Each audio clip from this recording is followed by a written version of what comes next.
Alrighty, hello everyone. Today is the day. The day has finally come for our best of 3 show match. We're gonna start at 8 o'clock, so we still have about 30 minutes in. George Mankey, Kopang, Filipino Wannabe, Yimmy, how's it going, guys? Thank you for tuning in. We have here our lovely co-host. Oh yeah, I have to fix the overlay. 1 second. You're right. So, let me fix the overlay first, because some adjustment have been made.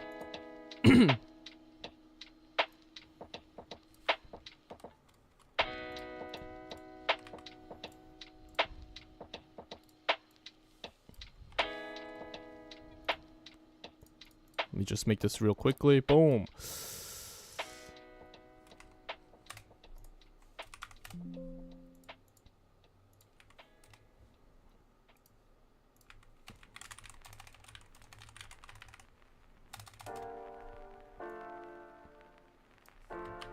All right.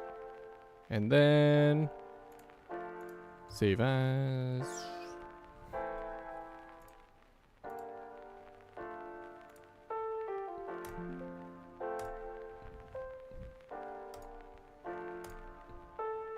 Boom! There you go. Okay, so initially we had Charmander on the left side of the team, but because due to the wildfire happening in California, and I hope no one is affected by this, he said he has power, but there's no internet connection. So he let us know ahead of time saying he couldn't make it. So fortunately, we have Big One here in replacement of him. So we are gonna do TB1S Big One Phil 00 versus Pidurgi, Chef Kev, and J32K. Now the past couple of days I've seen a lot of before we go into player introduction, Dizzy, are you here with us? I am here. Hello. Can you guys hear Dizzy well? Hello everyone. Hello. Hi. Hello. Please acknowledge me. Can you guys hear me? You guys don't hear him? Okay, good. Hello. Okay, honestly, you don't have to hear him. Okay. I don't hear myself either. Dizzy sounds like he has the mic all the way up to his lips. Hey, can you like back off from your mic, please? Okay. I had it like in the back of my throat, so. Oh, okay. Yeah. Now it's outside. Okay, that's lovely. Thanks for sharing that. Yeah. J Crown, what's up, man? How's it going? So we are currently waiting on Pidurgi to appear. We do have a 10-minute late rule, so we'll see what happens. So far, these players, they have been practicing so hard on and off, and I know Dizzy have been playing with him. So Dizzy, what is your analytics in terms of game style, skill set? Which matchup do you think they'll win? Well, I don't think I really played too much in terms of like observing who is necessarily strong. All I've noticed, and I'm not saying this to be funny, is that they are really good. Like they play extremely well. At first, I think it was a little, maybe not as much cohesion as I would have expected to see. But then, as the days went on, they started to pick it up. The pace went by a lot faster. Yeah, I agree. But in terms of strength and weaknesses, I feel like there's a lot of strengths, very few weaknesses that I've noticed personally. But just overall, long answer short would be they're all really good. Definitely expecting some high level games. I agree with that. Once we got over the meta and then everyone got the build order down, you can see the movements, especially on Thursday games. I was pretty shook that the game was very, very hard. So these players Thursday are games? Yeah, Thursday game. It's a Tuesday game? Sorry, Tuesday games. Oh, I see. Mm-hmm. Those games were really intense. So I'm pretty excited about, and I'm so glad and so grateful that everyone is doing their part, practicing, showing up. So we'll see. Right. I one thing I wanted to add and thank all the participating players is that I was a little hesitant. You know, hey, we're giving them time. We're giving them like sort of their own space to practice, and I wanted to make myself available just in case someone did. And they were all very cooperative. They wanted to take part. So, just want to say thanks. You know, for making my experience also fun. You know, it's good to see. You know, when you set up something like this, that they also sort of enthusiastically participate, right? Yeah, it's so encouraging.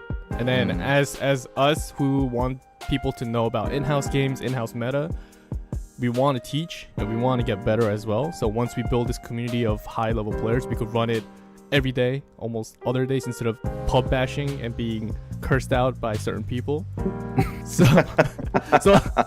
initial question. Door K said, did we swap Big One for someone? We did. So unfortunately, Charmander has some problems with the wildfire going on in California, and I hope everyone stays safe there. We replaced Charmander with Big One, so the new lineup is TB1S, Big One, Phil, 00. So I'm kind of Big One, in my opinion, has improved a lot. He shows up, he practices, he listens, and he does all the things that is required. So I think Dizzy and I, we agree that he should be part of this. And moving forward, and I hope other people will, you know, come and learn and play and get better. Right, definitely. Big One is always receptive, and I think one thing I noticed with him is that he doesn't necessarily just grind games. He plays the game. If he does something wrong, he'll ask, hey, what can I do to make it better? And then he'll fix upon that, rather than just sort of mindlessly playing a game after the game. So that's one thing. And to know where Big One started from, when he first joined the channel as Yes Slayer, and now he's evolved into Big One, the biggest one. Yep. Yeah. It's going to be fun. So George Mankey, listen to me. You asked for Nuke Rush. That is probably not possible in in-house games because there's just too many things going on. And if someone does pull out a nuke, then wow, unbelievable. Not impossible, right? I mean, they could have something prepared. Oh, imagine. I would be extremely proud of them if they did, and if they actually won with the nuke, I would happily double the prize pool for them. Oh, you guys heard that? If you win with a nuke, prize pool goes. So the prize pool right now is $300. So it'd be $100 per person for the winning team. So you get $200 if you win with nuke. So you have 2 chances out of 3 because it's PPZ and PTZ and PPT. So let's see. Whoever's the Terran player.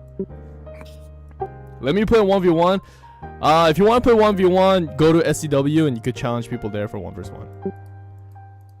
This channel. Yeah, right now, the stream is dedicated for 3v3, right? Yep. I think. Am I wrong? Yep, it's more team play. Fastest 3v3, 2v2. Not so much 1v1.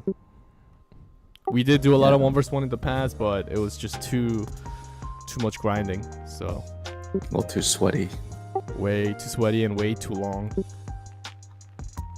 Alright, so the players right now are warming up in their respective areas. We're waiting for Pidurki to show up in the channel. But do you want to go say hi and see how they're feeling? Yeah, we can do that. 1 second, let me set the permission to more. I think we can join because I have been permissions.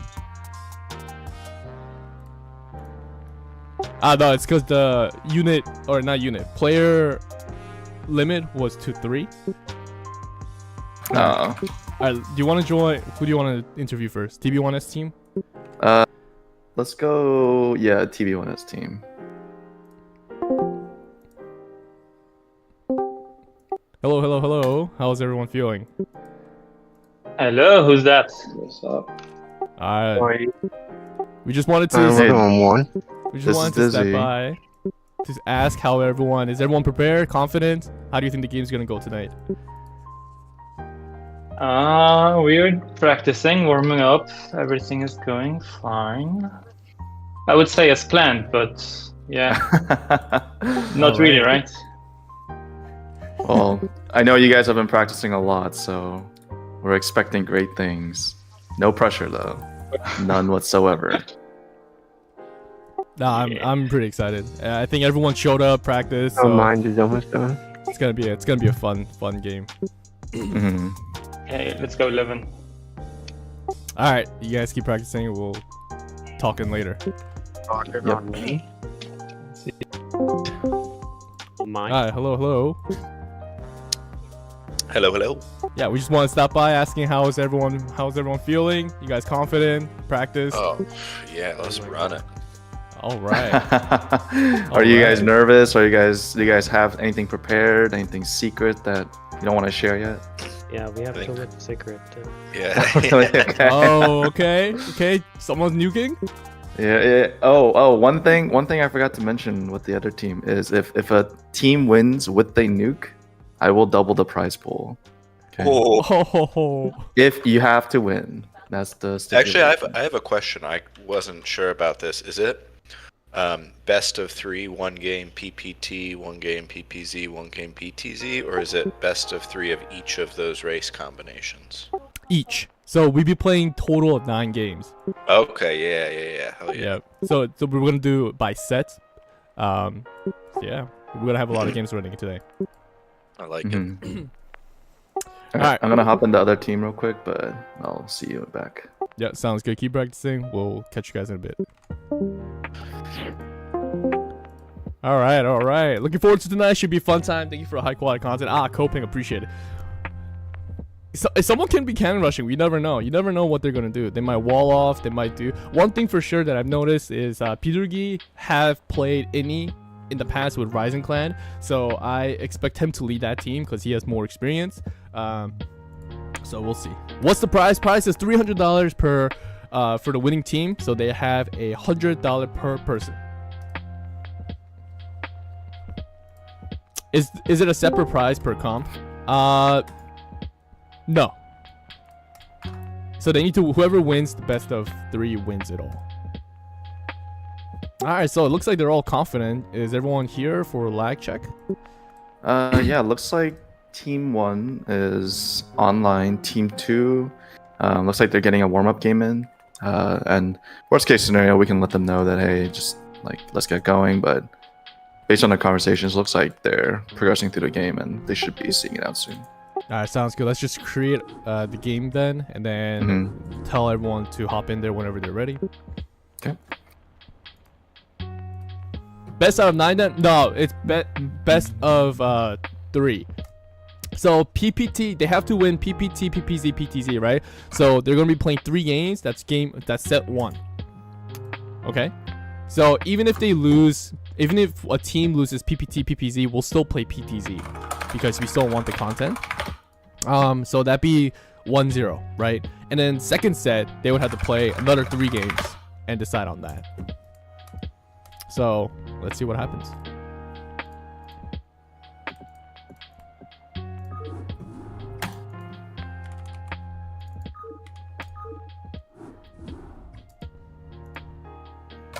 And as always, this map is going to be on Styler. Styler is this map right here. We have cliffs. We have 12 and 6 o'clock. So this isn't traditional. This isn't traditional 6-player map. This is actually an 8-player map. Choke is also smaller here. You could do cliff tanks here and stuff like that. Solar Sergeant, what's up, man? How's it going?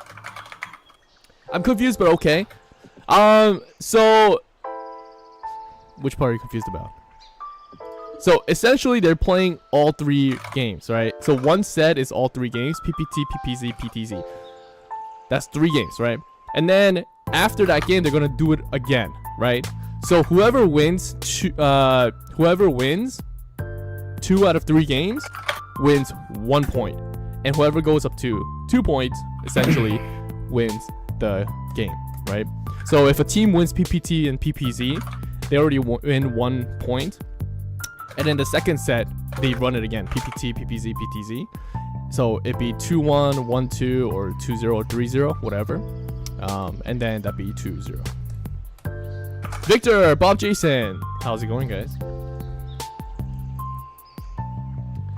Yeah, fastest map, Protoss is king. You always need toss in order to balance it out because the way mass works is just so different. How do I switch to aggressive Korean commentary? You need to find another Korean. We're Korean Americans, so we're not aggressive Koreans.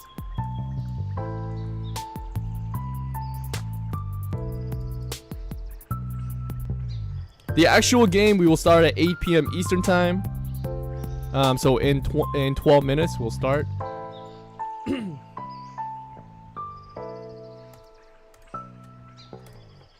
Do I ladder? I used to ladder.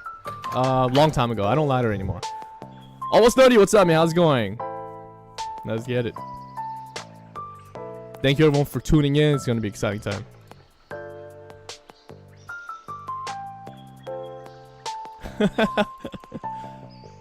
Can I take Xanax for the... Hey, whatever works for you, I guess. 5 minutes of aggressive Korean comments. Okay. So I'm a little sick right now. Actually, I'm very sick. So I'm under a lot of medication. But I can't... Is there a way to get less of Dizzy's keyboard and audio or more of his keyboard? I'll take either. Hey Dizzy, can you stop typing so aggressively? Who is this? No. Chobo is asking, either give us more of your audio or less.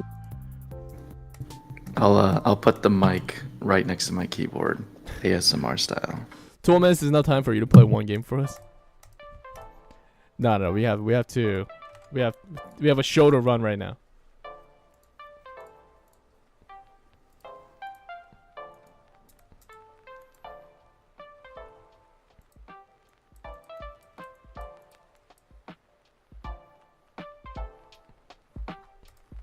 Alright, so far we're still waiting on players to join. I think they're playing a practice game right now.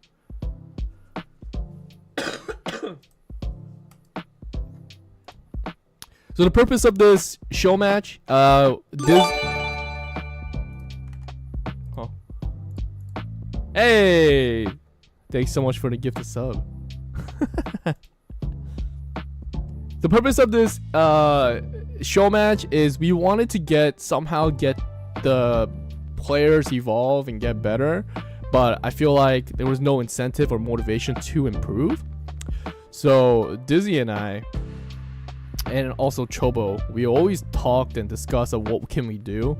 And then eventually, because the player base of this community and this stream actually grew so much that every viewers night we had about like 10 to 15 players. So I was looking at that and I was like, oh, we can definitely do something with all these, 10 to 15 players, right? So it's like, let's try something where I want to see 3 versus 3 bounce match, and then let's see how it goes. And then so far everyone's been grinding games, talking about strats like community best of. Yes, so this is a fan/community best of 3. So all these players are from the stream. We carefully selected balanced players depending on mechanics, micro, macro, unit control, builds, and most importantly, are they rude or not? So Muta doesn't. What's up, man? How's it going? I saw you streaming the other night. I stopped in, but I couldn't say anything. But I'm glad you're back in the loop. So yeah, it's gonna be a fun time, and we feel that we're gonna continue to do this as much as we can, just so we could get everyone more engaged. We're also going to do a lower level or different level types of players. Positive or negative trait? Oh, I don't know, man. Yeah, Bob Jason, I'm so glad you're here. So this is gonna be fun. Do you want to hop in and check when they're coming? Oh, he said he'll be right back real quick. Okay.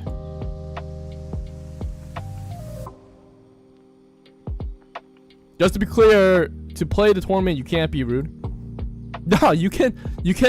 Well, we don't. expect you to BM, right? What is considered rude to me is like if you are angry within the game talk, that's fine, right? Like, why aren't your units attacking? Why aren't you making more? Why is your mechanic bad, right? When it goes to more personal attack, like your mom jokes and stuff like that, it's like, that's so dumb. We're like 30 years old. Come on. We're gonna be talking about that and you're just completely out of it.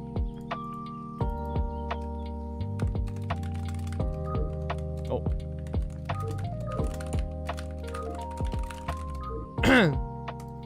What team is the underdog? I don't think there is an underdog, to be honest with you. Banging Life. I hope everything is good. Don't worry about it. We'll definitely give you more opportunity in the future. There will be more. Boomian, what's up, man? How's it going? No invitation found. Don't worry. Don't worry. You'll get one. Logan16, how's it going? You'll get an invitation. I'm gonna go down and ask them if they could join up. Oh, never mind. They're here. All right. So one joined. Jay's team only because he came to chat here. Big One is not playing. I think Big One is playing.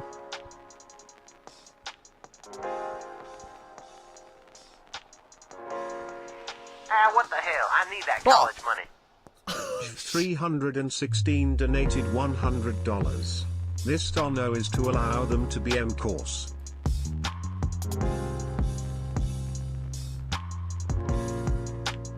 Wait, hold on a second. That what did it say? It said this dono is to allow BM cross. The players, right? Okay. I'll make sure to let them know. Okay, guys. You guys can BM me only if you want. You need to curse at me. Okay. No BM Dizzy, just BM cross. Okay. Okay. Everyone here? How can we play the next BO5 or whatever it is? I'll try. Join up for viewers night, and then we're gonna try to gauge. So we're just doing lag check right now. So join up on viewers night, and then we could get you guys in here. And then the things that we're looking for is, do you wanna like? The things that we're looking for is consistency, right? We want players to show up, we want players to learn, we want players to play, and we want players to commit to the game. Like, we don't want someone to just be like, I lost the game, so they just disappear and just quit the game, right? If that happens, it's like, dude, come on, like, we're trying to play a game here, we're trying to play a set. It's okay to be angry, but don't quit. I think that's our number one thing. Oh my goodness, once again, thanks so much for that donation. So we're just doing a little bit of lag check here.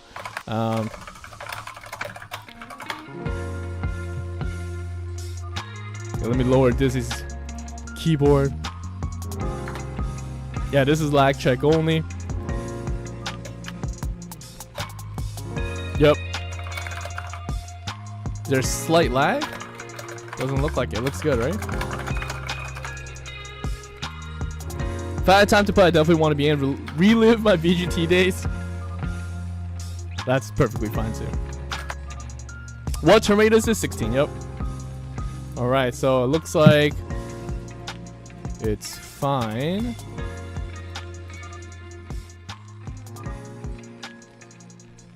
Okay, let's... I think it's fine, right? Yeah, I think they're okay with that. I don't think it's necessary. I'm used to playing pub games, and you try can't be mad for losses, TR20, what it is. so. Yeah, no problem. So that's what the level below us we're gonna do. So we're gonna try to balance each one out.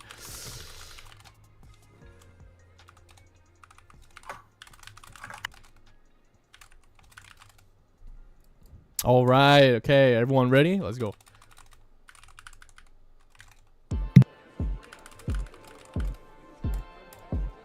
So if you want to participate, just show up to Viewers Night, play with us, get familiar within the community, exchange knowledge, always pursue to get better. That's what we're always looking for. We don't want someone to be toxic to make the game like feel weird and not want to play. So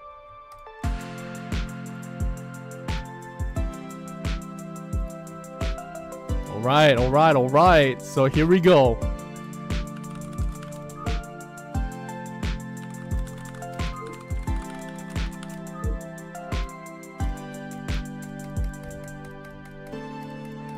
Okay, everyone ready? Here we go, here we go. Game 1 starts. Let's get it. All right, here we go. Let's do it. Hype in the chat. Okay, here we go. Oh wow, look at this position. Okay, let's do introduction of the red team first. We on the top left corner we have Phil00. He's playing toss. Bottom left, another toss player, white TB1S, and who is the Terran player? Big One is the Terran player for the red team. Oh, interesting. I didn't expect Big One to be playing Terran here. I agree. Yeah, big one. I expected to go more the comfortable Protoss route. But looking at the blue team at the 9 o'clock, we have J32K. J32K. Classic, yep, Terran player. The 3 o'clock Protoss, Chev Kev. And 5 o'clock, we have Pidugi, the olive Protoss. And do you think we're going to see some bio play here by J32K? Oh, that's sort of his MO, right? And judging by the build so far, we're going to have to wait until that 10th SCV. Isn't that correct? For the 8 racks build to see if it is expanding on the bio or getting gas. And it looks like he's getting gas! Let's go. We wanted to see a mech. Okay, so Big One is actually in mid position walling off perfectly. This is actually what I would expect in a 3v3 mech position to wall off like this, but J32K decided not to wall, so this is going to be interesting. Let's see what happens. Based on the position so far, would you say that blue team has the advantage because 11 o'clock is a little far away from the action, or how would you analyze the positions? So position wise, I'd say blue team is definitely winning, only because the positioning to converge onto center from 3 and 9 is so short that the Terran player at 6 o'clock is going to be in huge trouble. If 11 o'clock Zealots cannot mark the 3 o'clock toss, this depot, he's going to be, Big One's going to have a field day. He's going to have a long night. So how would 11 o'clock sort of circumvent this disadvantage? Should he just go Zealots, just focus straight on mass and expect 7 o'clock to go? Oh, before we go into that, we got a pylon gas rush. We also lost an SCV by TB1S.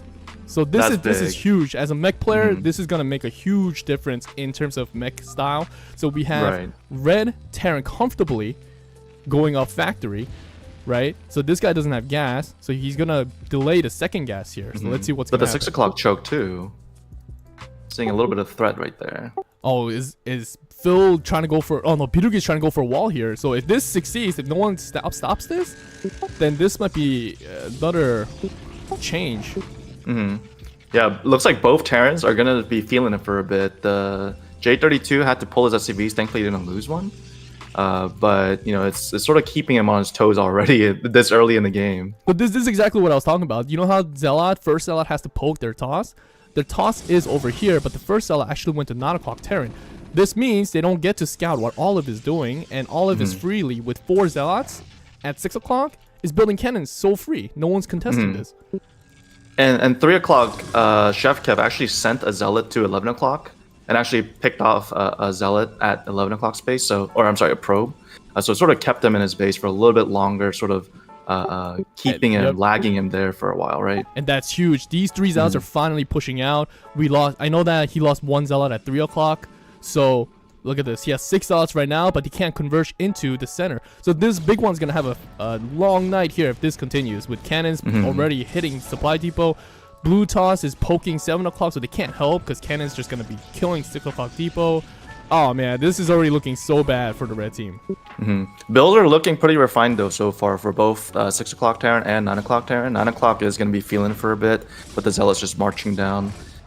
With the no wall, he's gonna have to deal with the SCVs getting picked off. Oh, one already down so far. He's just gonna have to run them away most likely. 7 o'clock is also in big trouble. He needs to pull his probe to protect his cannons. Where did all the Zealots go?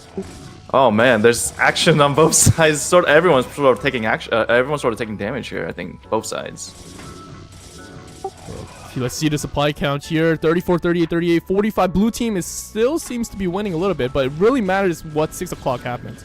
Is this depot gonna die? Is he gonna get a tank out soon? 5 fac versus 2 fac though, so a 3 fac. So in terms of macro, red team still can come back from this, but red team has to do something about this. Needs to contest, or needs to push or poke someone. But 11 o'clock is already gonna be stuck because vultures are out, but Terran's vulture is not out. Oh no, 6 o'clock is actually abandoning his wall right now. I don't think he upgraded mines first. I think he upgraded siege first. I'm not seeing mines done yet. Oh, losing these 2 depots. Look at that. He's supply block now. Can't make any more vultures. Now he has to kite. But dragoons here are on the way. Is there an observer? No observer. So I don't think observer is needed. If it was mine, he doesn't have mine. Does he have mine? He doesn't have mine. Would this be the correct play here? The red team sort of just letting big one or 6 o'clock sort of stall as long as possible while they try and kill 7 o'clock? I think any play right now is acceptable because right now 11 o'clock just too far away from this. Can't go and help because he has to contest these cannons down here at 6 o'clock, right? But if 11 o'clock just sent his units to 9 o'clock and do the same type of damage, it would have been a different story, right? But it's just he's just kind of in base, not able to push out as often. So I think that's going to be a huge problem here. Oh man, now 11 o'clock is mine. So the fact that he's so far away and he's kept in his base even longer is just going to be a bigger pain right now. So it's just looking really good for blue team right now, wouldn't you say? Yeah, this does not look so good. I see 11 o'clock did help send Zealots to help 7 o'clock here. But I think the better play here, especially if your position is at 11 o'clock, is to pressure 9 o'clock or keep them at center. But I think that was just a little bit of decision. I think if the position was better, helping was a good idea. But in this situation, I think counter would have been better. Yeah, it looks like unfortunately 6 o'clock did lose his command center. So we're effectively looking at a 2v3 situation. And 7 o'clock has taken a lot of damage. Out of the blue team, I think we can really only say that 9 o'clock has taken some minor damage. That's very true earlier on. And look, Robo started now, so 11 o'clock cannot push out anymore for another 2 minutes. Observer's delayed. He has all these units but can't go out. He has to constantly throw one zealot, clear this mine out to push out into 9 o'clock. If he doesn't do that, then they're gonna converge. Look at this. All these dragoons, they're just freely massing, converging onto 11 o'clock. Not 11, 7 o'clock now. So I love this play. Necessary. Sorry. Yeah, the necessity for tech, it definitely isn't on the blue team side right now, just because they have the map control, right? Yep. I like how they kind of delayed the observers and they just went into, and there's the GG. Yep, that's a great call. Yep. That was a great call. Well done by blue team on that team playstyle together, that teamwork was so solid here. Right. All right, PPT. That's 1-0 for team 2, if we're gonna call BCJ team 2.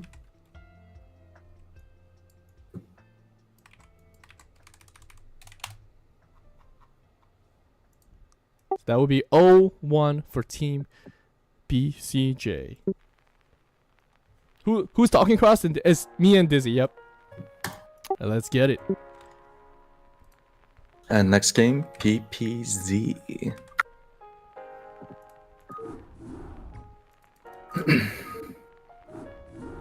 Three total games or 9 total games? 6, minimum 6. GG. That was, wow. Oh man, I'm just so excited. That gameplay, game style, and everyone's movement, build order, it really makes me feel like everyone's trying so hard, practicing, putting in the work. I couldn't help but crack a smile watching all of that. It was so great to watch. This was so good. That was so fun.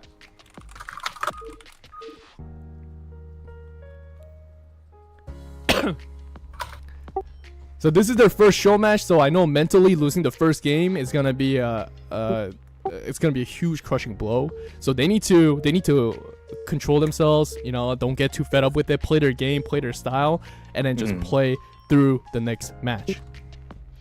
Right, exactly. As with most things, and looking at these positions, wow. Wow, this is insane. So I guess Yeah. this is what I call a dizzy curse, okay? Oh, Oh. Oh, I'll let you go. I'll let you get away with the intro for now. okay, so we'll do an intro of the red team. TB1S is on the top left side as toss player once again. And then Phil00 is on the top right side. And we have Big One, the Zerg player. So Big One's actually playing both Terran and Zerg, huh?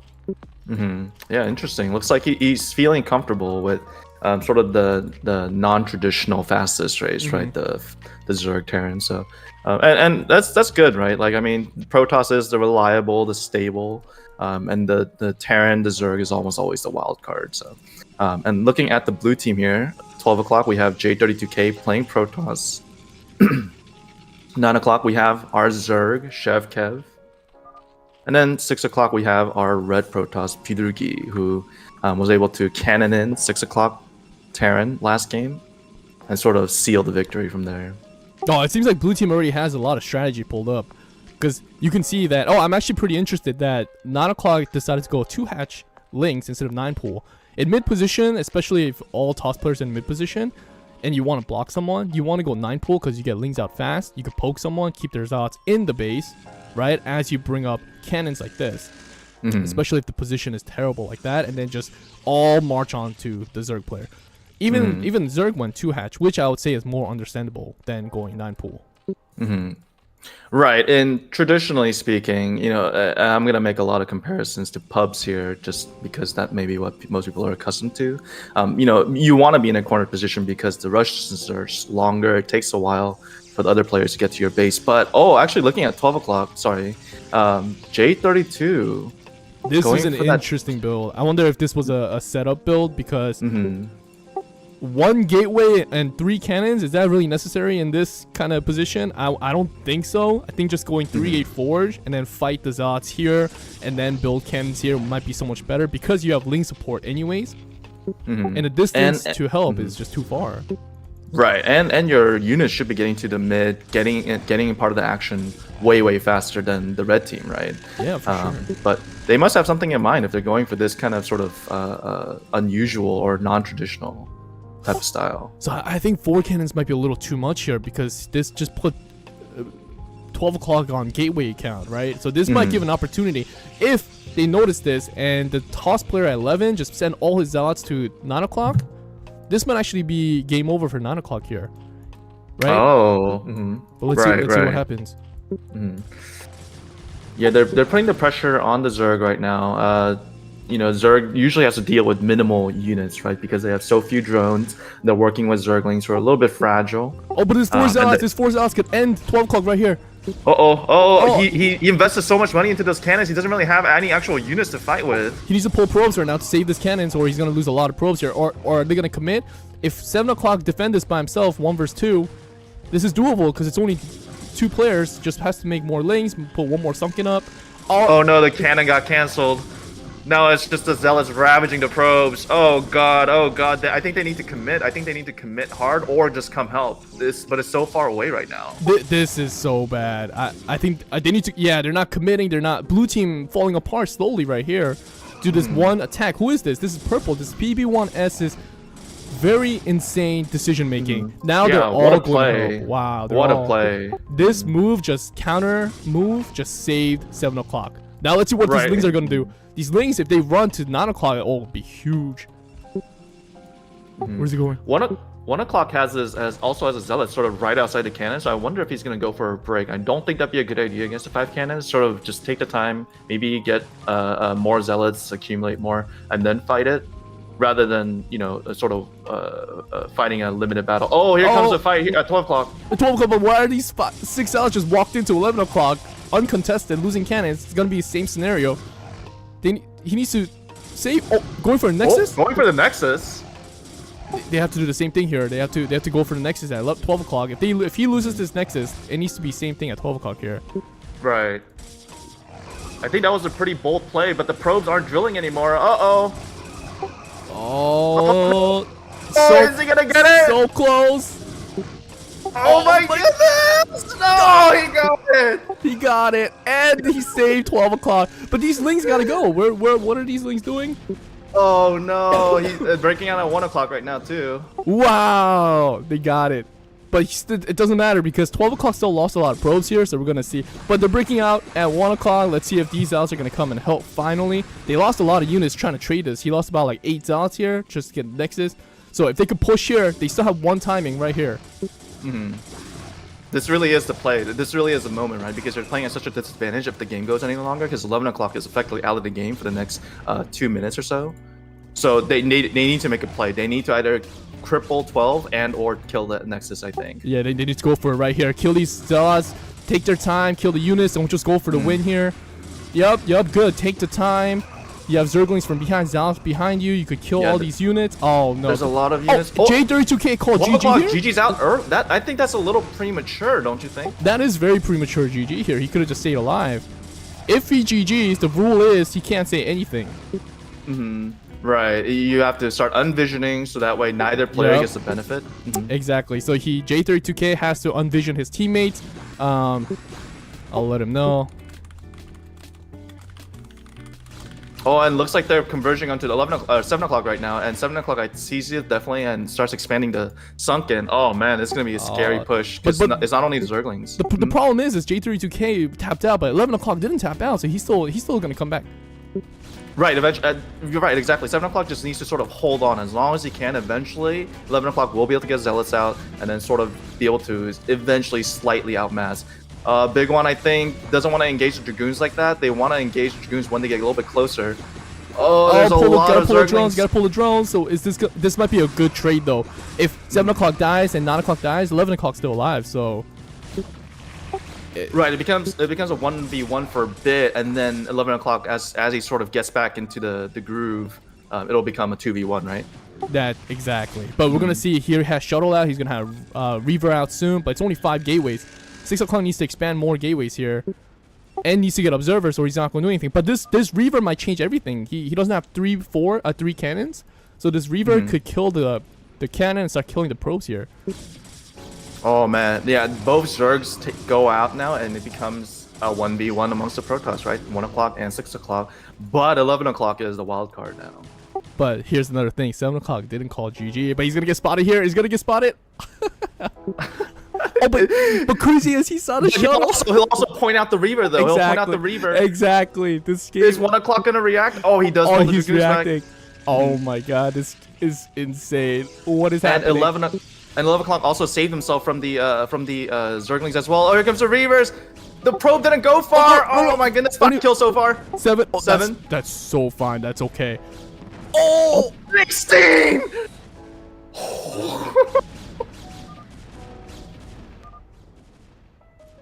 Oh, that was big. 9 o'clock taps out. So it's just 6 o'clock. It's just 6 o'clock for blue. Big one hasn't tapped out yet, so technically 7 o'clock has moved to 3.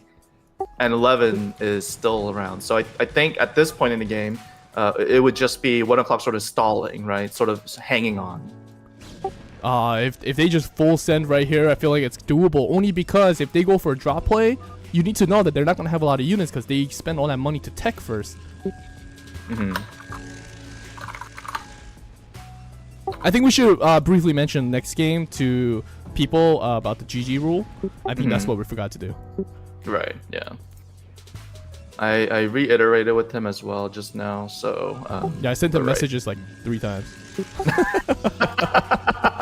But he's it can be extremely hard to keep up with in the moment, right? A very high pace. Wait, but he's dead. So what is there to keep up?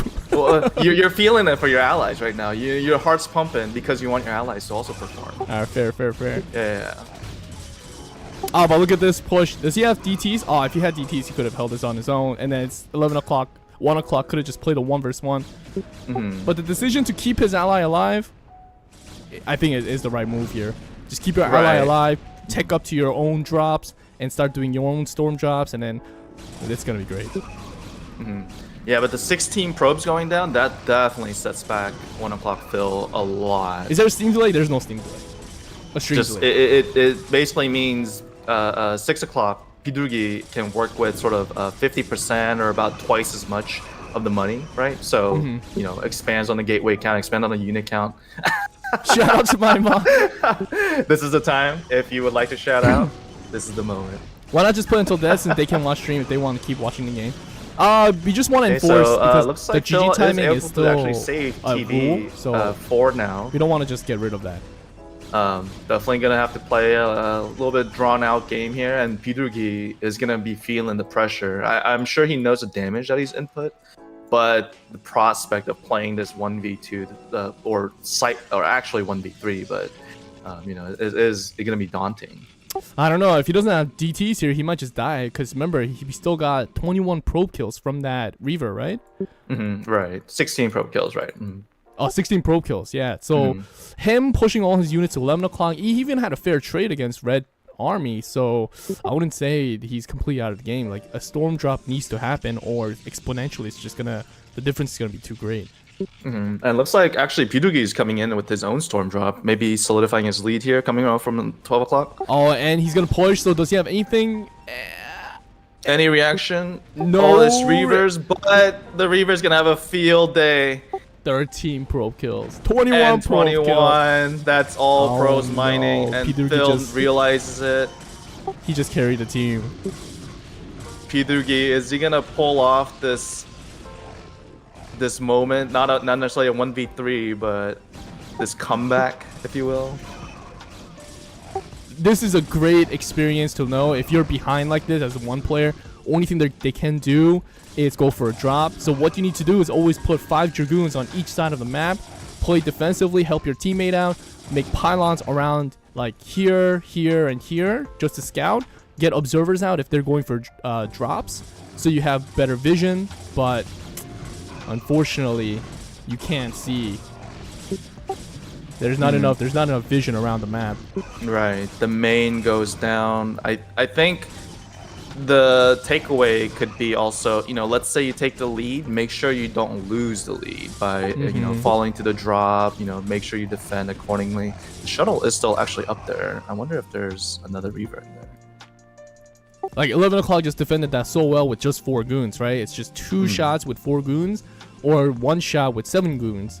So it's always good to have them lined up right here or lined up right here. Right. Yeah, it looks like Pidurgi coming in actually with his own DT and looking to sort of finish off 1 o'clock. 1 o'clock just doesn't have the resources to be able to defend himself. Even if he builds cannons, even with the perfect Sim City, I don't see him being able to hold on to this. He won't be able to hold on to this, unfortunately. This is the difference in getting Storm Drop as a toss player. You get Storm Drop once, you get Ald once. Exponentially, you lose so much. It doubles, quadruples every 1 minute. And this is the result of it. He just cannot max out of these 6 gateways. Right. Oh, here comes the drop at 11. Looks like he held back for now, but Oh, he did the 1 drop o'clock. already. He did the Storm Drop already. Oh. Please get it together. I'm trying. Are you delayed for some reason? No. My processing speed is slightly slower. You know, I'm working off the. I'm working off i3 right now. Oh, I need you to like keep up with the game, please. Yeah. I just need to upgrade to like an i9. So. Oh, okay. Yeah. And he's pushing to 3 o'clock, finishing up the Zerg. Is Big Juan gonna be a cockroach? Trying to survive this? There we go. GG. And they Good call game. it. Wow, this comeback was real. Well done by blue team. Wow, this. But I would have to give it to red team because I didn't expect red team to even come up apart from that. Just because the with that position. Yeah, the position was so bad. Right. Yeah, it was very disadvantageous from the start. The cannon, I would question if it was necessary.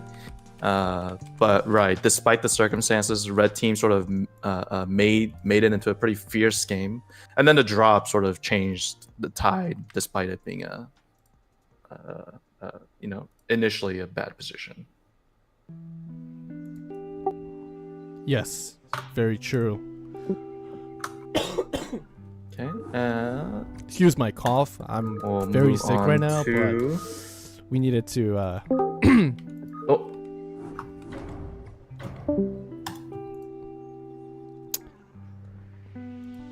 All right, let us. When all the players here, I'll reiterate on the GG rule.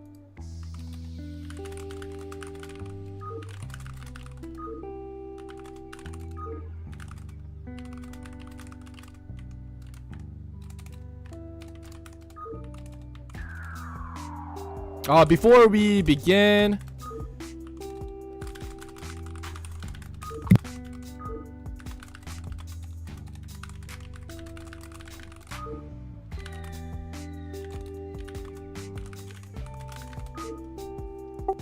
if you type GG on your own, you need to envision your teammate and you can't talk.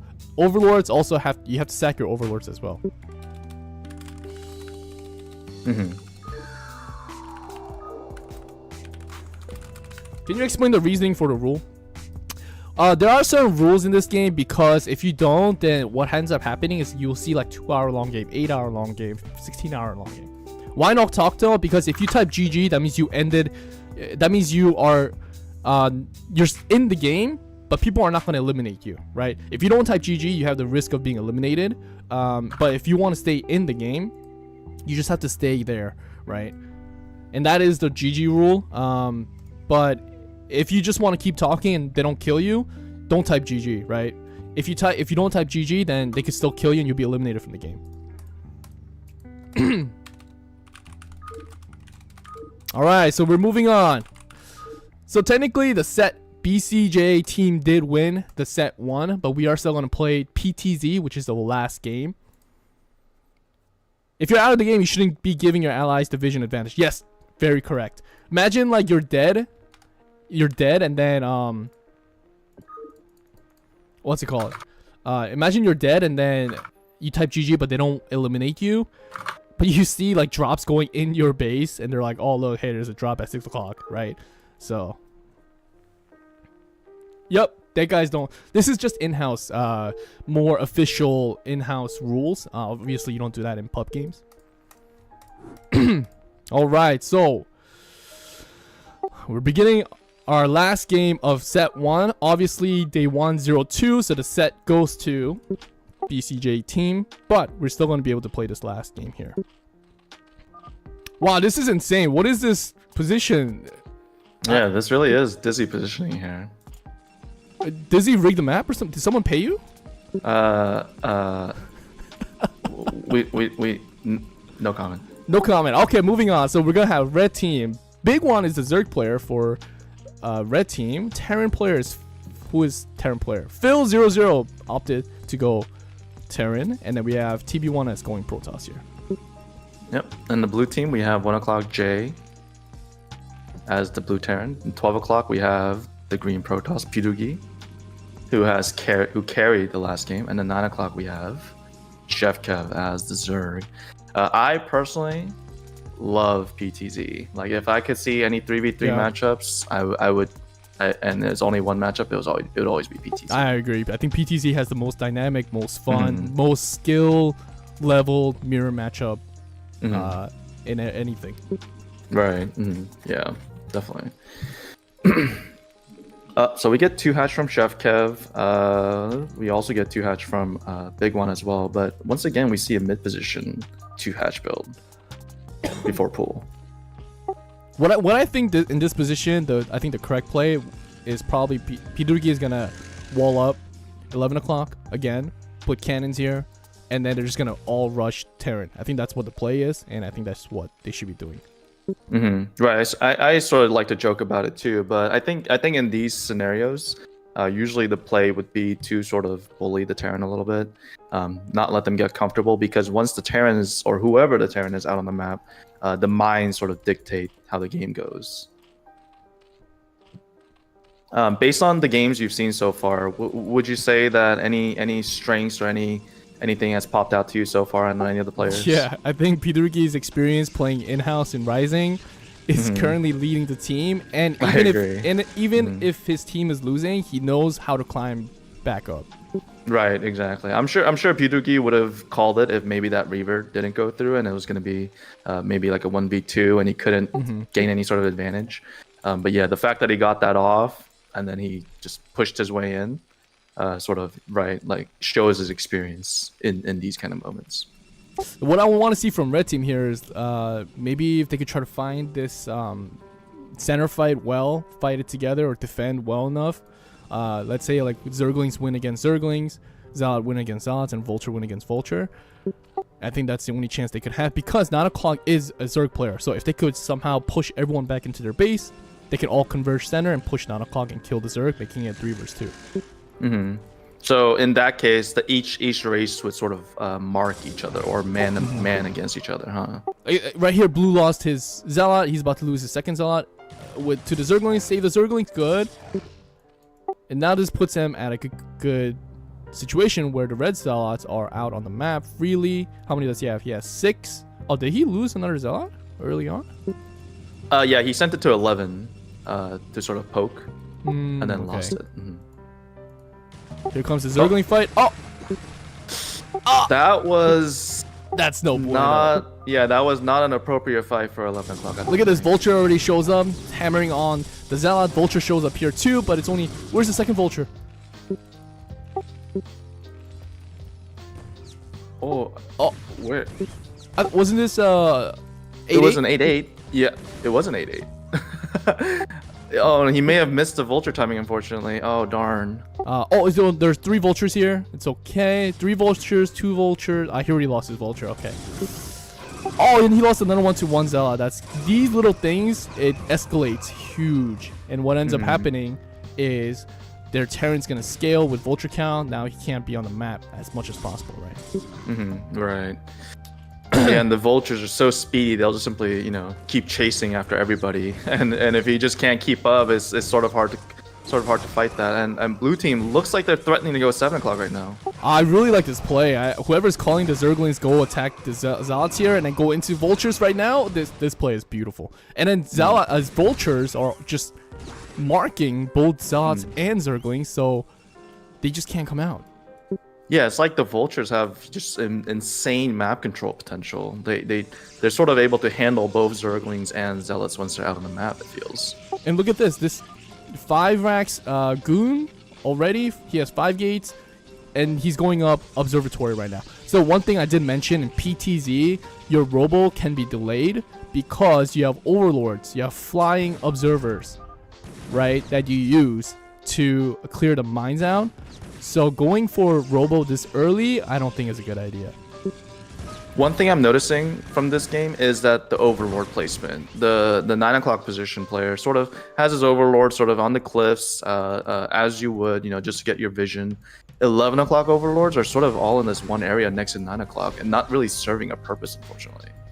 Yeah, this Overlord needs to be at the choke to clear mines, which is what he's doing right now. He's sending an Overlord to 7 o'clock in case of mine. Man.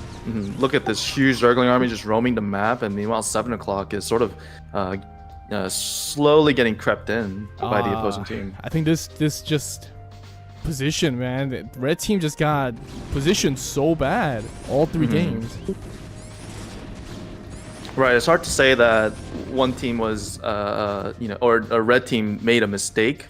I think the position was just taken very well advantage of by the blue team. Yeah, but this game it just shows. I always talk about, how I always talk about position matters? No one believed me. Everyone said a skill issue. Even you said it was a skill issue. Well, I don't believe you for a lot of things. Okay. Yeah. I see. It's not positions. I'll maintain that stance regardless. Oh, okay. So you just don't believe me. I see. You could tell me the Earth is round, and I still won't believe you. Okay. Well. Yeah. Well, I think position matters. So believe it or not. So look at this. Yeah, they're just containing this Zerg. They know it's a problem. They could just mine out. But he doesn't have a Observer out, so he can't slowly push out. The only problem is he just doesn't have enough units out on the map. Yeah, unfortunately, 5 o'clock did lose a few goons to mine, so he may feel very uncomfortable, stepping out, afraid that maybe Zerglings will probably envelop him, while his ally Zerglings can't help. I like this call. 2 people go to Terran. I like that call. So the question is which race is gonna stay behind, right? In this case, would it be the Zerg that stays behind? I would say the Zerg should stay behind. Or Vulture. Actually, I would say Vulture could stay behind because the only thing he needs to worry about is the Zerglings at the top left. Why? Because they killed a lot of goons back down here, so they could just quickly kill 11 o'clock here. I quickly kill 7 actually 7 o'clock. You know, they could go anywhere, 7 o'clock or 11 o'clock. They just have to, don't have to go to toss. Yeah, thankfully 7 o'clock looks like it's sort of stabilized. He's managed to sort of mine up his choke, and then the fight sort of comes back into the middle here. 5 o'clock TB sort of fighting his way back. The tank is gonna get picked off. Oh, big mine hit though. Oh, but choosing to go toss, I think is also honestly, yeah, they could go anywhere. They could go toss, Terran, or Zerg, only because. Oh man. Yeah, here we go. They just lost That too is a many lot units. of Zerglings, yeah. They saved up so well, and they're just look at this, just pushing through. Yeah, all of their engagements were very well done. They lost minimal units when they did fight, and now this is sort of the accumulation. This is sort of the reaping the benefits of maintaining those units, right? I think the problem here was none of them decided to wall. Why? There's no wall. Toss didn't have cannons at the wall. Terran doesn't have cannons. There's not. I think this is a good moment to sort of let it be known that Cross advocates for walls. Yes, I support wall, but I support Starcraft wall. Big wall guy. Yeah, I'm just a huge wall for Starcraft. Yeah. Okay. Yeah. Meanwhile, we have 5 o'clock main just going down. We have 9 o'clock's. Ooh, huge mine at 11 o'clock. Like tanks, 2 tanks are out. Vultures are pushing in. How are they gonna defend this? It's tough. I mean, the Zerglings are pretty much, you know, gone. So he sort of has time. I'm sorry. He sort of just doesn't have the time to, you know, hold on, and there's we get the GG call. Yeah. Yeah. This position, 3 games in a row, just terrible position, huh? Yes, it's sort of been the truly the dizzy positions, I think. One thing to note, chat, if you pay Dizzy enough, he will put you guys into good positions. So donate away, okay? And I'm extremely infamous to not follow up on my promises. Yep. He'll just take the money and he'll just run with it. TB1S rig map from last night. He forgot to Venmo $5. See, TB1S know. All right. I know how to remedy this, but we'll move on to set number 2.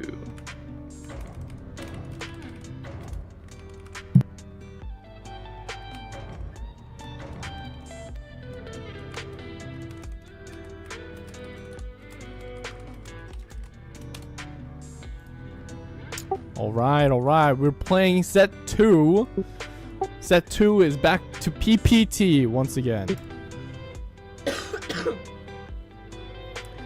Is this a new bio? I'll be right back. 1 sec or bio 1 sec? Yeah, I think J32 is be right back. They're playing all 9 games no matter what. No, they're playing maximum 2 set. So PPT, they're gonna play all game within 1 set. But then if they win 2-0 in the set, then we're not gonna play the 3rd set. I mean, we can if you guys want to see more. Or is the chat asking for game 7, 8, 9? Yeah, people are asking, are we gonna play full 9 games? Oh. We can ask the players to play. Yep. Yeah. Yeah, they already won the set, but we just want to play the last game.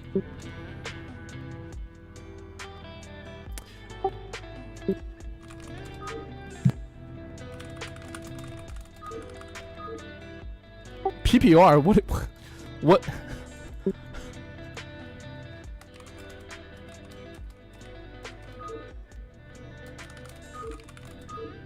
Alright, set number 2, PPT.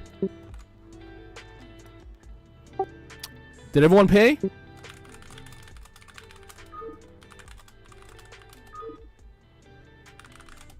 And here we go. Let's see who paid Dizzy the most money here to get. Oh, I just got my memo. He just got. Okay. Got How much you get? Nice. $50? I can't say. All right, let's Conflict show. of interest.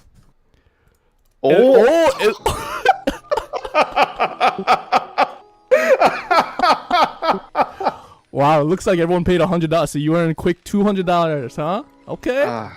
Yeah. Oh, everyone paid you. Everyone paid. Everyone paid. This is insane. PPT, TPP, all weird. I just want to see the reactions. I want to hear the reactions, or at least like see if they say anything about it. Oh my goodness. This position is prime time. Gonna be determine who fights better at center.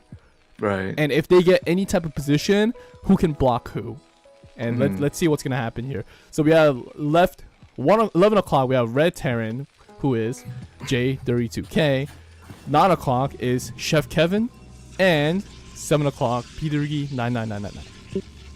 Okay. And then at the top right, 1 o'clock, we have Big One 3000 as the Sky Blue Terran. 3 o'clock, Phil as the White Protoss, and 5 o'clock, TB as the Pink Protoss. So both Terrans in the corners, sort of opposite each other, and then 2 Protosses in the bottom corners and the mid position. So it's truly equal, I would say, right?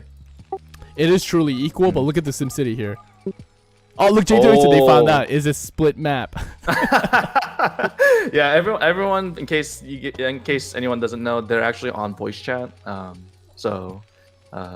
You won't see a lot of chat except for maybe a player or two. Yeah, I think J32 said he doesn't have a mic. But look at this. So the reason why this Rax left 11 o'clock barrack on the right side of Depot is not a wall. Zealots and Marines and anything can get through in between this. But look at blue team. His barrack is on the left side of Depot, right? Not on the right side. This is a full wall. Zealots can't go through. Zerglings can't go through. Marines can go through, but Zealots cannot. So this is why in PPT, the barrack should always be on the left side, like this. You ain't from around here, are you? Hey, thanks so much for the follow. Appreciate it, man. Yeah, so it looks like the red team has been a little bit slower on the scouting side. They didn't really stick around. Oh, did you see that? Left side? 11 o'clock? There was a pro harassment trying to build a pylon, and J32K actually managed to kill the pro with 3 SCVs. So that's huge. Oh. But little things like that, the pro harassment at 11 o'clock, look, it delayed the factory so much. Look at the factory difference. 3 factory, 2 factory almost halfway done. Oh, man. Look at that. So little things like that where pro harassment is insane. But look at 3 o'clock right now. This one Zealot got in. 1 probe. Oh, focus one more. You could get 2 more and then back out. Too busy. Too busy on the. Meanwhile, TB was about to get that probe, but backed off. But he lost 1 pro. He needs to kill the Zealot because 1 pro for 1 Zealot is not worth the trade. Correct, right. And what the vulture difference is, if the team battle starts to happen as the vultures come out, blue team will have that advantage on that one, just because the vulture will probably get to the mid before. Yeah, blue team vulture's already out. They're pushing in. So let's see what happens. But it looks like Zealots fight are happening right now, and red team slowly was winning that fight. But the vulture is definitely gonna make a difference. Look at this. That 1 pro harassment delayed the vulture so much. Look at this. 1 vulture comes out, 2 vulture comes out. Machine shop is already on the way. 4th factory on the way. This is not looking good for red team. It looks like red team had blue team had better build order here just because of that 1 probe.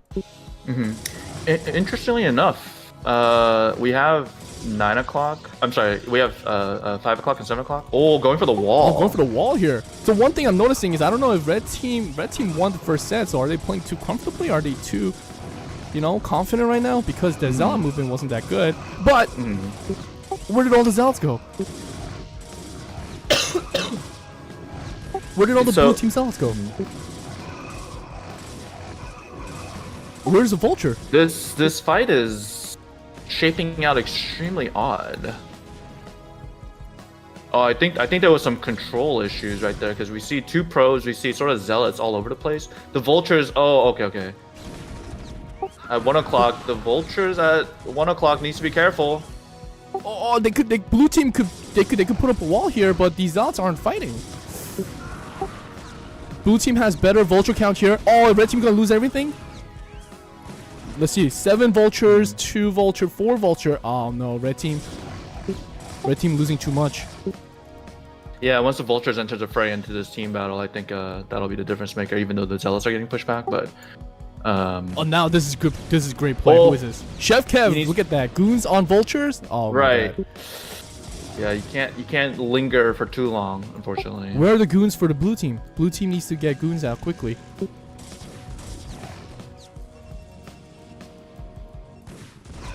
Cause dude, look at the zealots. It's just grinded out. Looks blue. like Oh, sorry. Go ahead.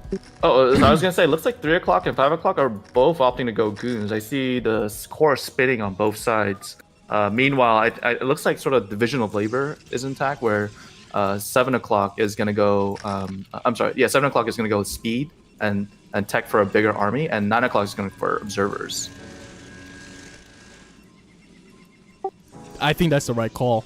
Whoever's in a bad position should go. Oh, actually, 9 o'clock should be the one going mass, and 7 o'clock should be the one going observers, because 7 o'clock is in a more safer position than 9 o'clock, so he should be doing more mass build.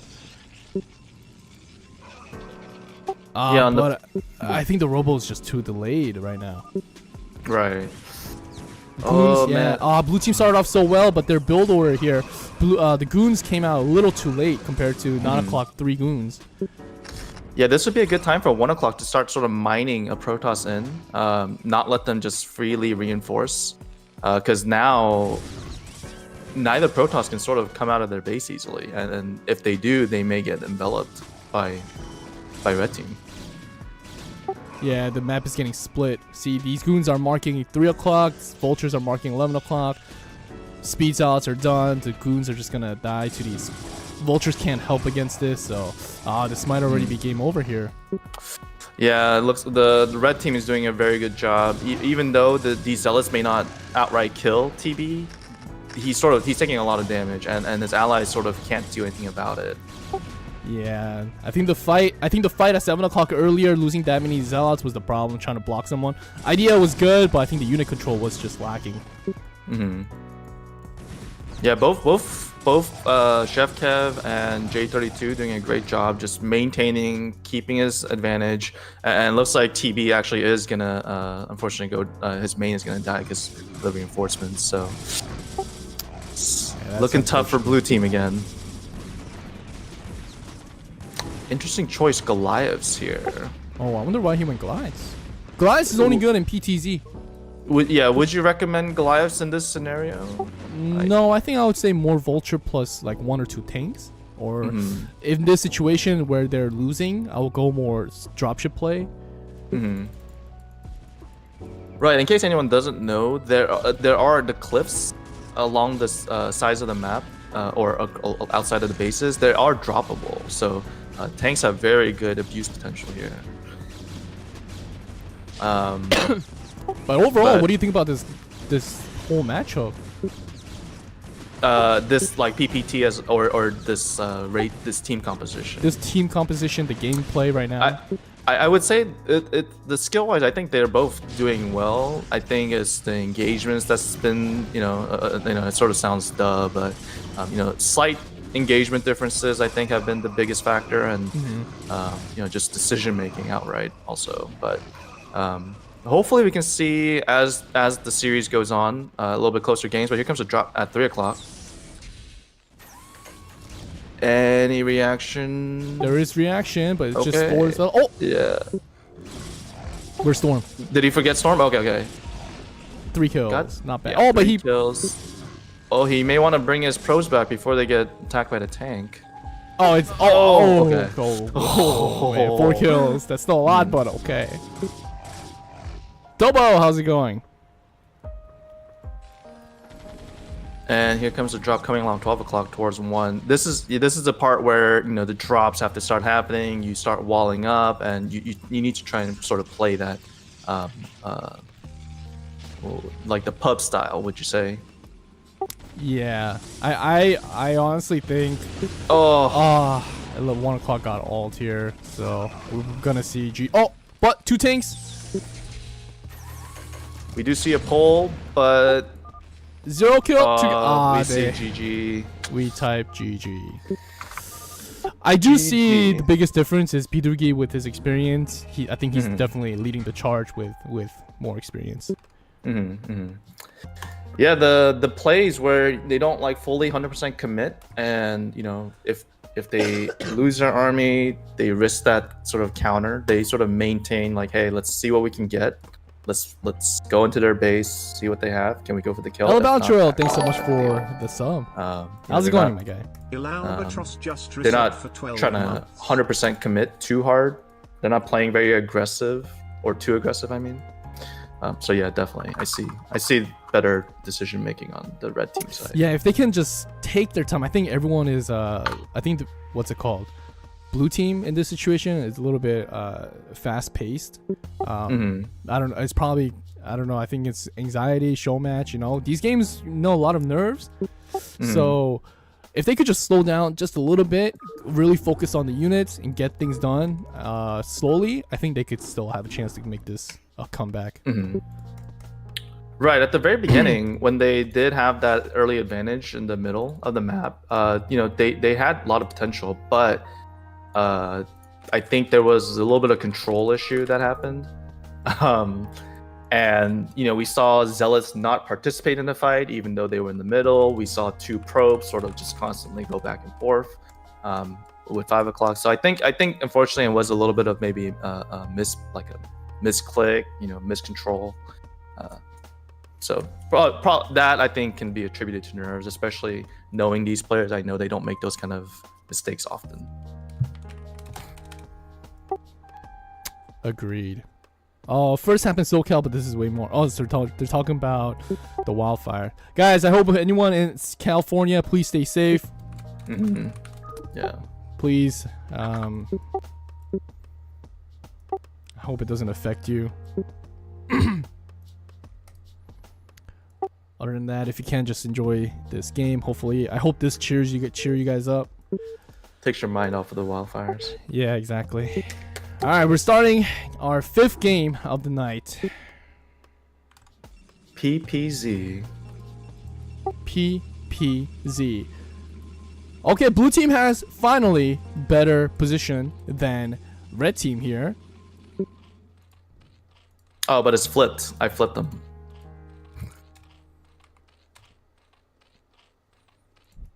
Oh. Oh my goodness. No, wait, no, blue team has better position. I'm rooting for blue team to have better position here. Right? But blue team has been. Oh wait, okay, yeah. No. Hey, I was right. You're wrong. Okay, yeah. This time, just this time. Oh. No, blue team has better position here, so we're gonna go with blue team. Zerg is Big One 3000, and then we have 1 o'clock toss player. That is TB1S and Phil00 at 9 o'clock. Okay. At the 12 o'clock, red Zerg. Oh, I'm sorry, the pink Zerg. We have Chef Kev. 9 o'clock, we have the yellow Protoss Pudrugi, and then 5 o'clock, we have the blue Protoss J32. So last PPZ, pretty wild. Every player pretty much died except Pudrugi. Managed to bring back the game towards their favor. Very true. That might have been demoralizing, so they need to mentally, you know, prepare themselves and really win the next 2 games here, or they won't be able to play set 3. Right. Yeah, right. It's always a new game, so you know, just like, you know, and if they can go on a winning streak, any team can go on a winning streak. So that's sort of the mentality I think you gotta go into these situations. But look at this, everyone going 3-gate Forge. I love it. Yeah, just the refinement. You know, they know what they need to do. You know, I'm sure they can do it on the back of their hands, or they can do it in their sleep now. So Yeah. yeah. But it seems like both Zerg players are more comfortable with 2-hatch than 9-pool. Yeah, I'm curious. You know, if one of them will go 9-pool and sort of punish at one point, because you're right. This does seem to be potentially a habit. Maybe they haven't come across a scenario where a Zerg has gone 9-pool and been able to punish. But right, yeah, I do see that potentially being an issue. Okay, we have a first poke at 3 o'clock with this red Zealot. Let's see. He's going to get 1 probe. Can he defend the probe Zealots back at home? Yes. Oh, but 5 o'clock pulled probe here. but he got 2 probes. Okay. 9 o'clock got 1 probe. But then pulling that probe was actually pretty big. Oh, but they did get 1 Zealots at 5 o'clock. So, but the Zerglings. Oh, the cannon! The cannon. The cannon! What? Oh no! Where are the Zerglings? The Zerglings have to be marking 12 o'clock right here. The Zergling is in the middle of the map. I think he was trying to fight or decide if they should go 9, but But it still might be okay. If they could keep these Zerglings alive, he lost a lot of Zerglings here. If blue team could keep Zerglings alive, lower the Zealot count, they can eventually win center and push. the probe count definitely is on the lower side for 3 o'clock. But not completely unwinnable position yet. Definitely not. You know, you just gotta sort of make smart engagements. You know, not lose unnecessary zealots. But here we go, another wall from oh, this time from J32 actually. You know what's crazy? This playstyle right here, this reaction. If red team's gonna wall, you wall counter.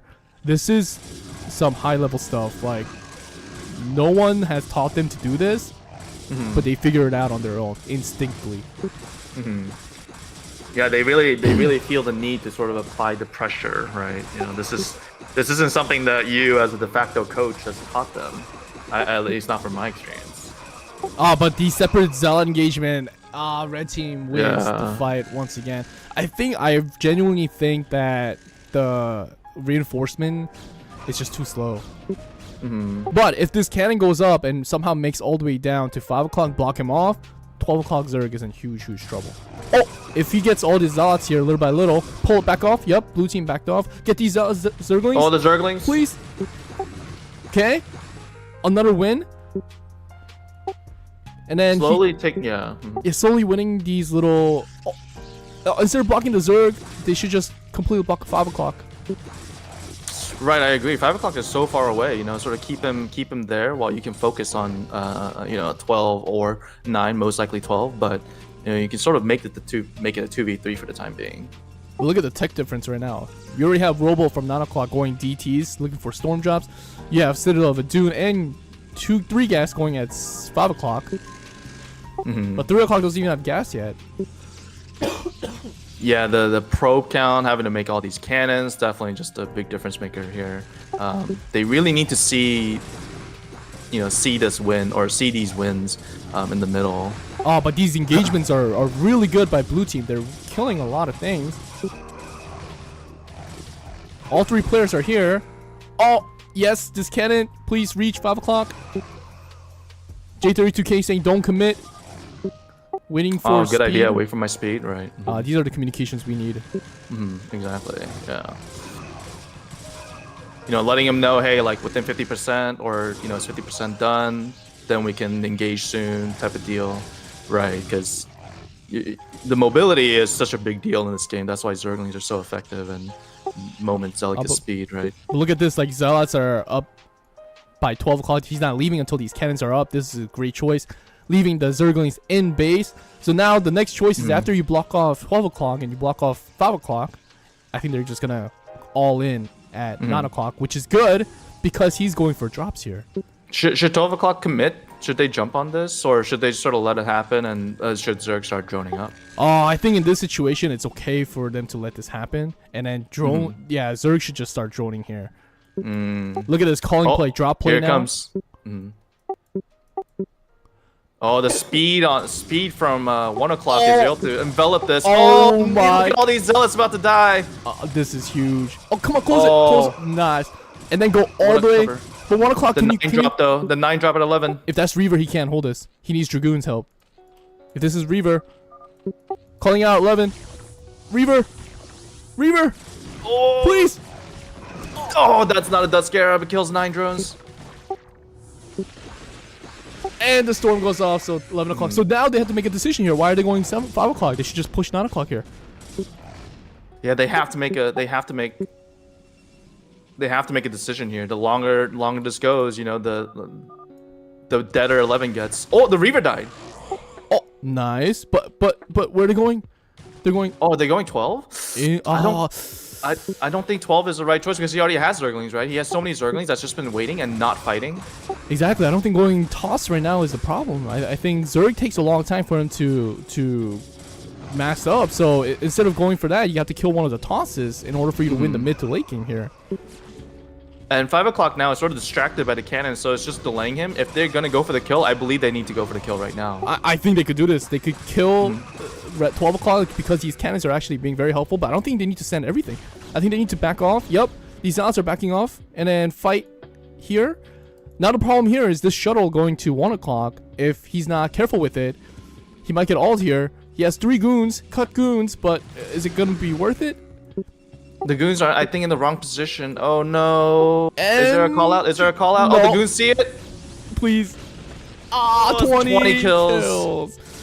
But they do get the kill off on the Zerg though, so if they can maybe stall it out. Is this gonna be another? Oh, but the shuttle gets cut here. Now what do? They need to take all these units at 12 o'clock, push into 9 o'clock, and I think that's the only way they could actually win this game. Oh, 12 Chef o'clock Kev. calls out the GG. Okay. Oh, but he. Oh. But he's gonna get eliminated. Understandably, unfortunately, there's a lot happening. Here comes a drop in 3. Storm! Jump into the storm! Oh! How many did he get? I think he got a control group and maybe a half. I think he got half or all. So now this is big for TB. Which one was that? TB1S. He needs to build more gateways here. He's stuck on 5 gateways right now.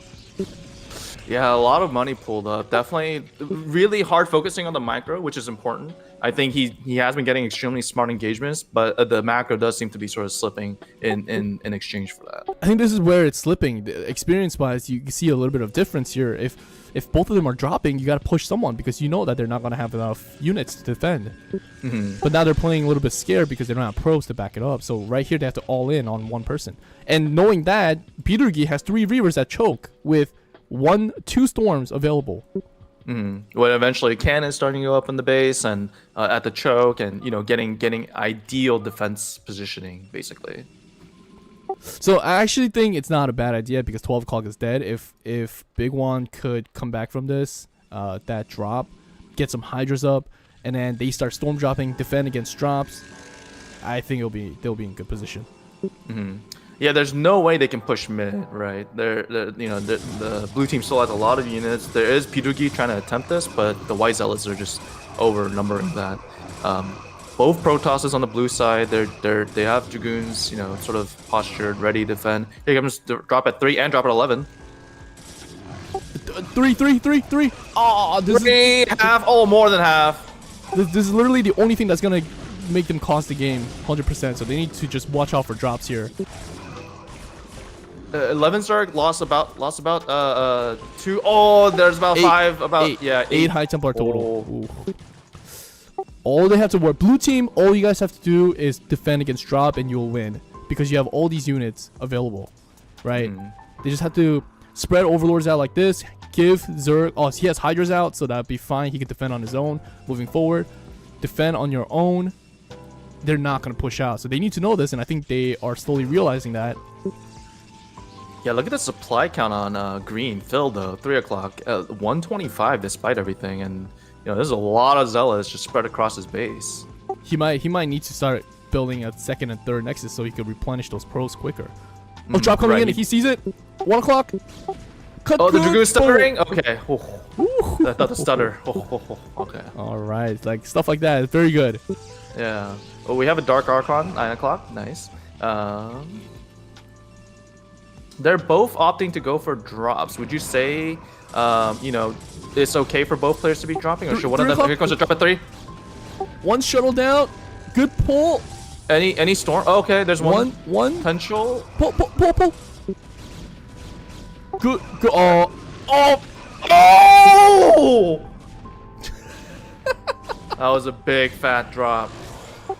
If they keep this up, they're gonna lose. So I think blue team should just all in on 9 o'clock right now. TV did pull all his dragoons into the middle of the map, and the Reavers are actually coming out, clearing the dragoons, or clearing their cannons. Is he overextending? It is complete overextending. If they could just kill these Reavers, it'd be done. Oh, did they eliminate him? Yeah, they eliminated him.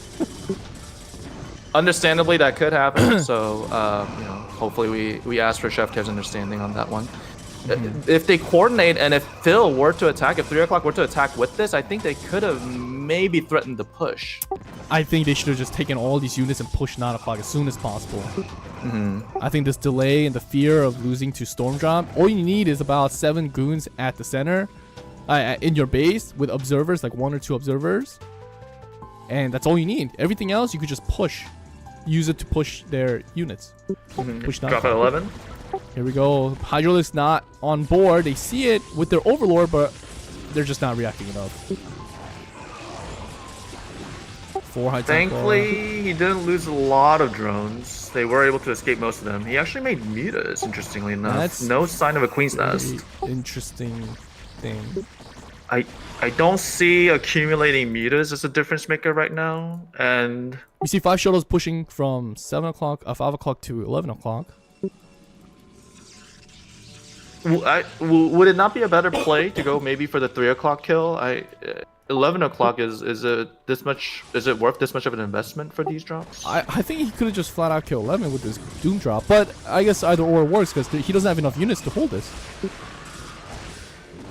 So now Zerg is dead. They're gonna pull all their Zerglings, right? The Zerglings were just sitting at center. Lay Black Chat taps. What's up, man? How's it going? And Zerg is dead. Yeah, I think they just got too scared once the drop started happening.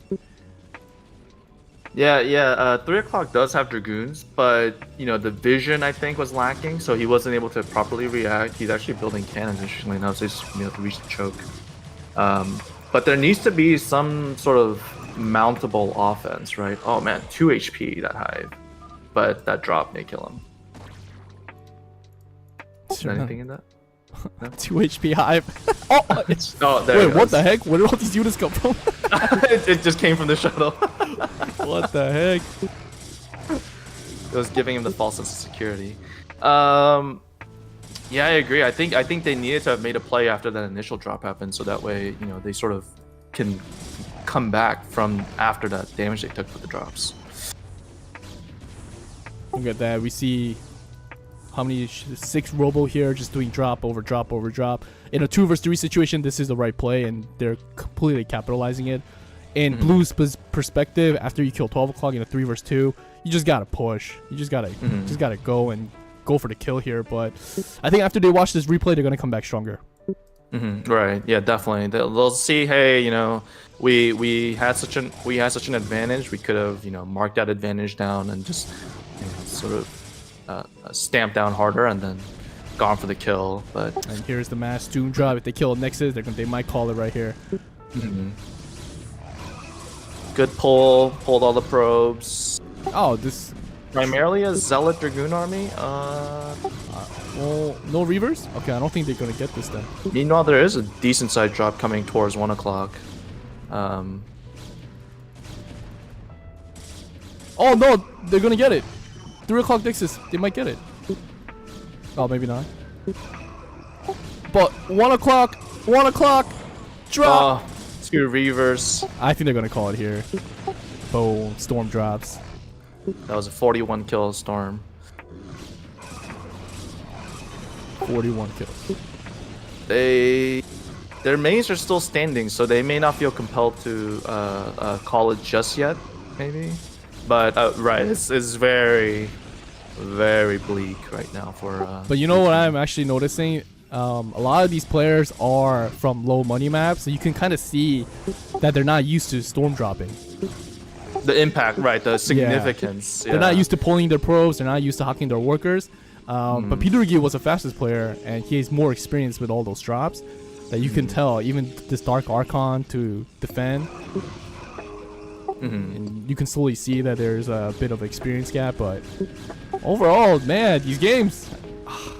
These games are super high pace, intense, way faster than I thought it would go. Or not faster, but in terms of how the game progresses. It's definitely a lot more competitive than I thought. Way more refined, in my opinion.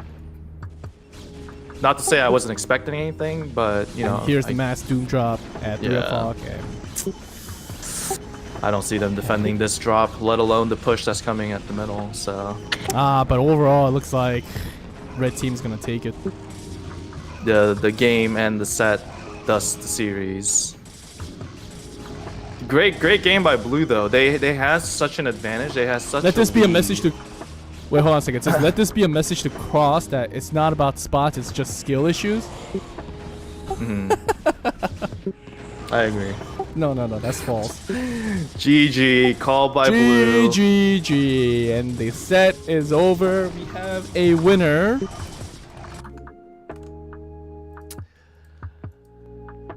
Good game. So we have winner. Pidurge Chef Kev J32K has won set number 2. We're gonna ask.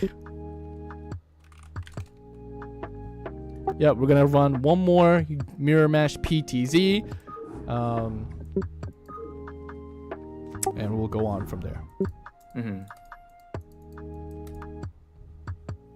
Oh, why did I create?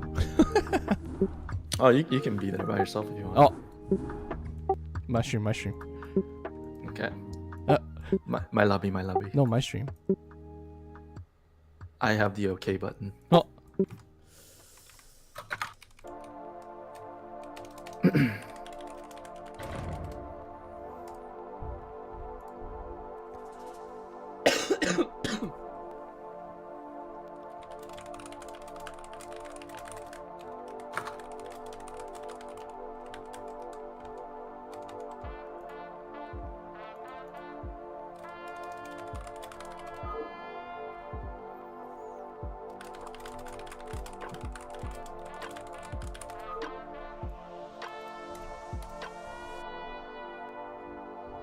Oh, wait, what happened? Oh, is he done?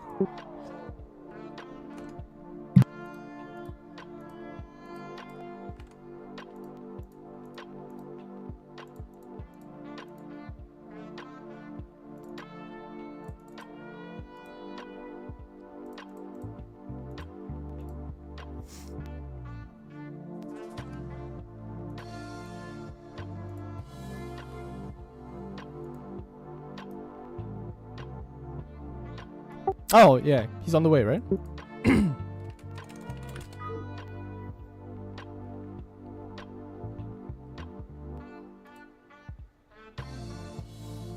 Coco Fix, what's up, man? How's it going? Pharaoh Fear, how's it going? Nuke for 2x price. Ah, man, but overall, the series has been so fun.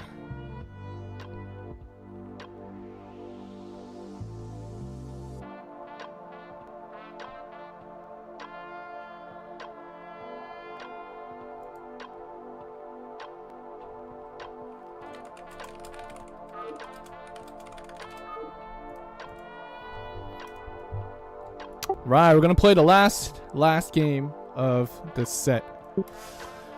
Winner is Pidurgi, Chef, Kev, and J32K, but we're still gonna play PTZ together.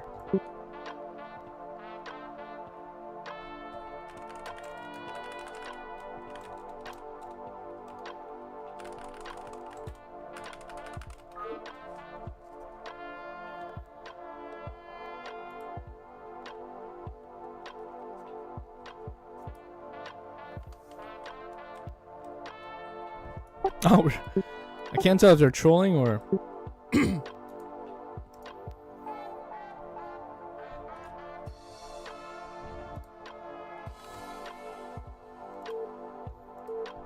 Alright, let's get it.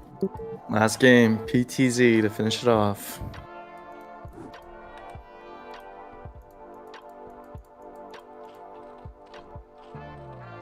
Wow, this is so dumb. How much money did you pay him?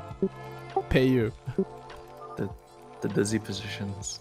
This is like just king position, Zerg at the corner. Like, oh my goodness.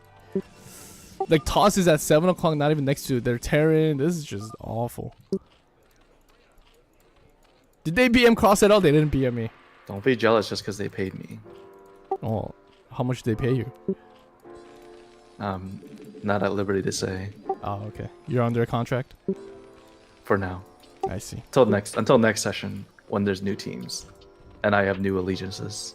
Oh, but interesting enough, Pidurgi's playing Zerg this time around. Oh yeah, I wonder. I was just about to say, I wonder if he's gonna go something other than 2 hatch, and he pulls out the 9 pool. Oh, we're gonna see the first 9 pool. Chef Kev going Kevin. Not Kevin. Chef Kev going toss. Oh, even 9 o'clock going Big 9 one, pool. yeah. Okay. Oh, so we're not gonna see a wall by. Oh, this is 8 Rex, 8 Depot, 8 Gas versus 8-8. Yeah, looks like both Terrans going for the mech build. 12 o'clock went 8 racks. 11 o'clock went 8-8. Phil went 8-8. Yep. So we're gonna see a little bit of difference here. Mm-hmm. I think after this game though, they're gonna realize like, oh, 8 racks versus 8-8. Okay, 2 Vulture comes out this time, or like Zealot at this time. There's a reason why you poke with first Zealot. So a lot of different strategies going on. Right. There's definitely an algorithm at play, right? Like once you have the first Vulture after an 8 racks fact, you know, there's something you do with that while you wait for the other factories to kick in, the machine shop versus the 8-8. You're sort of able to take part in the action very quickly with your 2 Vultures. You know, be a little dominant in a way. Okay, the 9 pools. Oh, a bunker at 11.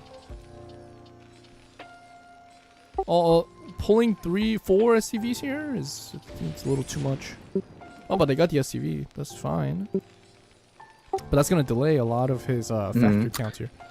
Yeah, one thing I noticed, and this is extremely minor, you know, just is that 11 o'clock Phil actually builds his second depot before the factories, which sort of delays that factory timing, that second factory timing at least.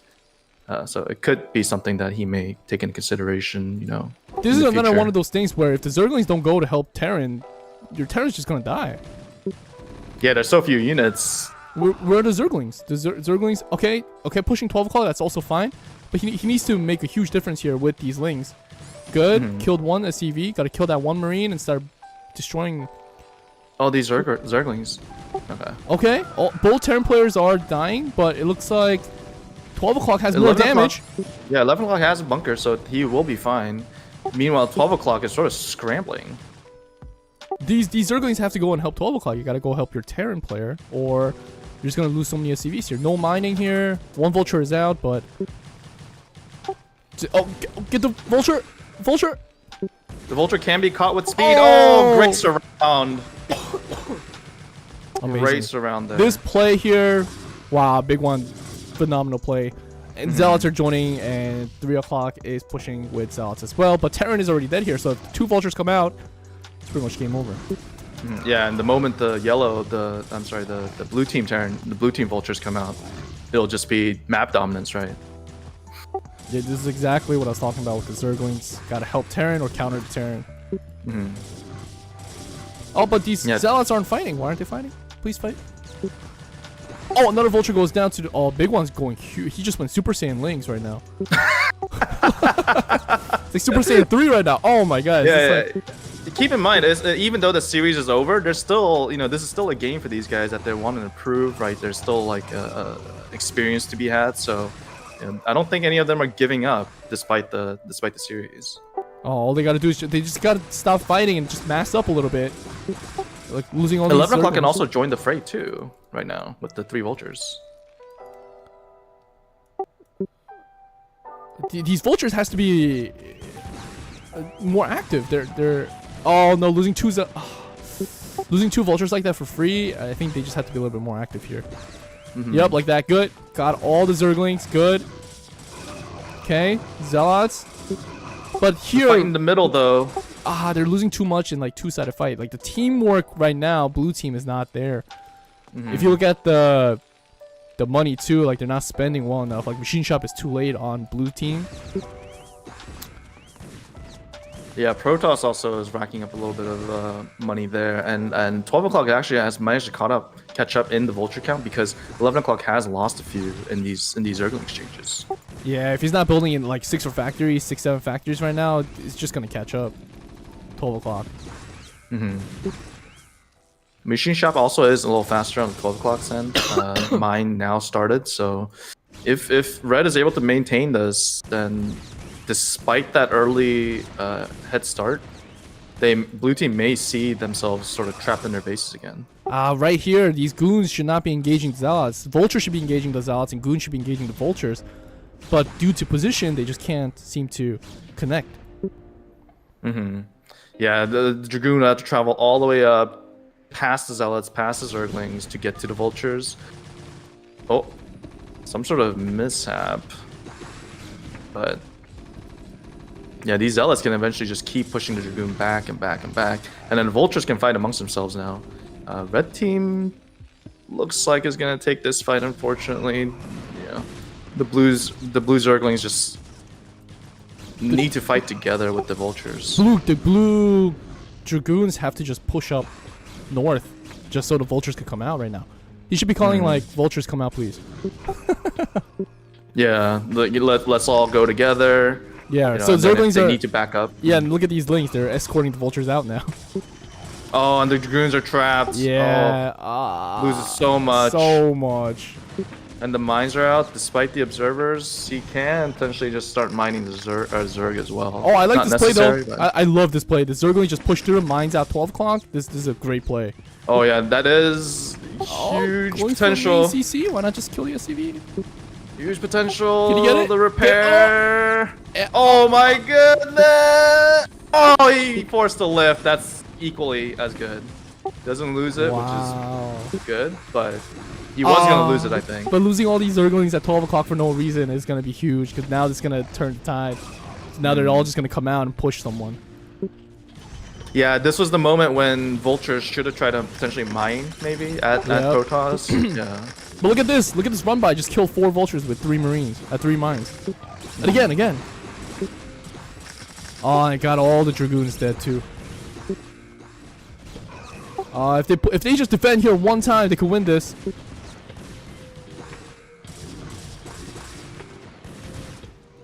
Yeah, this is the part where Terran may just want to start pumping Vultures. There are 2 Wraiths actually on the way too, so that could be a huge play. Maybe potentially just outright kill Terran. I just feel like the blue Terran Vulture is just not being active enough on the map. He needs to be out here trying to kill speedlots, mine up properly or continuously. Right, and I feel like with the unit composition, he doesn't even need to make tanks. I think he can just make Vultures and only Vultures. Yep, you could just focus on the Vultures. Right, because you know, the Vultures, yes, tanks are better to fight against the Vultures, but if you just have more Vultures, you can win that fight, and then you can also beat the Zealots and the Zerglings a little better too. But overall, it seems like if blue team just sustains and just defend, I think they could still scale and eventually win. 3 tanks are out, 2 Wraiths are out, Vultures are out, Armory's coming up. But the biggest problem here is someone gonna go for a drop? No drop so far. Look, see, You have the Terran blue team is pushing out on his own while all his teammates are on the bottom side not pushing with him. So this seems like a lack of communication right here.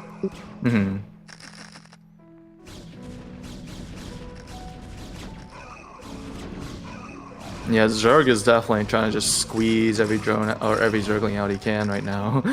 Just even though the 4 hatcheries, there's a lot of idle larvae. Oh, but But these observers. I think the out. Dragoon has actually reached a critical mass. It did, yeah. It could kill anyone now. Yeah. And this would be a great time to potentially start mining 3 o'clock and maybe even start sieging towards 12 rather than committing. Wow, but look at this. 1 o'clock went Mutas. Oh, what a play. He has Lair and Spire up right now. Let's see if he has enough gas. But he has a lot of goons, so I don't know. I don't know if they noticed this yet. They gotta push Zerg right now after mining up 3 o'clock. Oh, here comes the drop coming towards 7. Oh, the Dragoon and looks sees it? like Is there a call out? Everyone too slowly just focused? meandering on by. Everyone too focused? Yeah, it looks like everyone's screen is just focused on the fight right now, based on the minimap collection that we're seeing. Here comes a drop towards 9, though. There is a ping. Is there a pull? Oh, 18 kill. drones. The Wraith comes and clear out the shuttle, though. Oh, no, the shuttle runs away. But this is still huge. Zerg only lost drones, but 12 o'clock is fully dead. Oh, okay. There is the pro poll. 12 o'clock is dead. Nice, beautiful No poll. GG though. 13 kills, 18. Well, 13. Oh, right. 21. 21. Oh, Nice. 20 kills. Now let's see if that's gonna make them all backpedal again. It looks like we are. Okay, I see what 12 o'clock is trying to do. Looks like 1 o'clock. Bidrugi actually didn't really take too much time droning up, unfortunately. But if you take a look at 3 o'clock, at the top of 3 o'clock's base, we have a neat little surprise. Oh. He's going for that 2x money and to win it, but let's see. They'll have to win it though. They'll have to win it, right? They just gotta push. Blue team, I'm rooting for you. If you couldn't somehow listen to me, just push Zerg and you could win. Okay, good. Stay out. Hit. Drop is still on the way. Terran is going for a critical mass right now though, so he's gonna have Valkyries out soon. Oh, look at this. Toss is pushing. Yep. Okay, good. Zerg is dead now. Yeah, there's just so few units to work with, or so few defenses, I mean, for Zerg, that the attacking it is such a fragile, or attacking Zerg is so fragile. Did they see this? Did they see the drop? There may be just too many turrets though, because the Corsair is injured and Shuttle's also injured. Oh. The Zerg is dead. Oh, thank God they're not gonna get nuked. I mean, they could still. Just I feel like they may not lose. I mean, well, I feel like they'll never play a show match if they get nuked right now.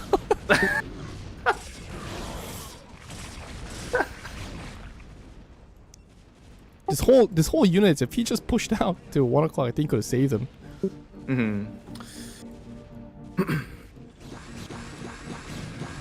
Nice. Yeah, blue team played that well. I mean, they fought for the middle. TB 7 o'clock toss definitely, kept his dragoons alive. Had as good as engagement as he could, and managed to mass up that critical mass. And yeah, look at that. Even despite the drop, TB1S actually was able to pull through. Make a lot of mass. J32K, GG's. P3G. So Toss is still alive. He's still playing. No observers though. We still got 3 DTs here, so. He said, yeah, the team did leave, so the game is over. Yeah, so. He said, bro.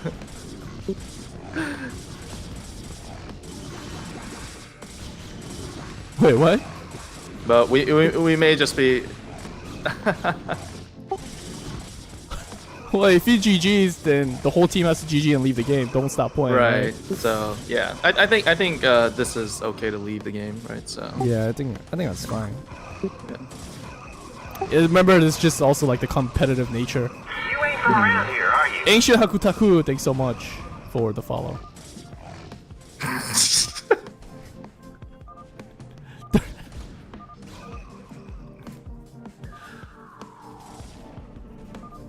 But yeah, this fine, So, last game, great job by the BFT team, and we end the series with the 5-1 victory by the BCJ team. All right, so should we interview both teams? Yeah, if they have time. All right.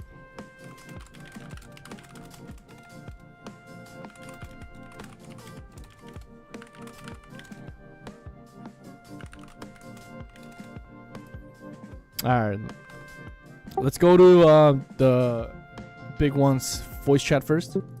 Okay.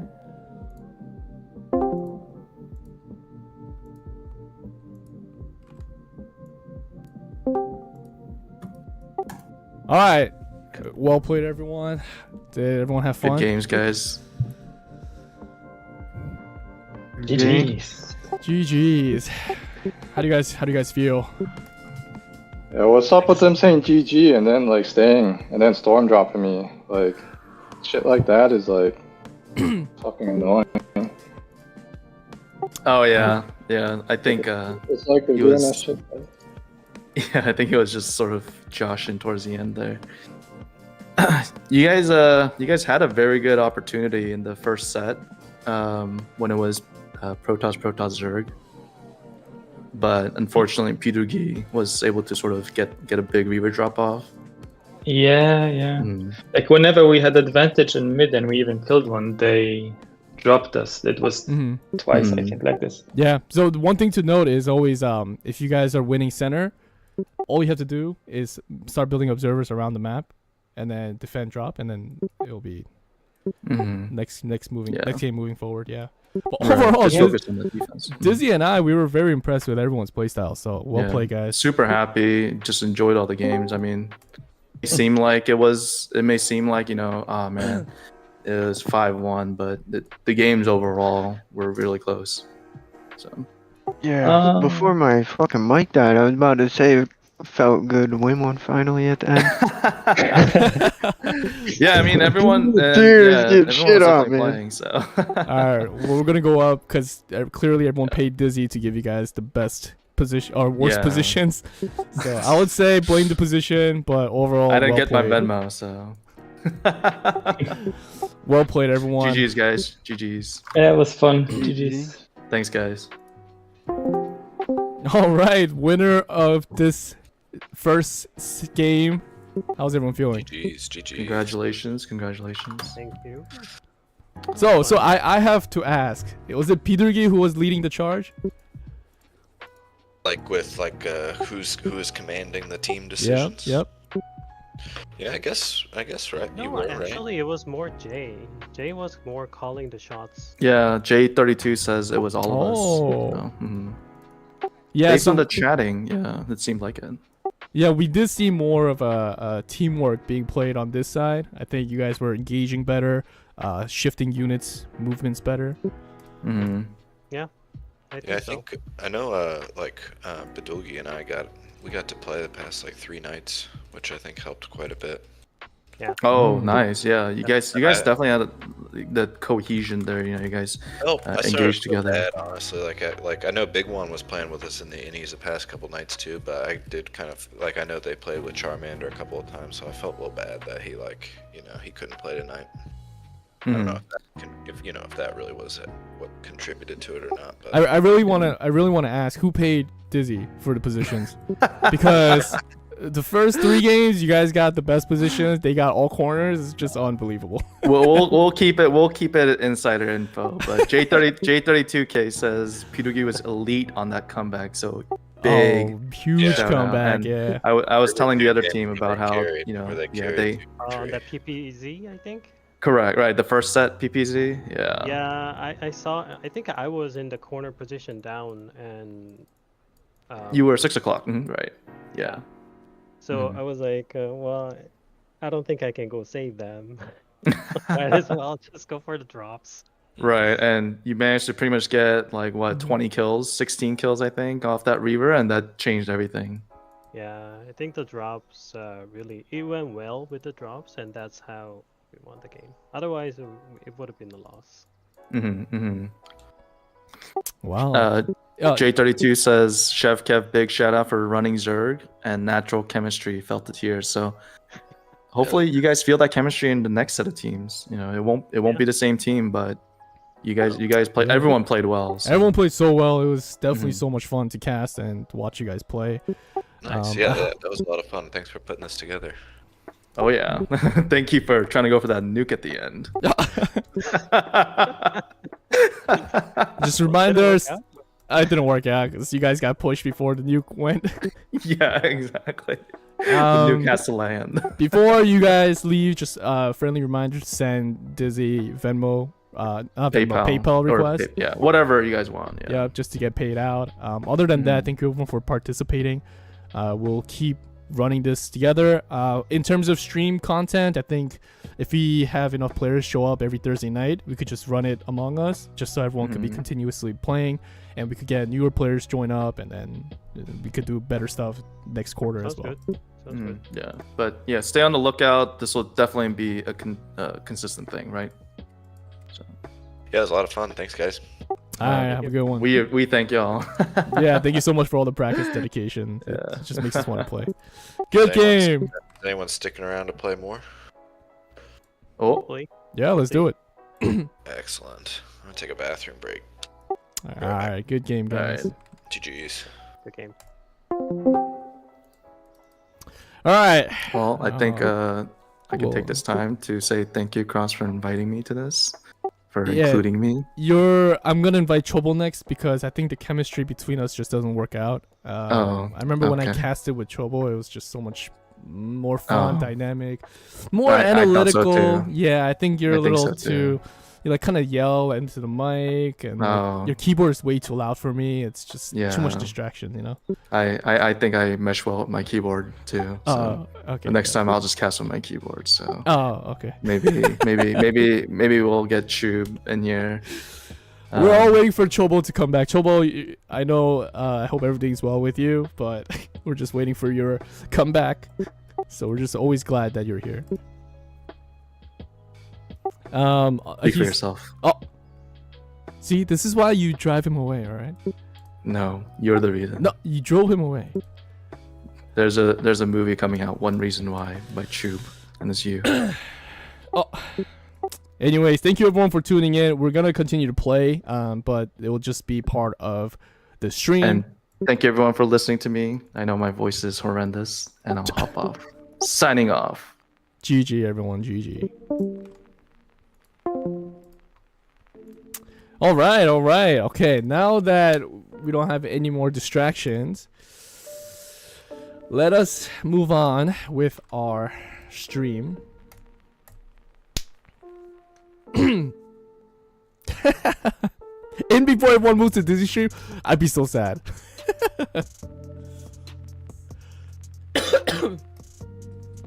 Yo, guys, it's because I'm sick.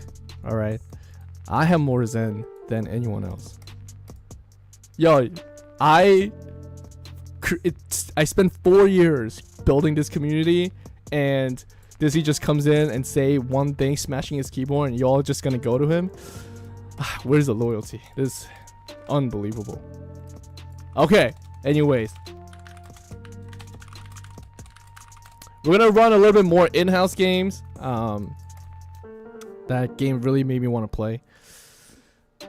Dizzy does not have higher APM, alright? Nick, what are you talking about? I show you all honor.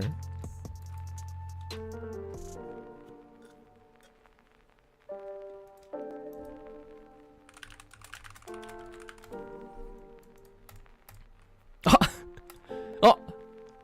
No, I'm not to BN for 2025.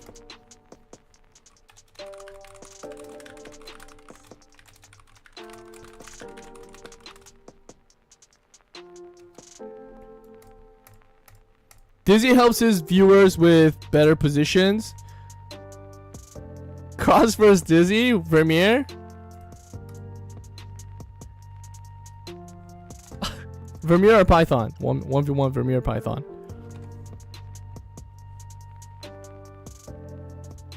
So we still have J32K, Chef Kev,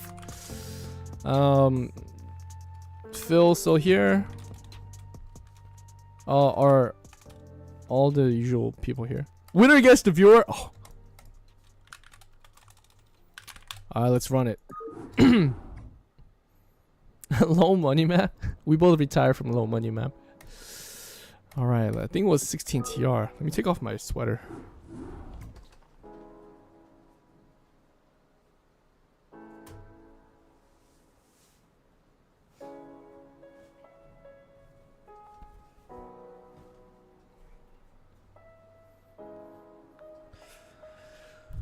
All right.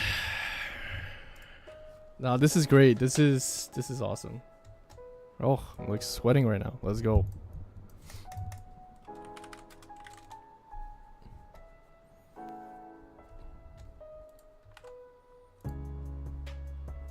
Oh, I knew it.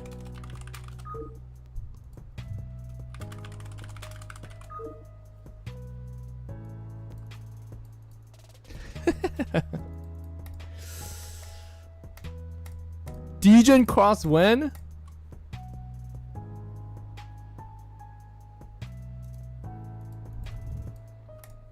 Degen cross in the future. When wife's not home. Oh, do we not have enough players for in-game? Or is everyone taking a break?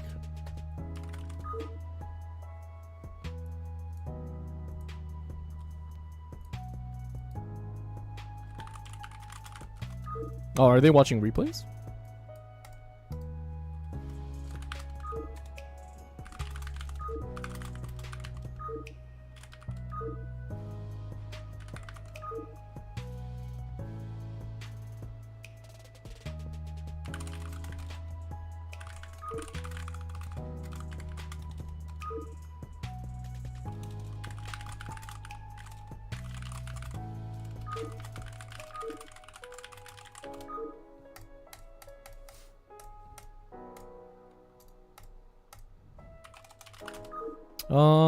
Let's see.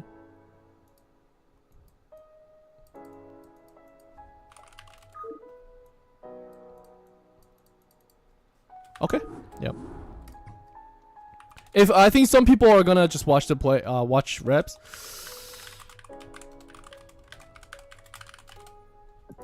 I think people are just watching replays right now. So we'll just play some pub games. Everyone is waiting for the 1v1. Everyone's taking turns waiting. Oh, that was such a fun event. I'm so glad we were able to pull it off. I'm so glad everyone was around to watch it. It was just gives me great joy. Thank you everyone for tuning in as always.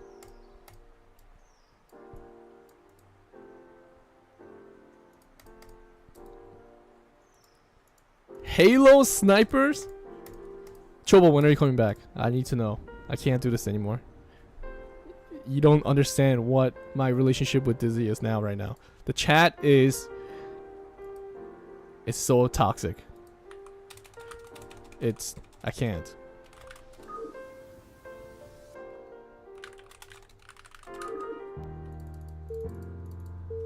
No, I can't. Bob Jason, I'm glad you were able to catch the stream.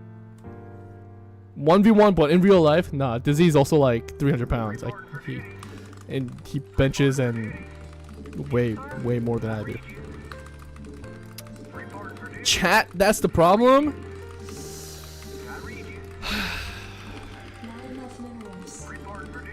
Listen, and alright. You don't understand what's going on. We didn't fund. No, honestly, the prize pool all comes directly from Dizzy. He wanted to put in. I wanted to do a show match, but he wanted to put in incentives for the players. So he just decided to put down $300 for any winning team, which was so generous of him to do that. So when he said the prize pool and the donation, we used the community to kind of like give back at all the games that you guys played and the motivations and everything. So the prize pool all came from Dizzy. And certain players, like even certain players decided to like not take the prize pool but wanted to give back. So we're gonna do pretty much reimburse the prize pools to the next set of games. So it's pretty insane. Fire best medics close only. We'll see. Daniel, what's up, man? How's it going?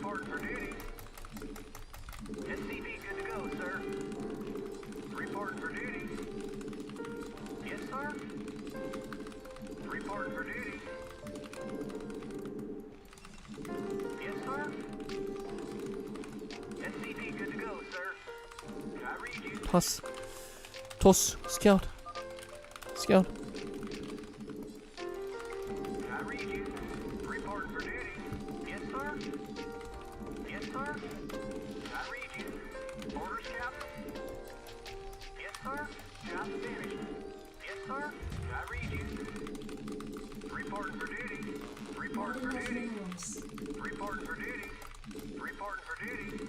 I think it's more important to scout than to make cannons for us, because then we can react to what's going on.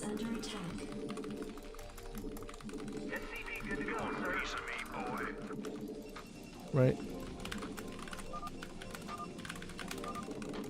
Hello?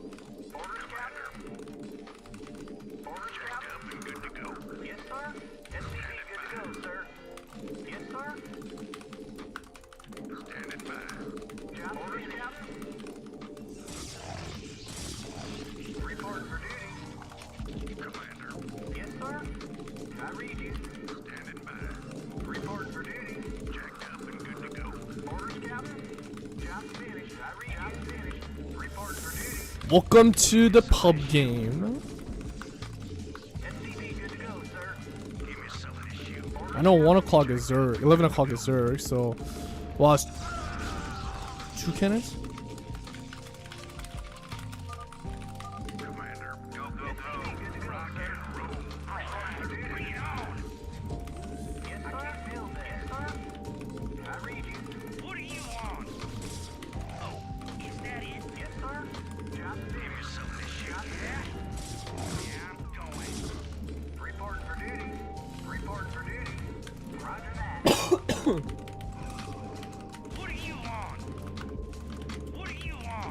I think here the most important part is we cut pros, we cut zealots, right, with our vultures. And what we do instead,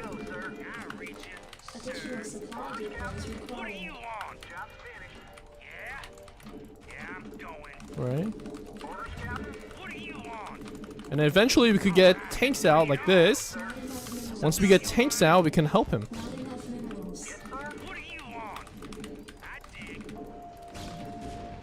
Wow, they're like fully committed to...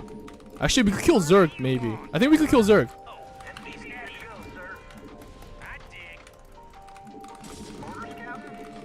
I think Zerg might be a problem. If we spend too much time here, Zerg might get big and...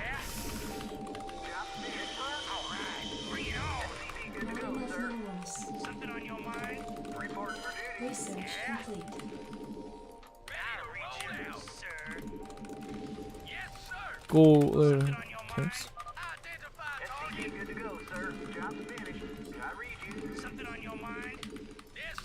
Right, because you can hold that on your own for now. Right? These cannons are actually very useless. They're not really doing anything.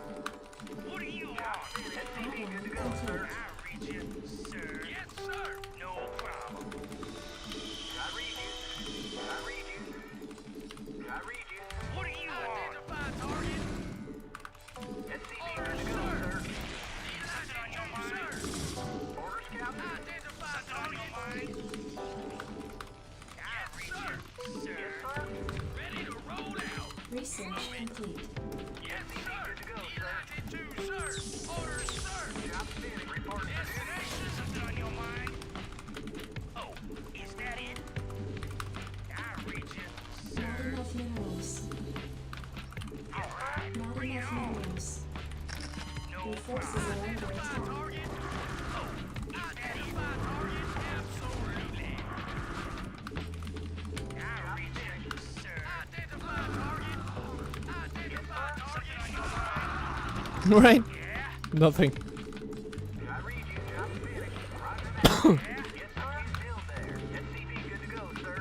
Something on your mind? Destination? Orders, sir.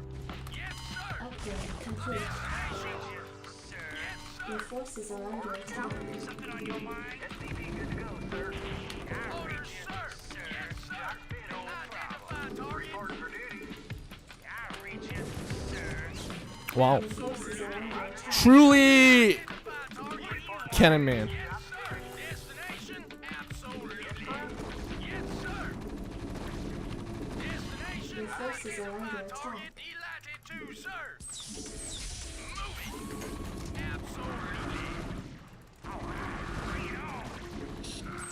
Yes, sir. Your forces are under attack. Target. Destination? Yeah.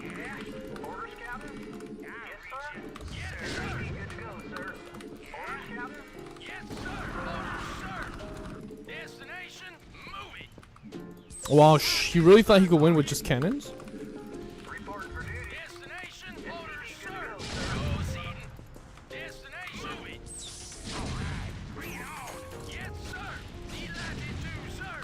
Really? You ain't from around here, are you? Hey, thanks so much for your boy Snipes09. Thanks so much for the follow. Wow.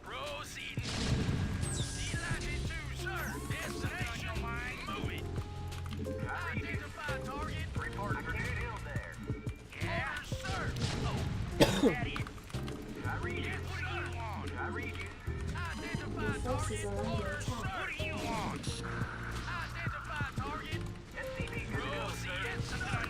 Why? And he's not gonna leave? Don't you think it'd be a good idea to keep playing and buy clan map instead of this one? Yes and no, because this map I think gives the basics of the game, but the other one it's not popular. So this is more of a pub game. The other one is more official map.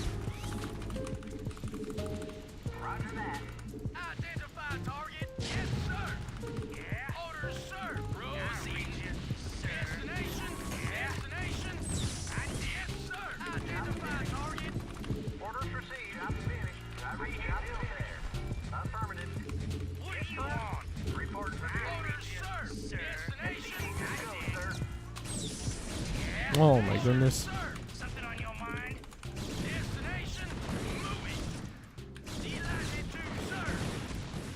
Your forces are under attack. GG.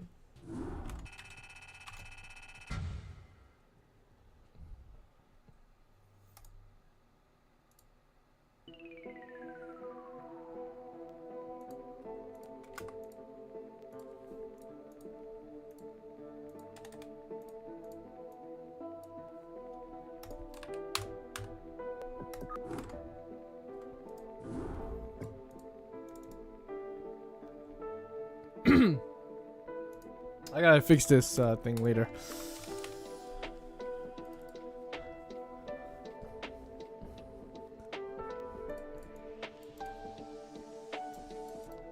Yeah. Forge first, no double nexus or no gas. Always gonna be cannon rush. There is no buy clan with just 6.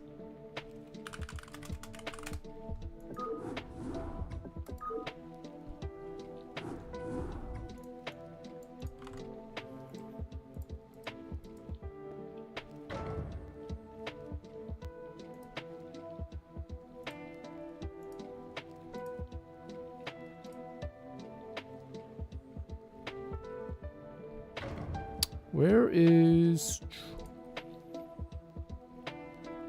Let's go. Those of you tuning in, as always, appreciate it if you can like, subscribe, follow for more.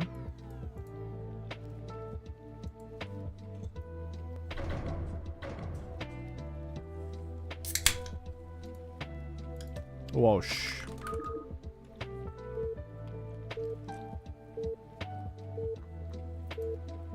Let's go. Oh, PTZ.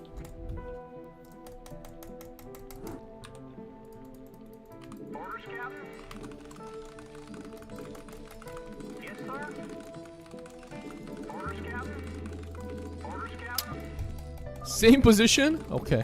Not enough minerals.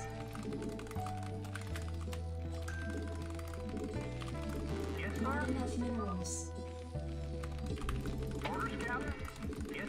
I'll do IMEC to nuke.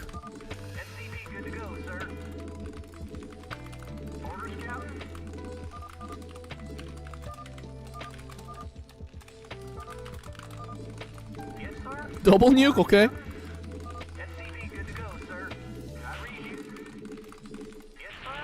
Not enough minerals. Not enough minerals.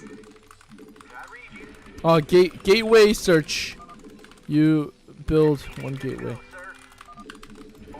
Then scout.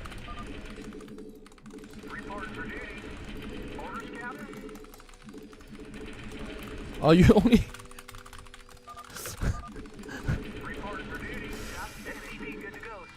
Not enough minerals.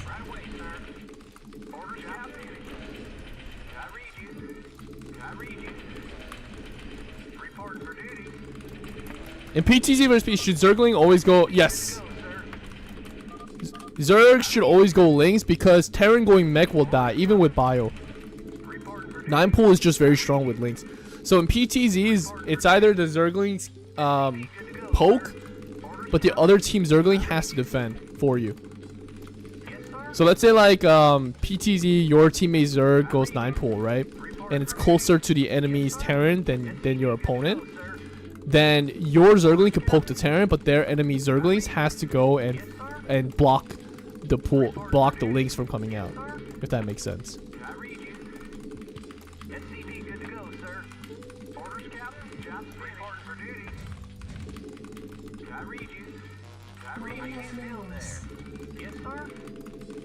It's a rule of more of keeping the unit count low versus position, right? In a lot of situations, you see people winning because they have better engagement and they're like dwindling down unit count, right? So 6 links versus 6 links, let's say like 4 links survive from that first attack, then you have an opportunity to build like 1 or 2 drones, and then you just kind of slowly scale from there instead of just trying to go for an all one shot, one kill kind of moment.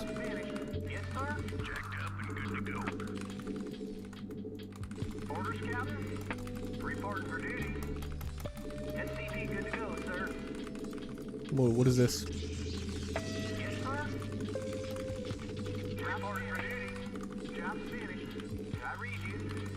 Okay.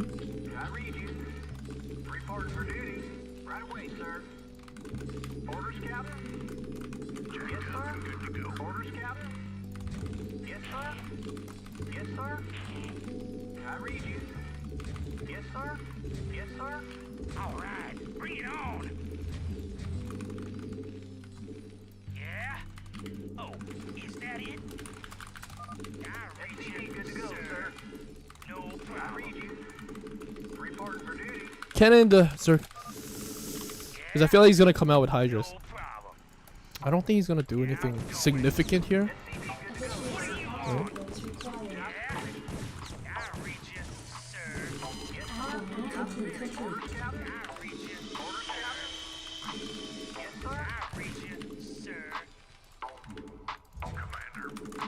This is pubs.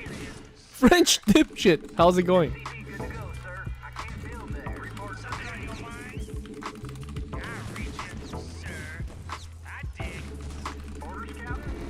Nice.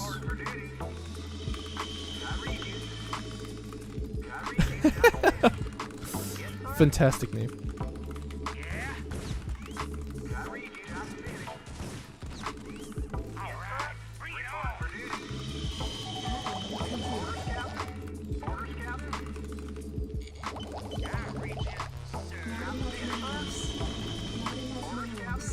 Right, we have full map control, and the only thing that's hindering us is pushing out is the sunkens and stuff like that, right? So what do we do as Terran players? We just go tanks.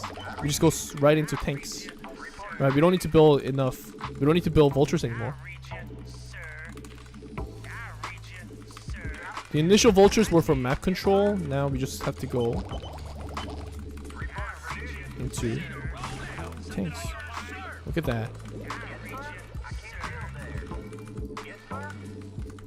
Five minutes, 2 tanks. Add-on complete.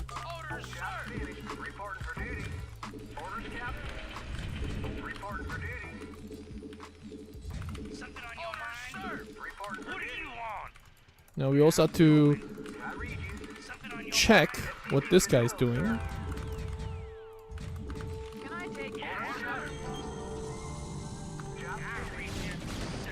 Okay.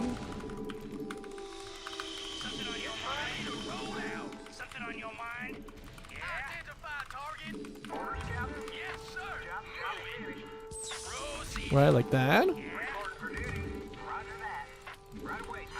forces are under attack. Oh, please! My tank! Oh, thank God.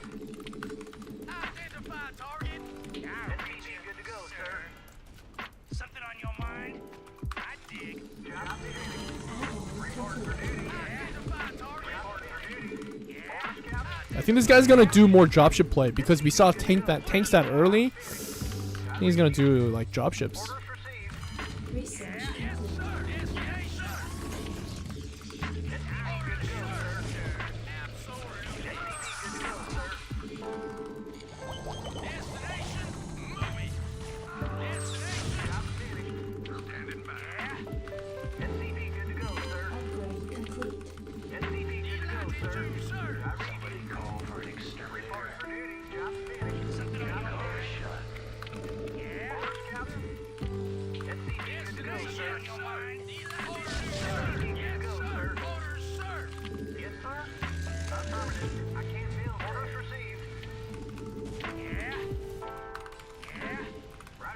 Now the question here is,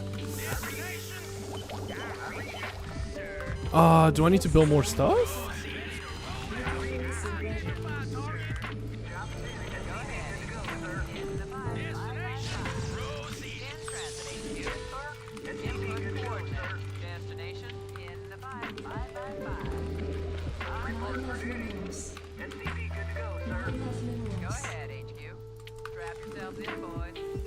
He's building things in your base.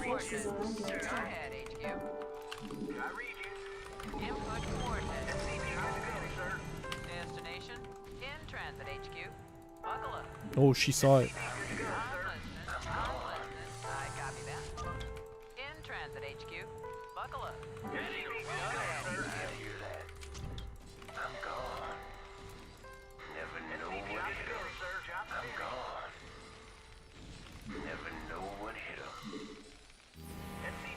Okay. Nuclear launch detected. Additional supply depots required. Kaboom! Research complete. Your forces are under attack. Nuke for $600. What? Complete.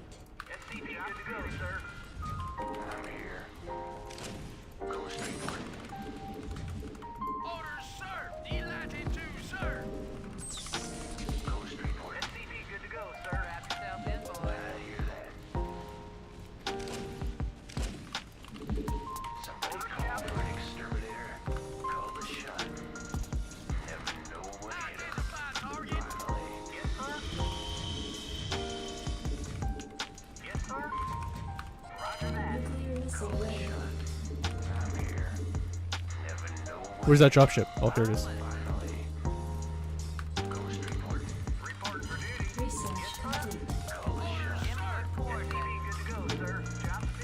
Okay, now we go into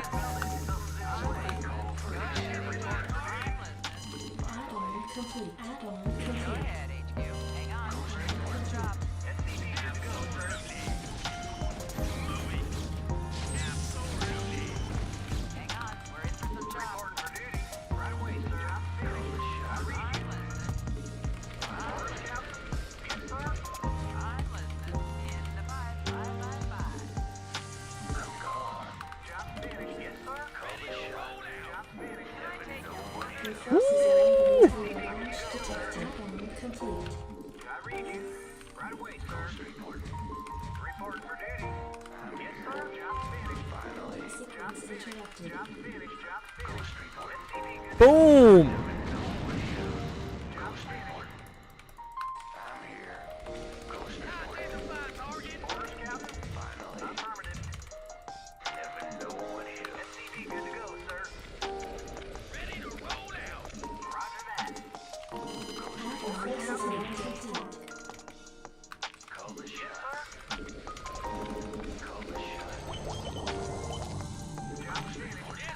Oh, is this guy not dead? Wait. Why he no dead? Oh, please. 19 seconds.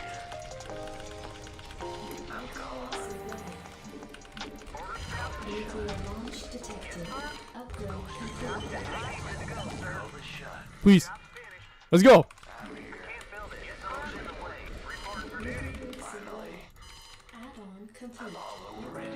Please.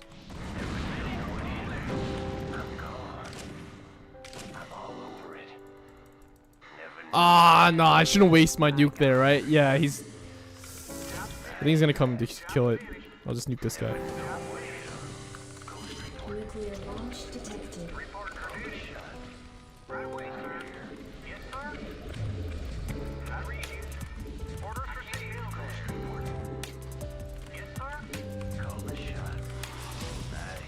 Oh!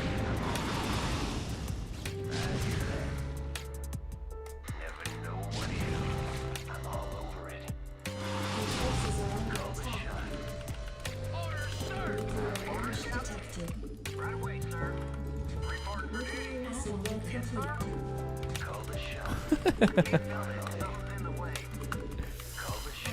complete. Very nice.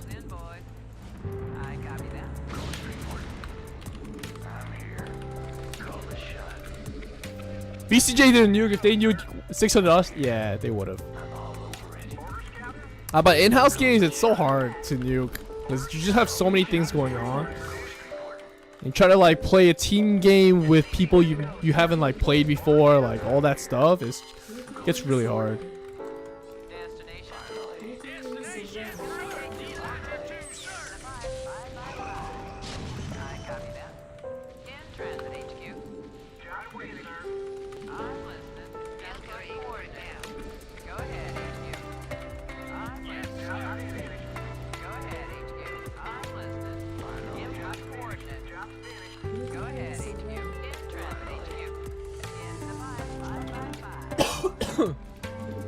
Oh man, this cough is insane.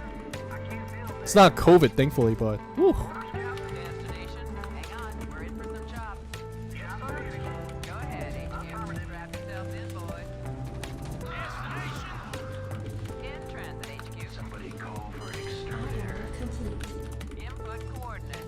Too many bong rips?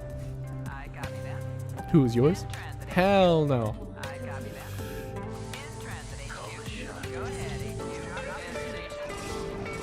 Oh.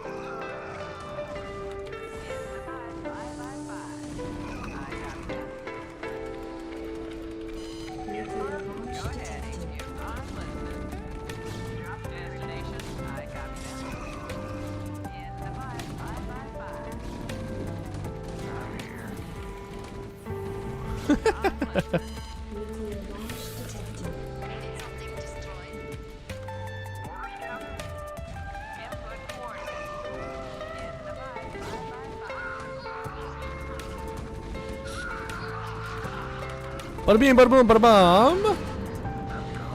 Goodbye.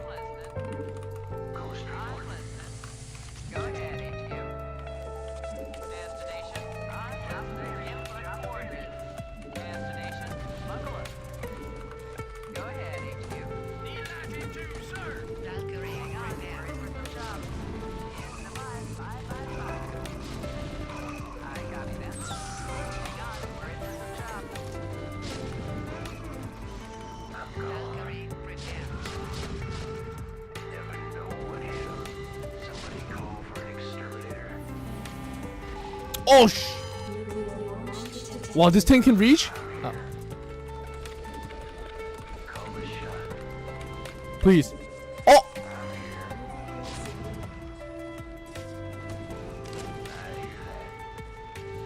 Okay! Wow, she's...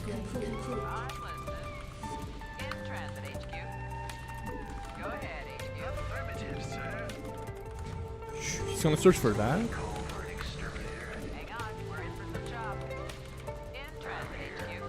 He searched for the nuke and not the unit.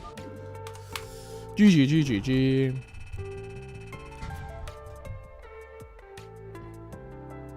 Hey, wait, is norovirus... Yeah, I don't have diarrhea or vomit. I think mine was just purely bronchitis, to be honest.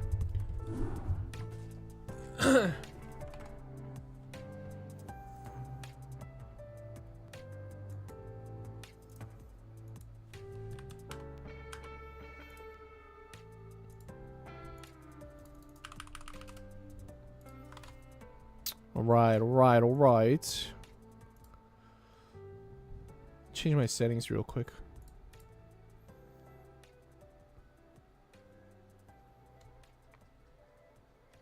Longitis?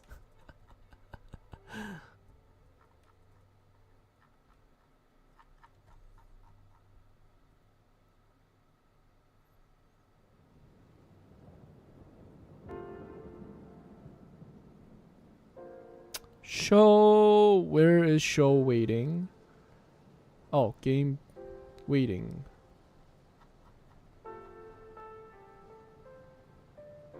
Oh, where is it?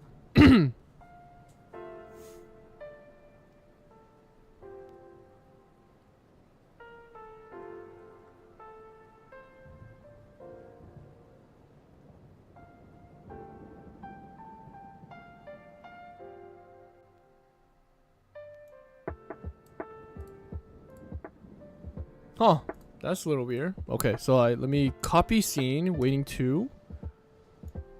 I scroll. Game 2. Okay. Settings.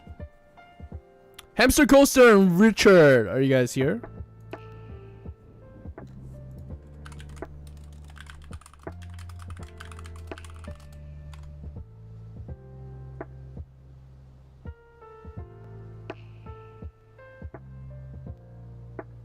Oh, here it is. Okay, there you go. Now if I switch up, down, okay, go.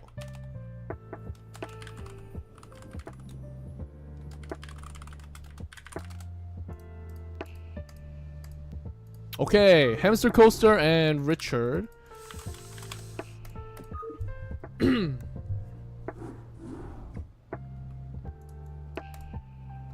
I have stupid question for you. Do you play full screen pillar box or window? I play full screen. Well, full screen window. So it's borderless. Chef Kev, GG, my guy. That was a lot of fun. Oh, Richard, you got... Oh, no, that's Hamster Coaster. Never mind. I thought you got a K launcher for a sec.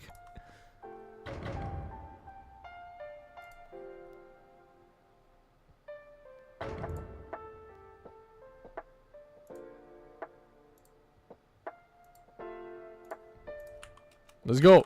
Oh, never mind.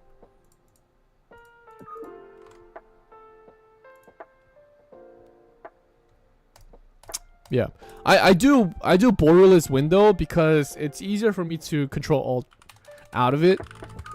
So the full screen doesn't actually minimize, but it stays there. I can move from screen to screen a lot easier. It also takes up less FPS because it's set to whatever native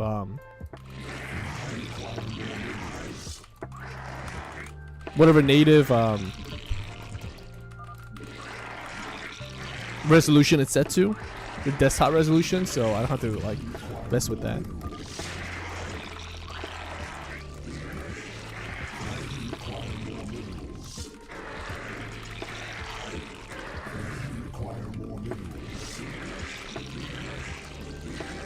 Drones, but yeah, actually it makes a huge difference. I don't see pro players do it very often, but it does make a difference where after 48 minerals it takes like a second or two for it to come out. So if this drone finishes, or in terms of like the probe finishes, you wait like a second or two before you queue up another one. But if you split them, yeah, exactly. So if you split the probe, and especially if you look at the left one, this left one sometimes doesn't mine, and you can really see that. So that's what I do. I usually split them and stare at the left one afterwards. So if it doesn't mine, then I just click it, right click it, and it mines much faster than waiting for it to find a patch. Little nuances. There are a lot of other nuances that you'll see.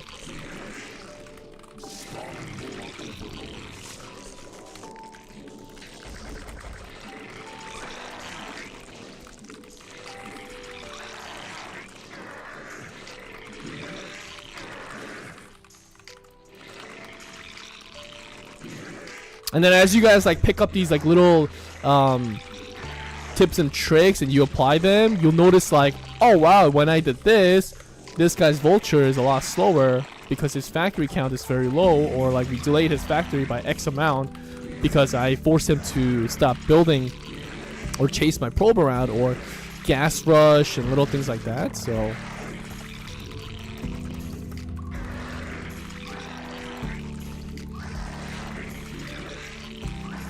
Oh, 3-gate forge.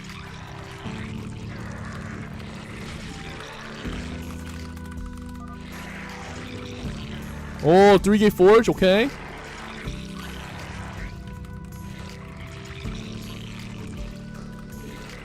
Oh, this one I think I gotta go 3-hatch Hydras. Wow, everyone 3-gate forge? Okay, maybe I'll go 7-hatch. Oh, and poke? Who's poking? Wow, hamster coaster, okay. First time playing with you, but impression, very good. Very nice, I like.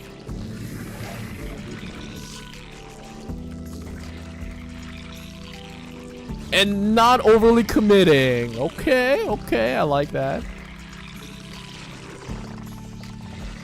Both, all 3 Zots are here? Okay. Everyone's else here?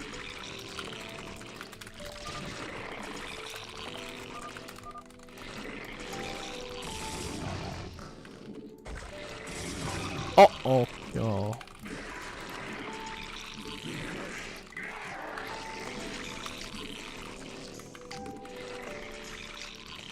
Okay.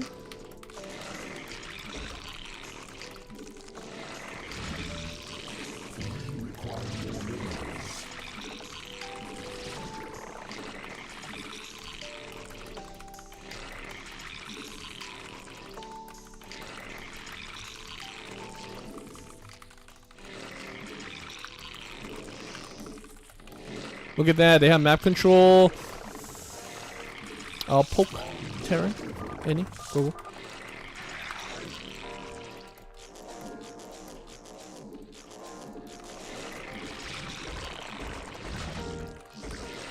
Together?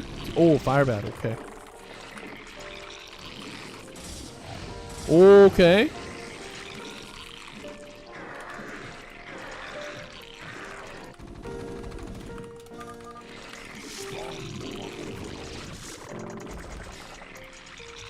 Oh, everyone's good. Opposing team is good too.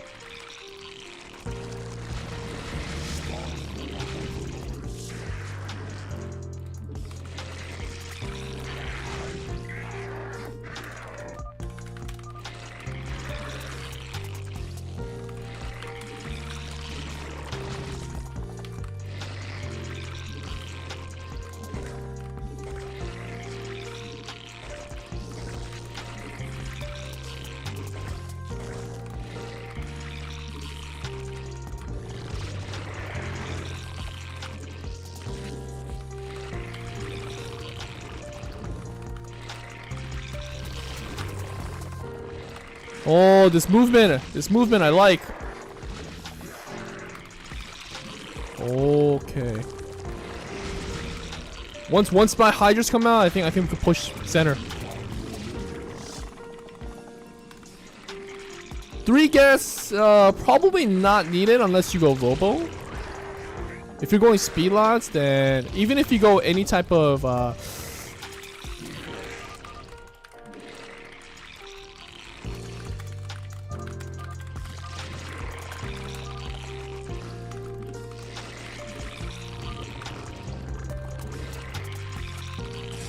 Fireball with stim medic, right? So you can't engage. Now, if you go and try to push someone right now, just be a little patient.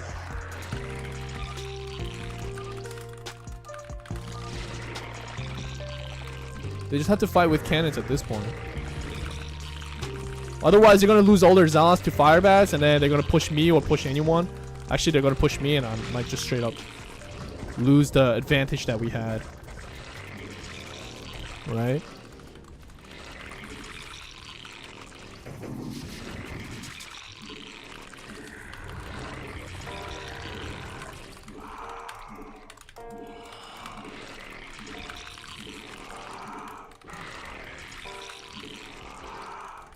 Also, since our position is so god-awful,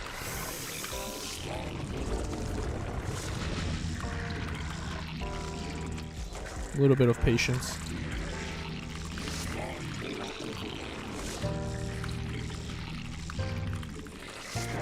When they move, we move.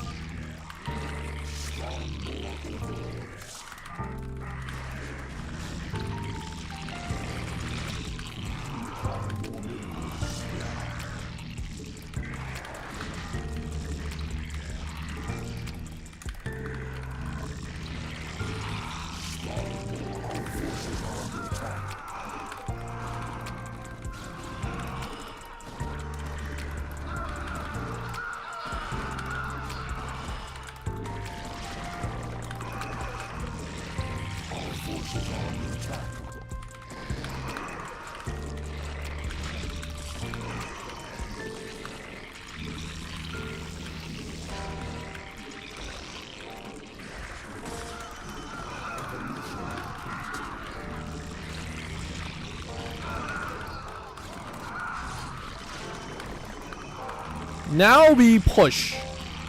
Okay? Why? Because we just obliterate their entire army. Right? You don't need to attack for no reason.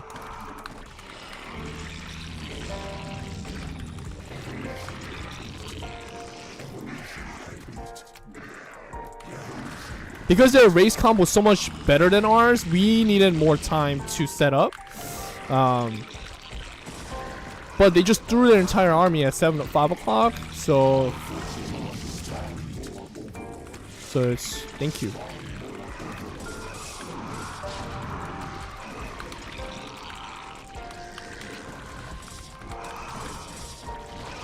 Right?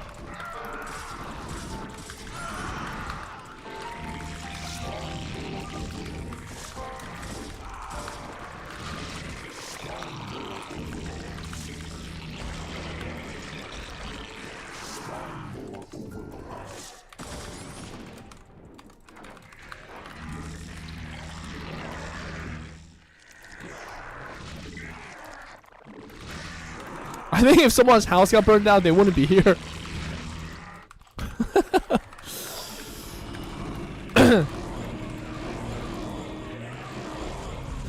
Wash, what is this? There's so many units.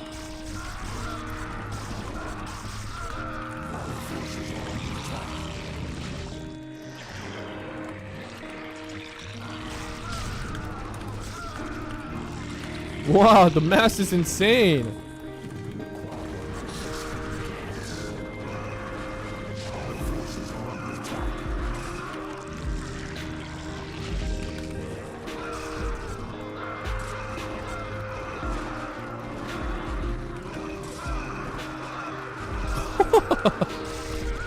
Marine ketchup.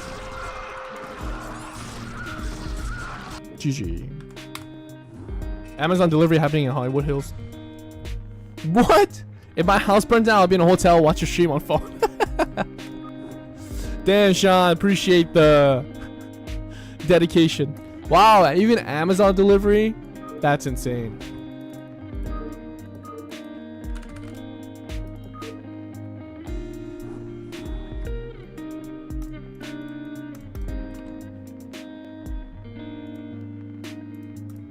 GG. Yeah, so I think that was a very fine line between when to engage, when not to engage.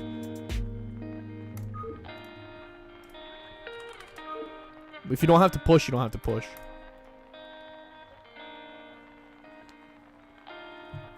Extinguishes like fire at each house. You just yeah. That's so funny. Every house that's burning down, he just goes and like extinguishes it, and then he delivers, and then that's it. But he also calls like, hey, I need you to sign this package, Amazon package. Takes a before and after. Yeah, to prove the house was there. Still gotta do the job, even though it would garner the fire. No, but his new job, in the job description, it says, need to know how to use a fire extinguisher just in case your fire is burning down. Just so it could help. Hey, that'd be, pay the man. If Amazon deliveries have to, the drivers have to start extinguishing fire, oh my goodness.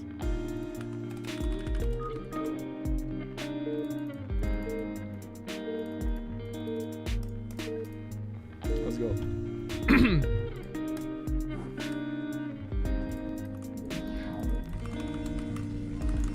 Okay.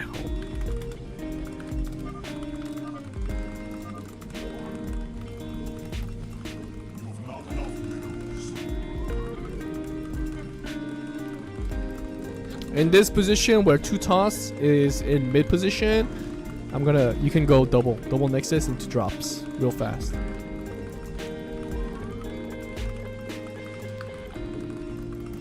Life-threatening forest fire, 50 miles per hour wind.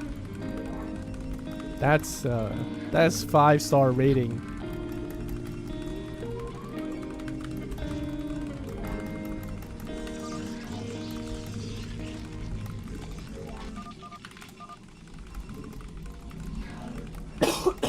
I like that mentality, Hamster. I really appreciate that mentality. You get the basic build orders down first, and then you start incorporating other builds. But then if you don't even know the fundamental builds and you try to incorporate other builds, just fundamentally you can't execute it. And I think Starcraft is just one of those games where you cannot skip the fundamentals. No matter how talented you are, you can't. Conor McGregor, well, he hates running.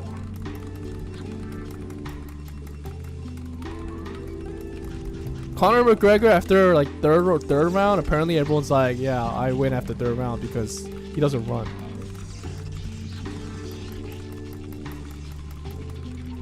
Through fundamental, I think Conor. Wait, didn't Conor beat Aldo because he just got in his head like crazy? Yeah.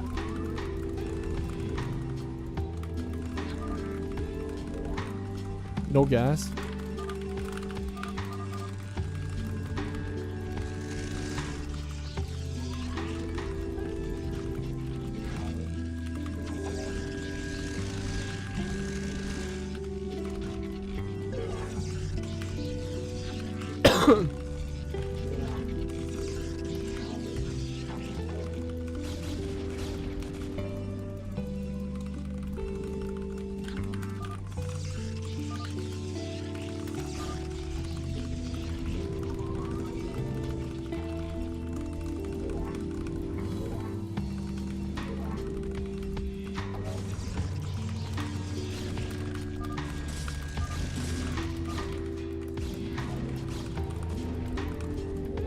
Why did the Zealots go counter?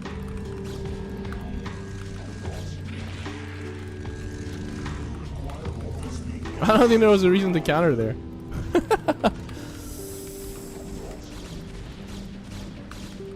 Okay.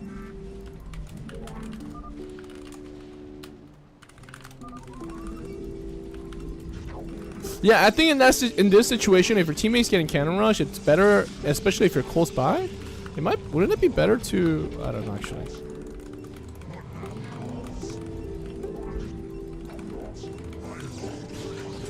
Survive on his own.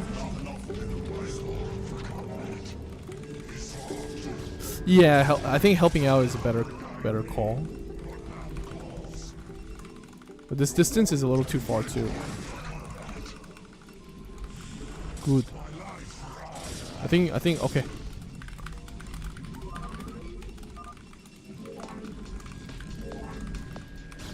Maybe not. Perfect. Good movements, guys. Good movements.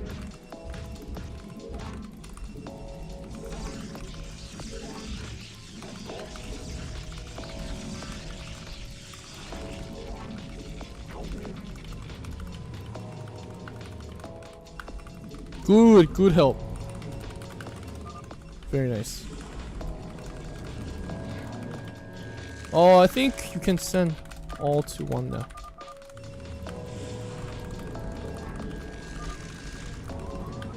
He went link, so I think you can full send.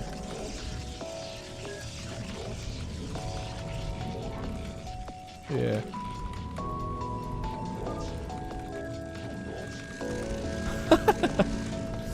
You gotta overcome your fears, my man.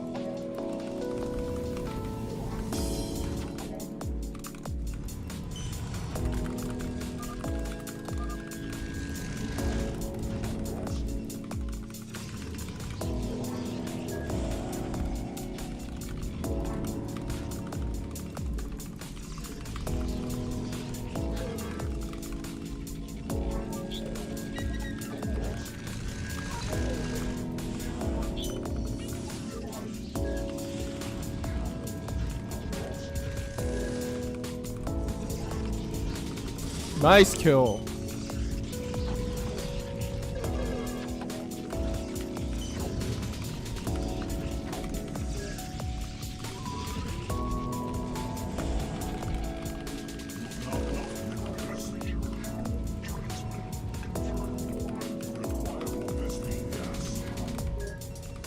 Because right now he's building Robo, that means it's gonna be reverse, so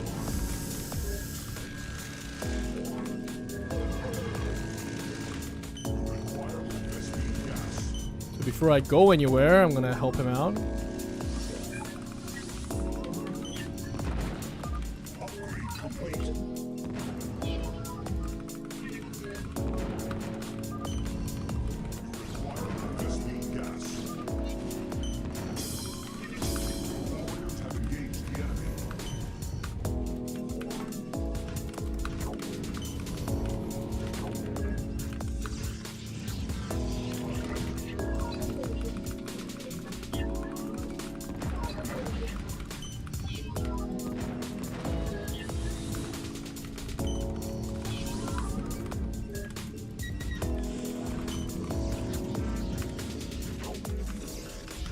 Yep, full send. Full send, full send. Good.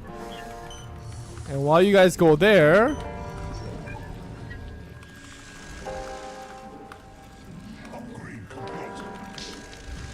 I'll go 7 o'clock and all him.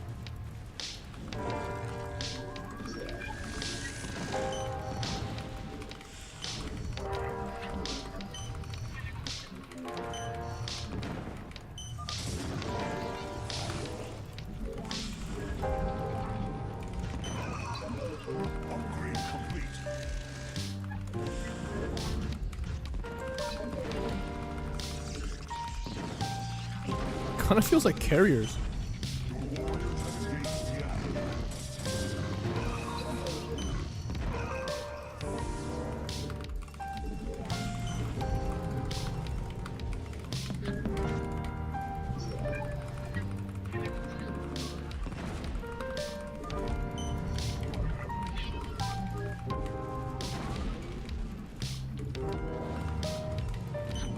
What was it? I missed it. What was it?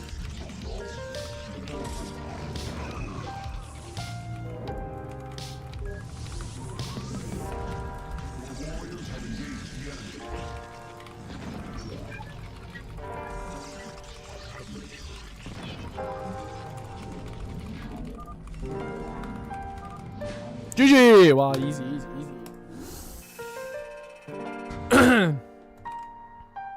Precision and timing always beats power and speed. I agree.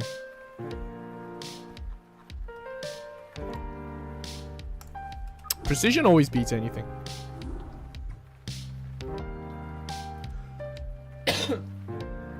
I mean, Pacquiao, was it Pacquiao? Pacquiao versus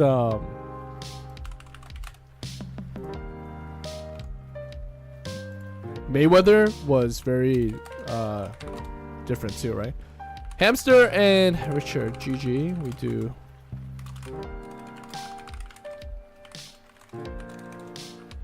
Alright, what's fast? What's fast and Bear Down? Are you guys here? Is Bear Down here? Bear Down, are you here? Smoking joint with Tebow. Making with a better the standard pole. Yes, I see the improvement. I think your speed lot build is getting better. Timing wise, it's getting better. Only thing you need to work on now is sometimes like just look at the position of the map. If bio 530, if they push you, then I mean if they don't have any damage, you don't have to attack. Just wait until they push you. Or if the enemy team is all clumped up together, all three of them, then you don't want to attack that.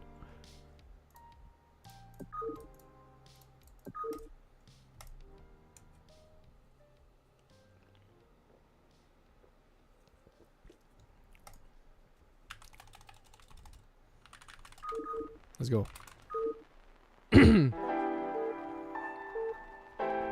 Those of you tuning in, as always, appreciate it if you can like, subscribe, follow for more. Let's get it.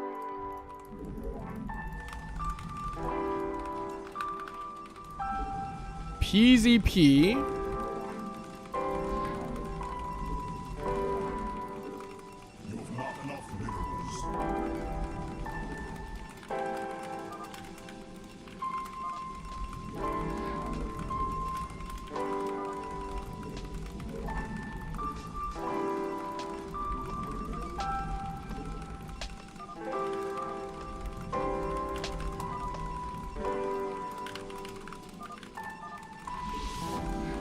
I don't think he understands. I hope he understands what I'm saying, okay?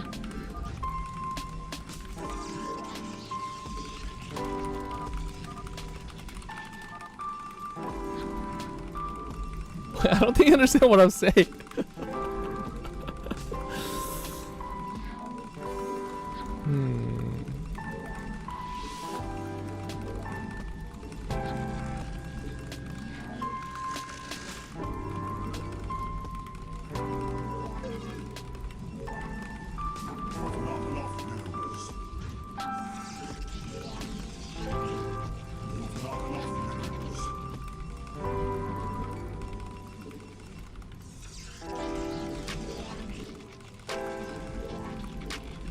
Oh, Forge Gateway.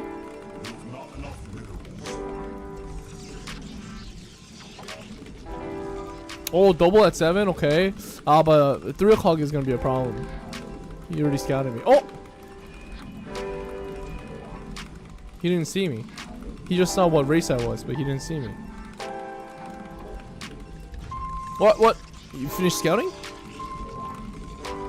Okay, I scout. I scout for you, okay? Okay.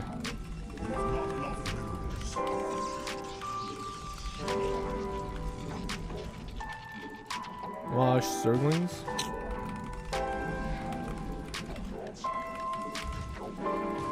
Oh, please. Oh, it's only 2. Okay, it's only a pair.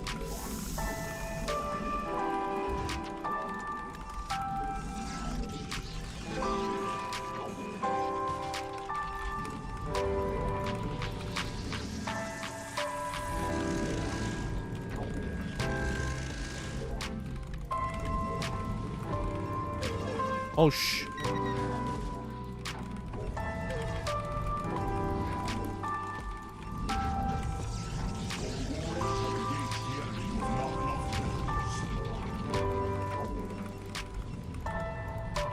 Oh, they're blocking? Okay.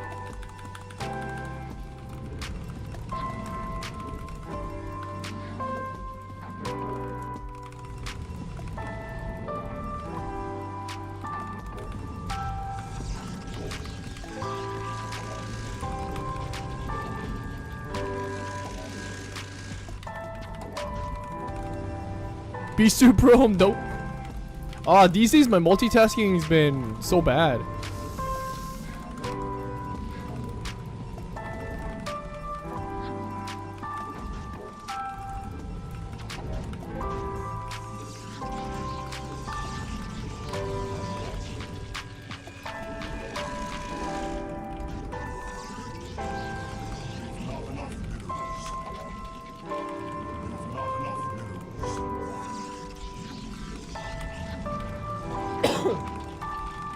Alright, and then we go into some start gate action. 2 for now. Okay, 3. Okay, never mind. We can't go 3.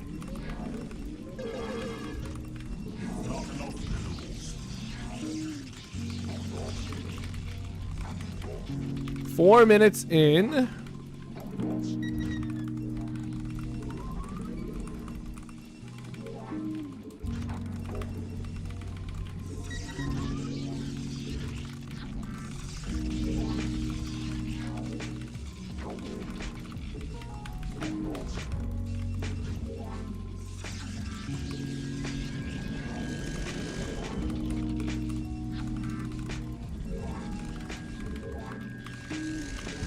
Scout.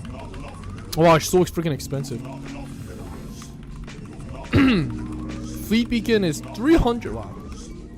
Trash. If you see your multi, no, my multi, I can't keep my Provolot alive long enough anymore. It's not as what it used to be.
Oh, this guy built cannons for him?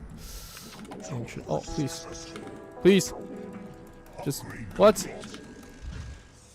Okay. Can't get out, right? Okay.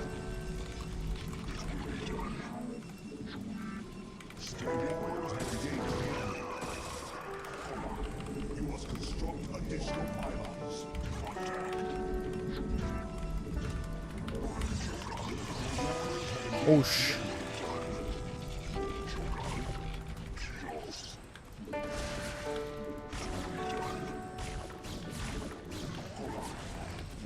Micro.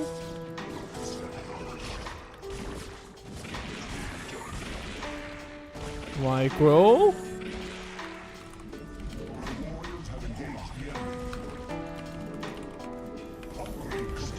Micro.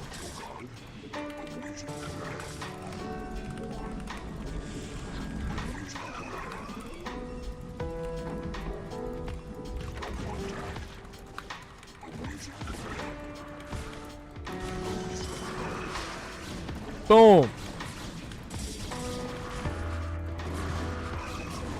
Boom. Boom. Wow, +1 scout? Insanely strong.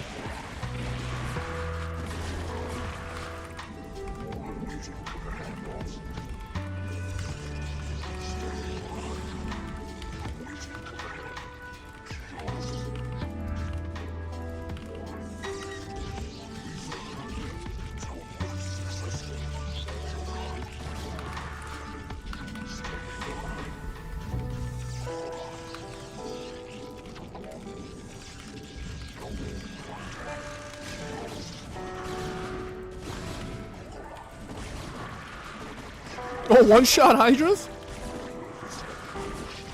Oh, never mind.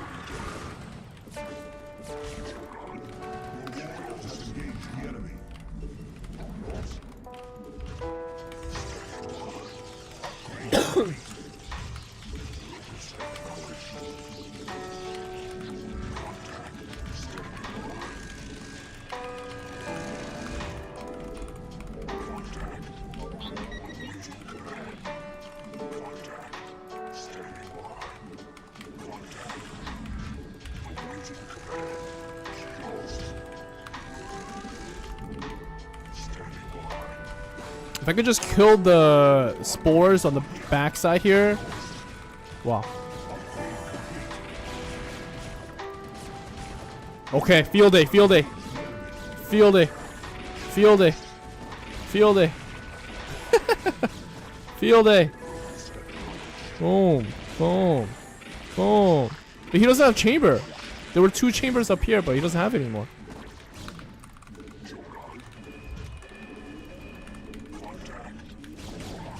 But this is a chamber. Oh, there's a chamber.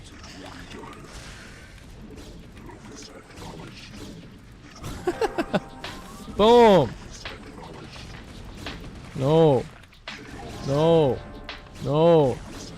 No. No. Oh, shit.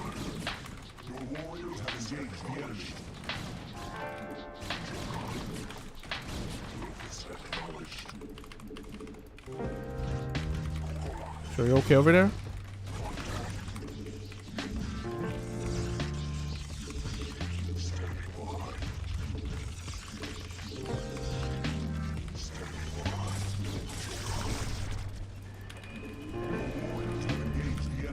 definitely don't look okay. Woo!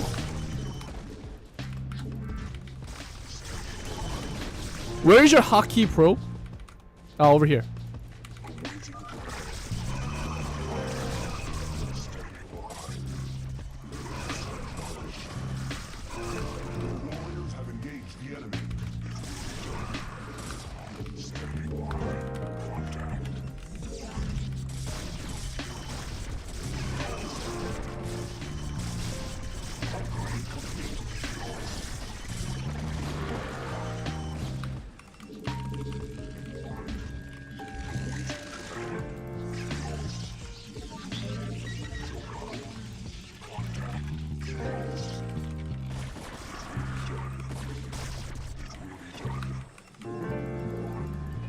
Am I missing something? What am I missing here? Templar Archive. I don't think I'm missing anything.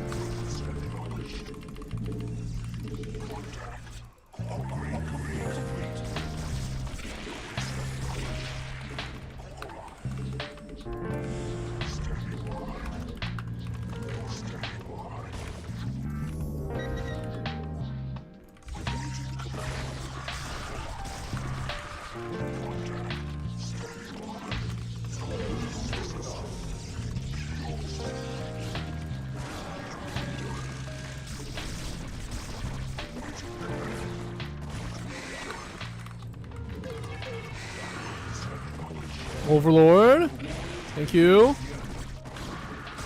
Oh, Corsair. Whoosh. Corsair? Why Corsair? Please, fire! There you go. There you go. There you go.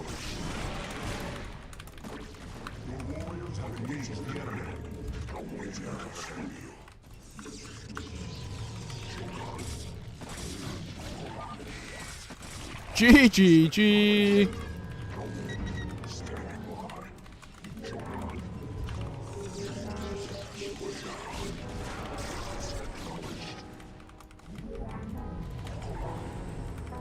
Okay, now we're gonna kill all the observers first, and then go from there. What am I missing?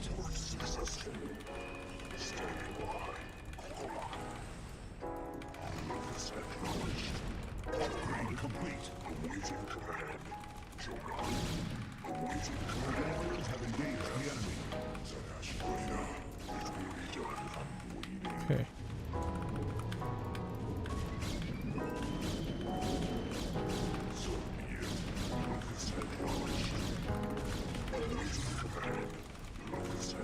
Oh! Hello?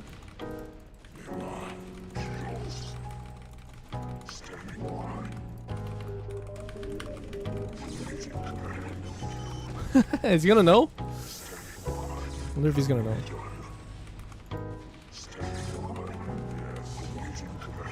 He has to know eventually, right? Oh, where is it?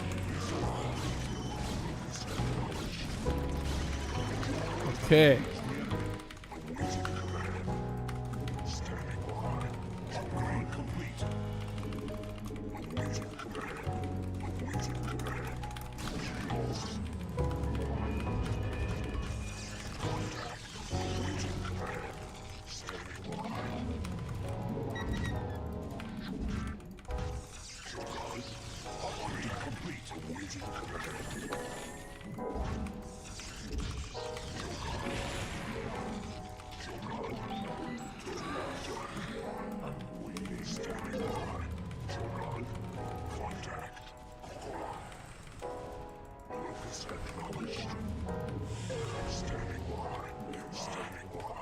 Oh, where did my observer go?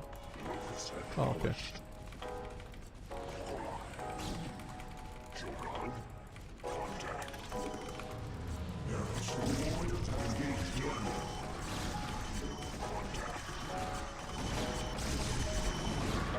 Probably so frustrating to see your teammate die, but you can't do anything because no observers. And then you might think, wow, Toss is really OP, huh? and you realize how OP they are, but then you really don't realize how really OP they are because you're playing toss, but you're not using OP characters. Hey, where help?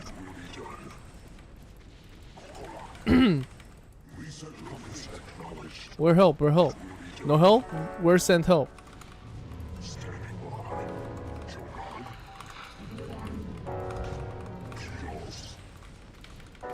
Where send help? Is it oh, you're right. It is robotics facility. You're right. You're right. Wow, you got it. I was like, what am I missing here? It is robotics facility. What did you think of the games of BCJ? It was great. It was so good. I thoroughly enjoyed casting and thoroughly enjoyed watching.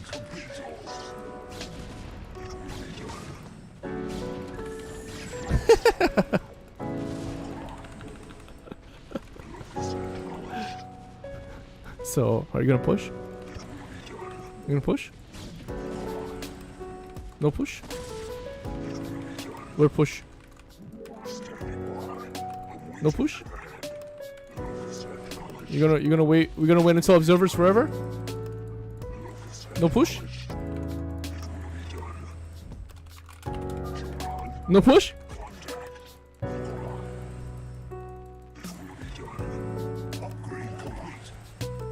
No push?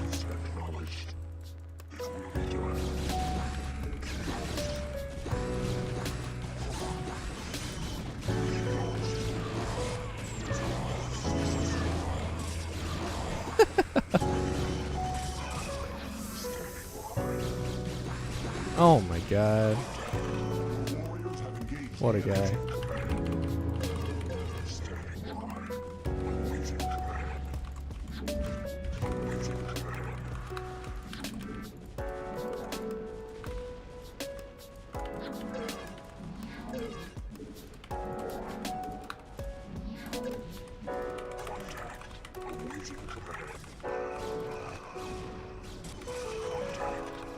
This guy's just gonna stall until his life.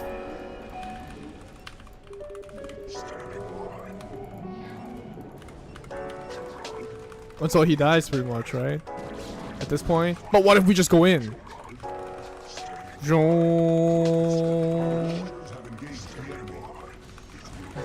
Wow! They're just gonna go carriers here too. Bodo, bodo, bodo, bodo, bodo, bodo.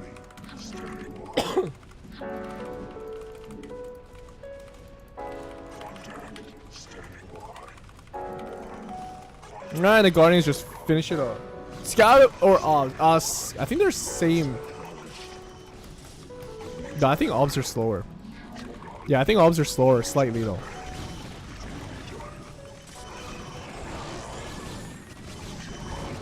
Woo!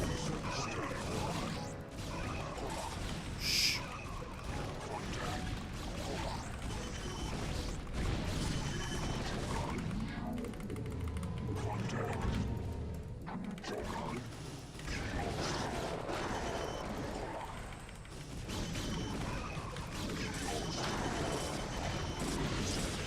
Dodge! Dodge! Woo! Woo! Boom! Boom!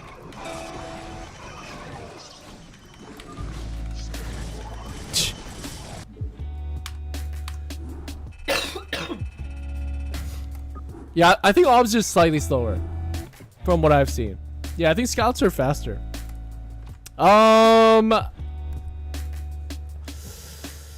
Any quick improvement tips? I would say build order. I think everything was fine, but I think the experience part is lacking. So I think if you guys just gotta have to keep playing.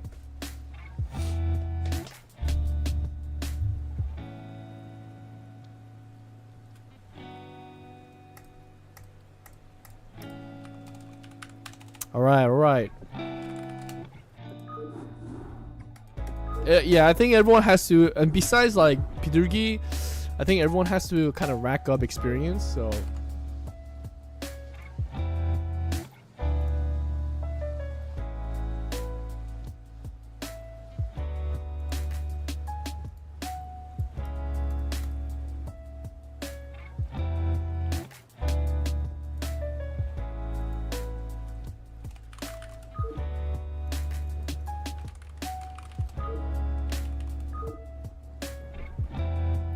Queen fastest?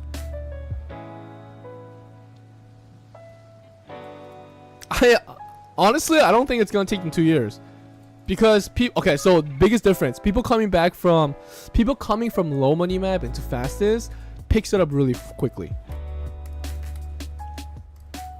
But fastest player trying to play like in-house games takes a long time, and I think that's because the micro macro portion is just so different in fastest and melee ladder maps. So junior varsity team, are you ready? We'll see.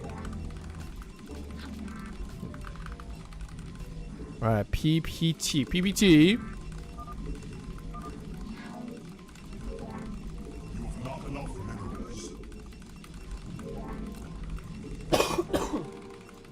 Oh, I can't stop coughing.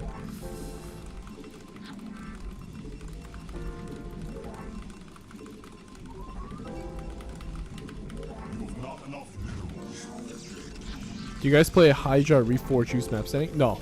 Movers might be slow, but they get moving.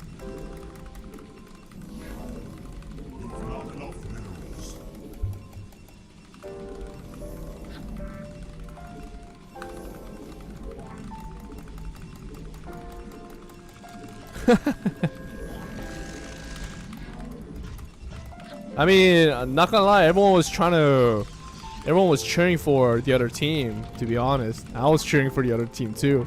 I was like, please. But there were a lot of moments, in my opinion, if the other team just did more aggression, then being a little bit being a little bit scared to the drops, I think you guys could have cleaned up the game much faster.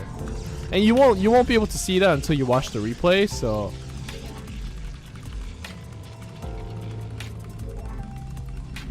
OG Kushton, what's up, man? How's it going? Wow, COVID is going around there. What? I don't have COVID, thankfully, because I took the COVID test yesterday in the I went to CVS at like 1 a.m. just so I could get a COVID test.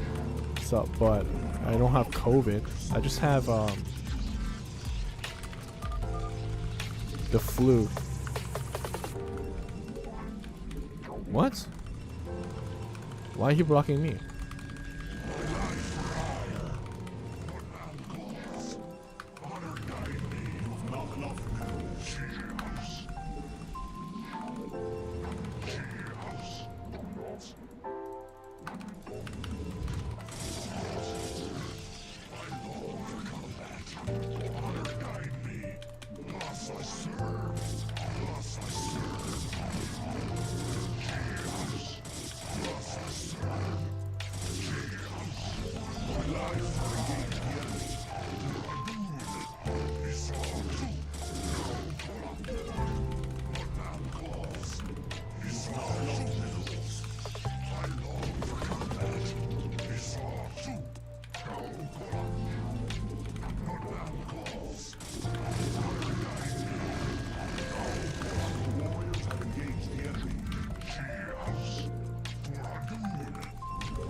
Well, we're just gonna let them block me?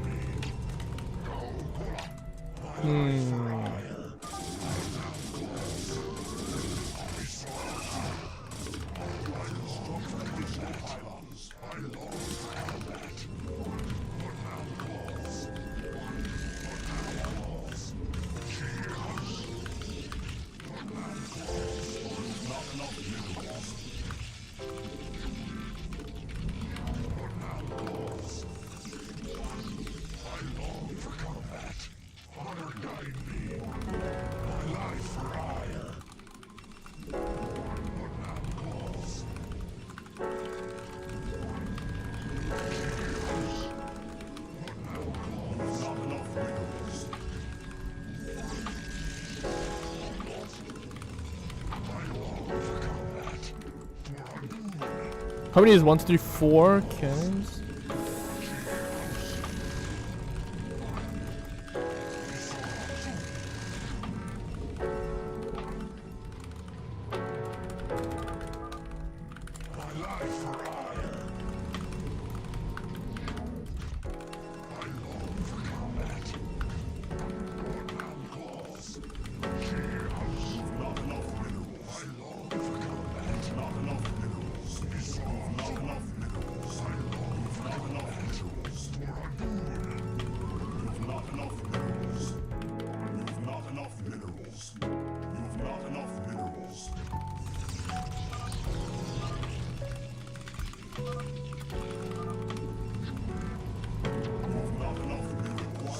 Never mind.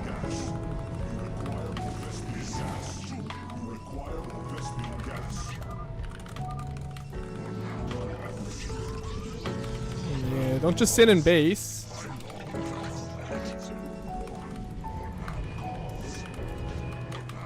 Ah, yeah, like letting this happen, it's because you're kind of just sitting in base.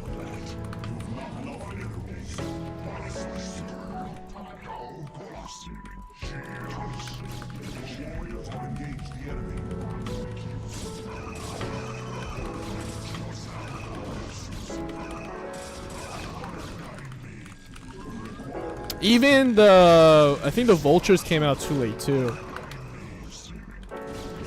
You should have 2 vultures pushing out right away, but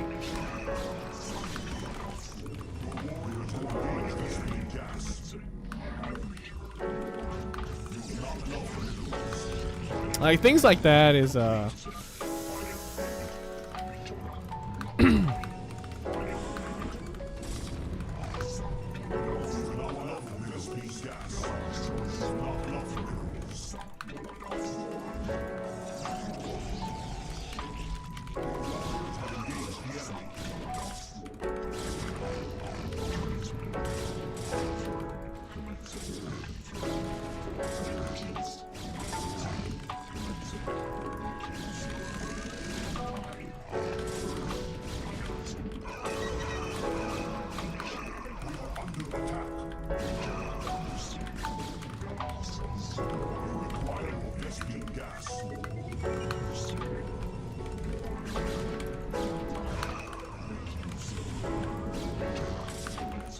like where are the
engaged the enemy.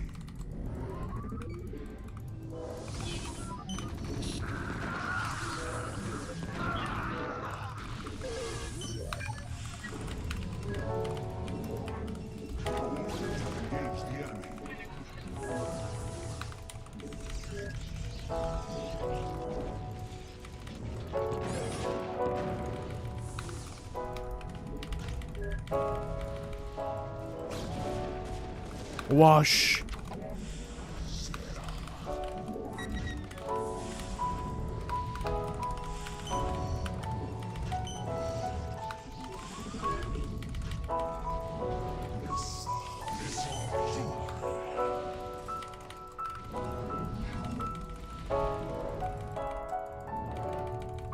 Upgrade complete. Upgrade complete.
GG.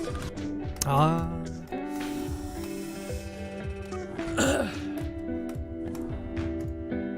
All right, next.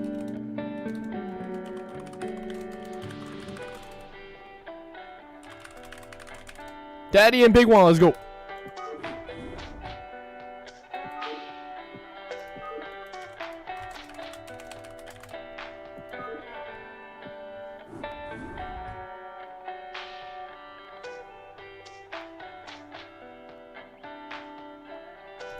How does someone with this kind of contain lose in this situation? You get dropped a lot. Like,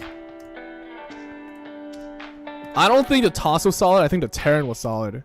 And to be fair, our team didn't do anything to fight center. I don't understand that.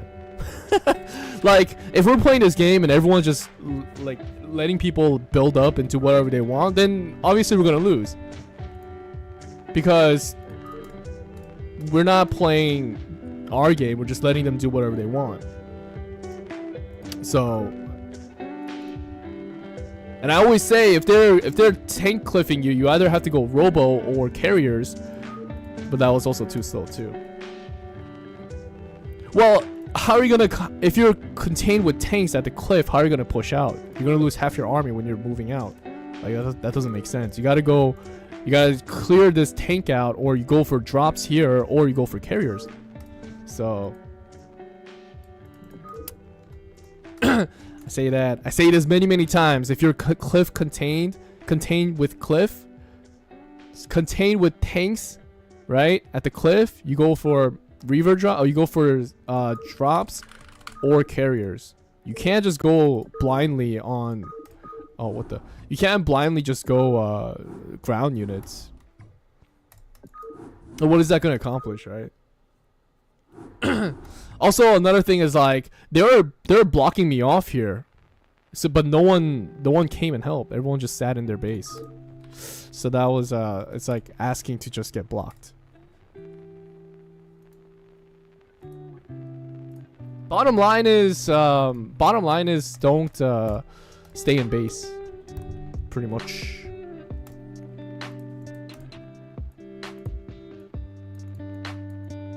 Like, if you're playing the game, right, and you see your ally getting attacked, you gotta send help. You gotta send units. Don't let them just build cannons in front of your choke. Right, but you don't know if they're gonna build cannons in front of your choke if you're not leaving your base, right? And especially as toss players, if you're a toss player and you're not pushing out in the center of the map, then you should be teching, or you should be doing drops, or you should actually, you should be teching, or you should be pushing out. If you're not doing either or, then there's no point of having a toss player there. If you think that was the case, then next time you can do that. Because in my opinion, no matter what, 1 or 2 tanks, if you're not hotkeying your units doing 1A2A3A or 1A2A3A4A move, your units kind of become stupid, because one tank splash damage pulsely is going to affect the movement of your units, and they're going to all like clump and go back and forth. So if you're not paying attention to that, then your units are just going to die to splash damage. And even if, let's say, like, you manage to leave your base, half your units are going to be in red health and half your units are going to die. So where's the advantage in that? And I'm telling you, the solution is carriers, or you do shuttle and you drop zealots on top of the cliffs. Like that is the solution.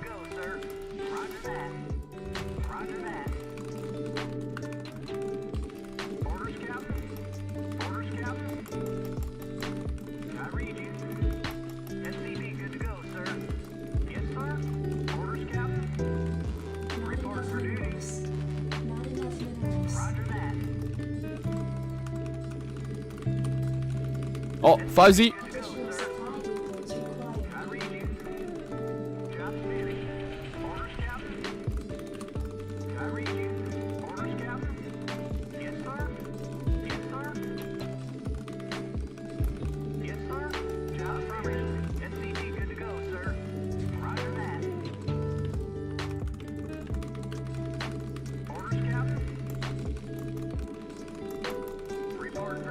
I think overall it wasn't the fact that like we got to that place was a problem in my opinion. It wasn't because of like, oh yeah, you were slow at building shuttle or robo. It was more of like, why did I get contained in the first place? And even if I did get contained, because position was honestly really bad, right? So the possibility of us getting contained is bad. But then there's also like, okay, where are the 2 vultures that comes out? Where are the first 4 zealots that should be pushing out, right? Like little details like that really impacts and changes the game. And I think people will sometimes look for different alternatives, but you know, I say like first zealot, go poke.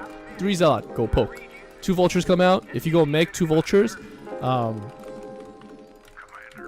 go start killing zealots or something like that. If you can't multitask and can't kill units with 2 vultures in the beginning, then you shouldn't go mech, because if you don't do that, then you get pushed, right? You get outmassed by bio or zealots or stuff like that. So yeah, so there are, and I'm telling you, like that's how it should be done. So there's no like if and buts for that. the strength of vultures is micro, so and like these 3 zealots, like why are they in the base still, right? That's like the question I would ask. Always gotta, oh shoot, no, okay, don't do this too, this is terrible. Right, should always be in the center. Losing center disaster, my early zealots were not very effective. I mean, I think it all, at the end of the day, it all comes down to like, are you playing, it all comes down to multitasking, and multitasking is hard. So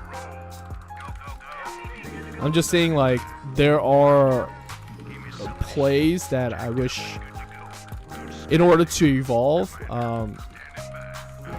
like when you fight here, like if you spread out like this,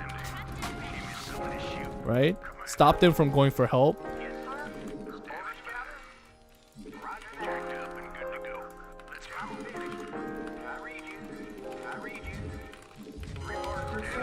Right?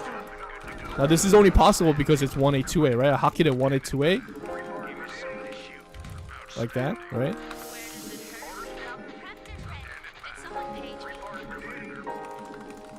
Now we have full control of the map, right? It's very similar. Now we should go. They have a Zerg? I don't even. Oh yeah, they do have a Zerg. Right now we have full map control, so we should go. Okay. Go Terran.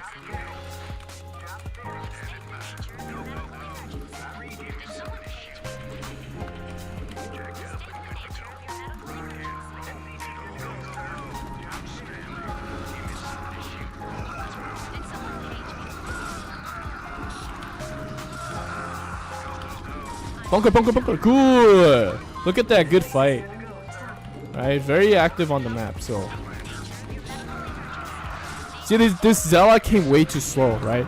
This was like a similar situation of last game where their units are already pushing out, but I mean, we're already pushing, but they're not pushing, so. Right.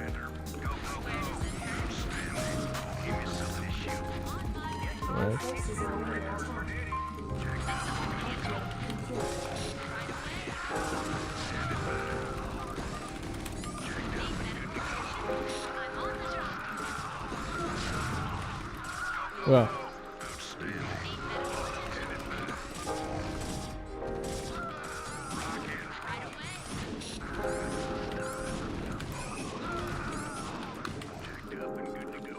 Your forces are under attack.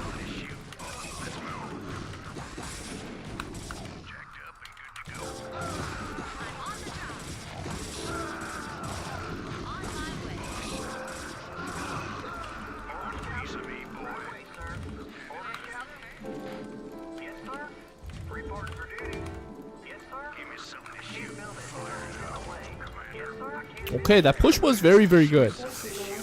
Nice. Only thing a little bit is like the Zealots getting. Oh, what, the Zealots are still alive? Wow, okay. OP.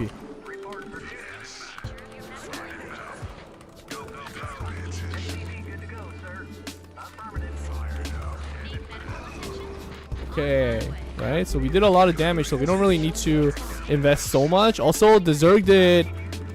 Oh. The Zerg went Zerglings, so he's also going to be behind. So now, right, so these outs are out. Let's go contest.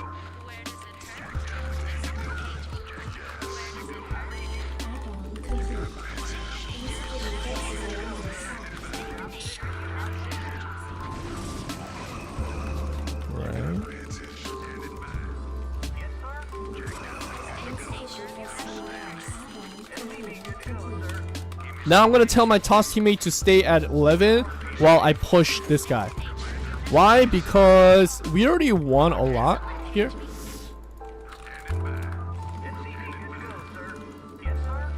We already won a huge battle here. Oh, I don't think I can push this actually. Oh, can I push this? Maybe. Alright, come. He actually sent his units to 7. Go. He actually sent his units to 5 o'clock, so we killed a lot of units. Right? So now if we do this, Zealots in first, and then we walk in. Go. Go.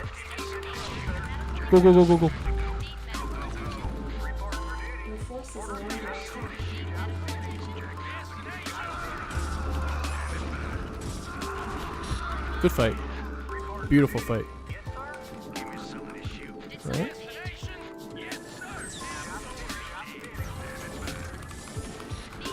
Good. Kill the tank for me.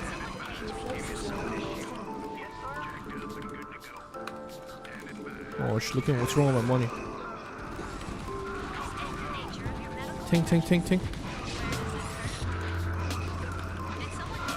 Ooh!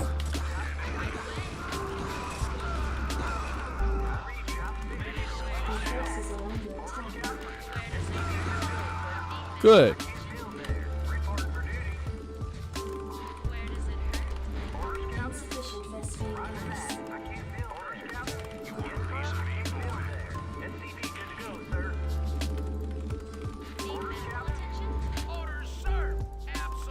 Where are these Zerglings coming from, though?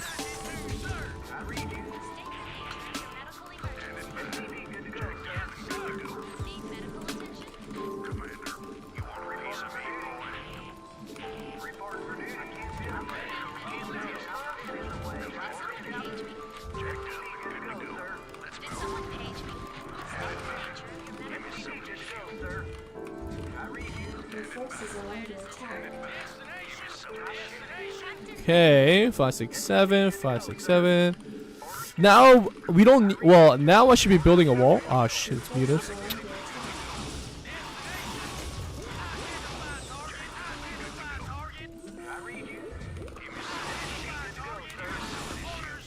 Oh, it's mutus? Your forces are under attack.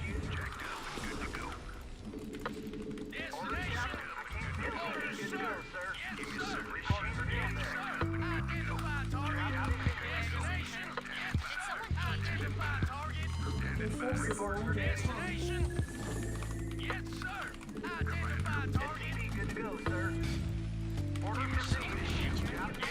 I'm gonna push this Zerg first because I'm scared that he's gonna go Guardians.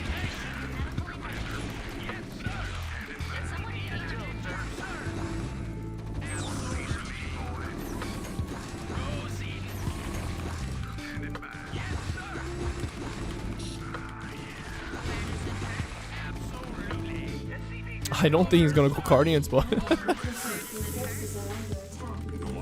okay. Do we really need these stuff floating? I don't think so. Oh, he did go Guardians, see? Your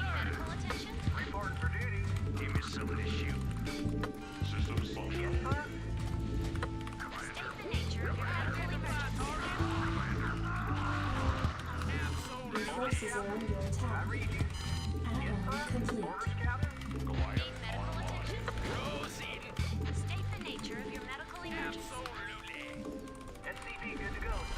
forces are under attack.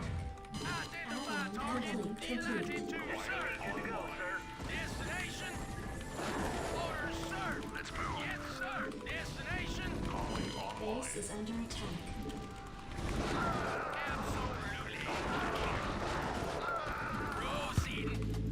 I can't build there. Upgrade complete. Orders received. Affirmative. Job's finished. SCV good to go, sir. Yes, sir. Your forces are under attack. Orders, sir. SCV good to go, sir. Reporting for duty. Orders, sir. Yes, SCV good to go, sir. Identify target. Whoosh. Orders, sir. I can't build there. SCV good to go, sir. Orders, Captain. Yes, sir. Your forces are under attack. Job's finished. Job's finished. Okay. SCV good to go, sir. SCV good to go, sir. Did he really? Add-on complete. Your forces He didn't go scout. What are you talking about? I freaking lied. research complete. This guy straight up just lied to us. We're oh, okay. 3 scouts. Your forces are under attack.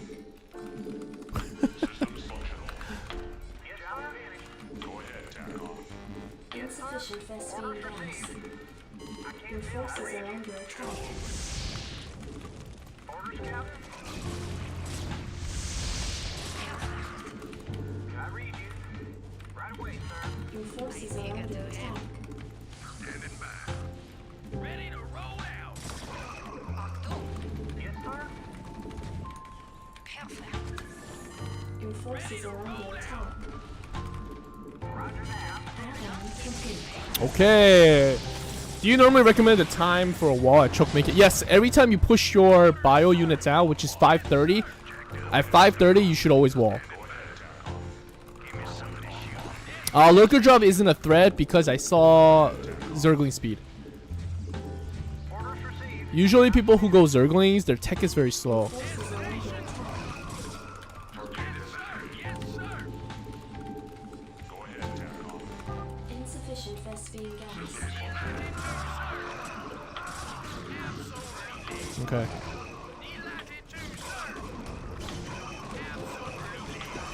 Where's KDA? Why is he talking about KDA in Starcraft? Kill death ratio? You mean stats maybe? Win loss record? Insufficient Vespine gas. Oh, what's wrong with my gas? I thought I had full gas. Oh, Upgrade complete. Upgrade complete. oh. Yes, sir. Right away, sir. Identify target. Yes, sir. Okay, die. Your forces are under attack. Delighted to, sir. Oh, he's still alive. Whoa, okay. Ready to roll out. GG.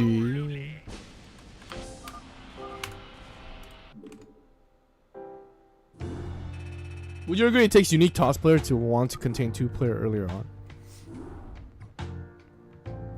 I wouldn't say unique. I think it's just part of strategy. You could win game. You could get map control without blocking someone. You could get map control with just units. Like 3-gate forge, you send your zealots and you win with zealots. That's it.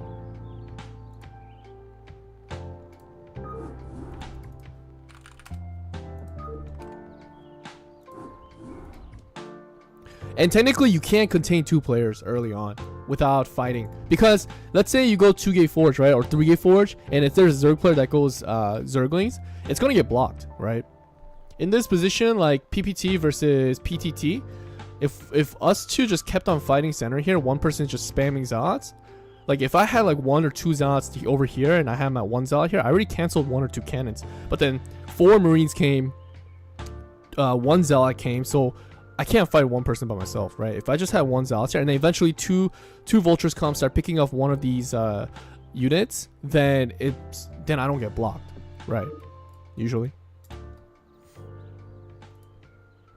Who is this guy? How does he know the password?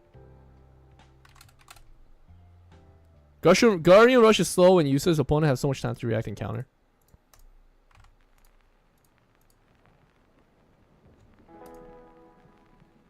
I think Guardian against Terran is very good. Except that if you go Guardians, you can't go You have to go mutas faster. You can't go speedlings. Oh, that's Boltzmann. I know him. Yeah, so there are different ways to do it. Is there a strat that you recommend that involves any? Okay, so before you even think about strats, I think you need to for you Bear Down, I think you need to focus on build order and getting your units out without being supply blocked, and then not missing your probe cycle. I think those are the fundamentals you need to practice for.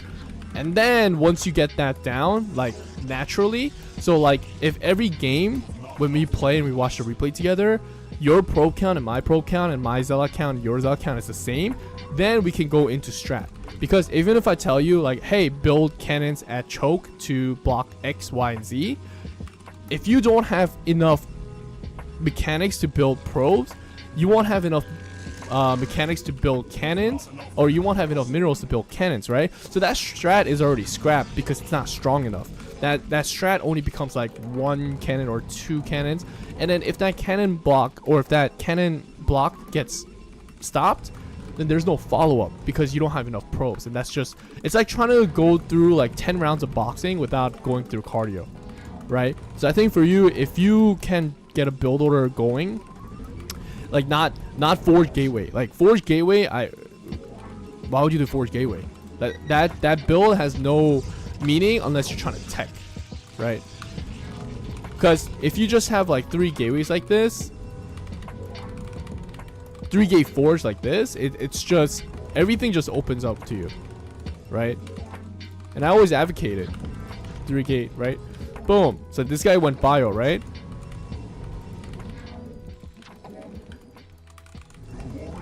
And then I build my forge here, right? Now where does this guy go? This one zealot? Straight to toss his base, or at the center of the map, right? So right now we're pretty much stopping them from building anything they want. We saw a probe in our base. Okay, there it is, like that, right? So 9 o'clock went bio. This guy went mech.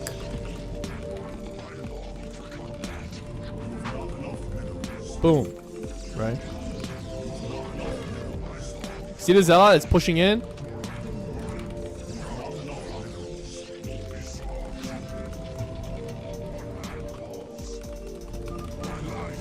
Now this 3 zealot is very impactful. You gotta do something with it. Push out, right?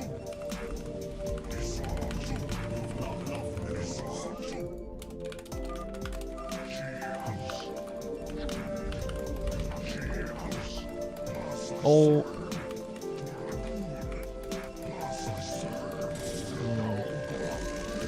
So right there was a missed opportunity. If you were hitting the cannons there, I think we could have gotten something. So this Terran is pushing out, right? Same ordeal. We have 4 zealots. Now all we have to, okay, he goes over there, then we go over here. He comes back, we go back. Boom. Boom.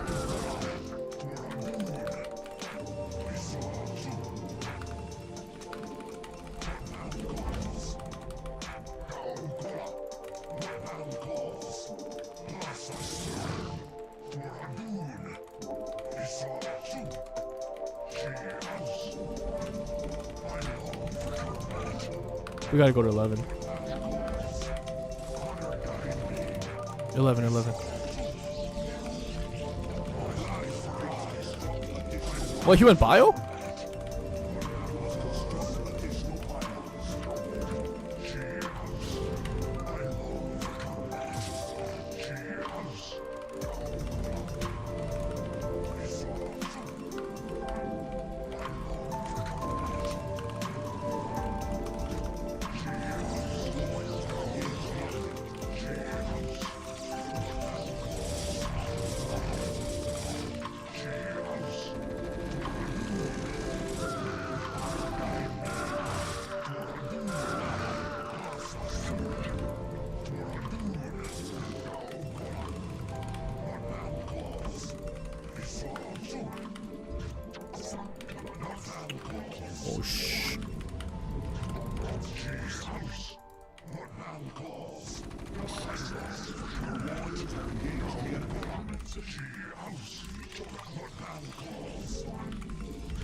Ah, please no Zerglings. Why Zerglings?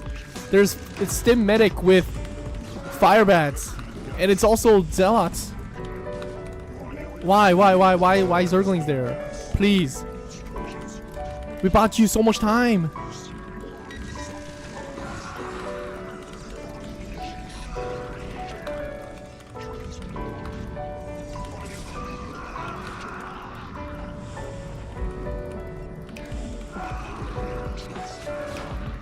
Oh, this one I don't understand.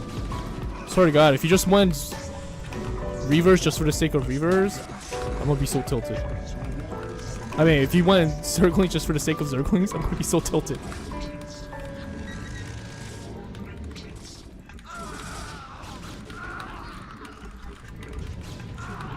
Wow,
Whoosh.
Wow, 8 minutes in, like.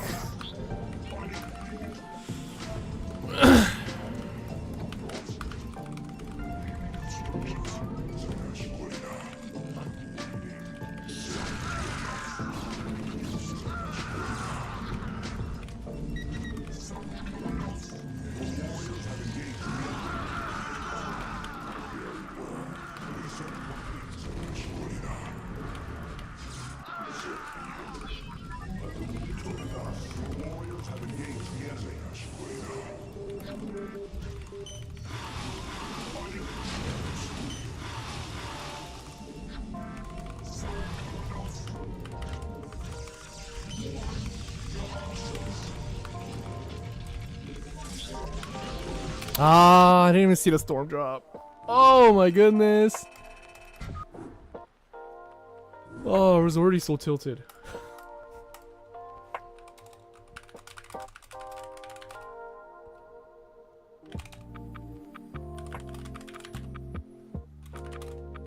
Oh, why is Zerglings there? I don't understand. Like, I really sometimes people going lanes. It's either you go links fast or you don't go at all. Especially in PPT like that, like Firebats, Stim, Bio, Zealots. What are you gonna do with Zerglings? Just doesn't make sense.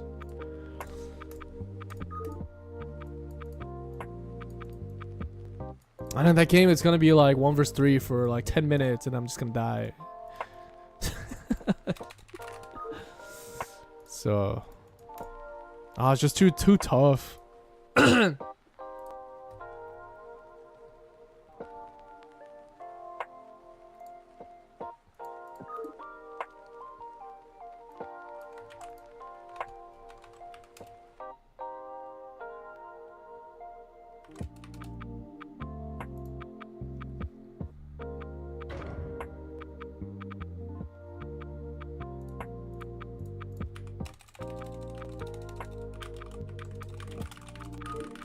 Let's go. I think this will be the last game.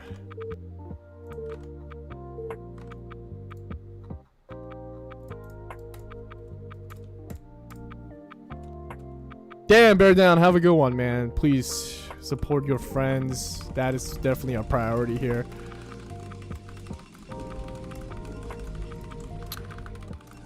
Like, yeah. Cause I say like it's kind of like a broken record at this point. If you go links, go 9 pool or 2 hatch pool. Don't go links at like 4 or 5 minutes, cause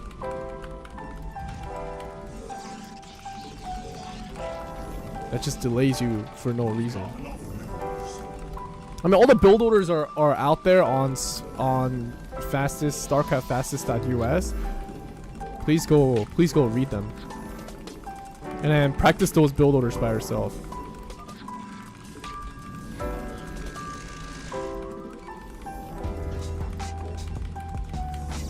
Yeah, very end or very beginning. I agree with that. Yep.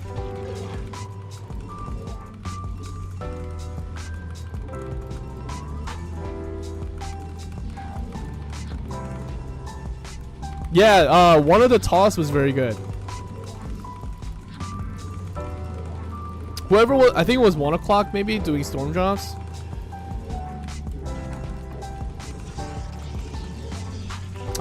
But losing the main Nexus like that was... That just comes with like game sense, I guess.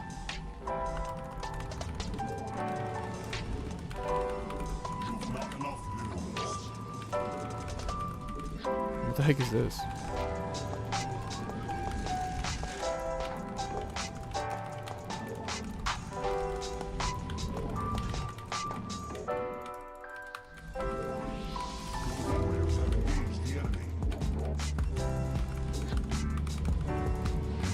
I called Cannon Rush, so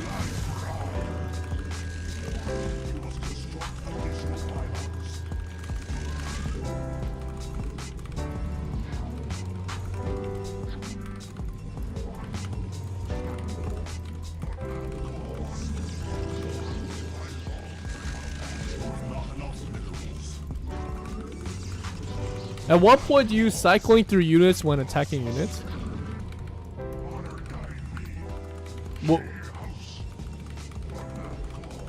I don't understand that question.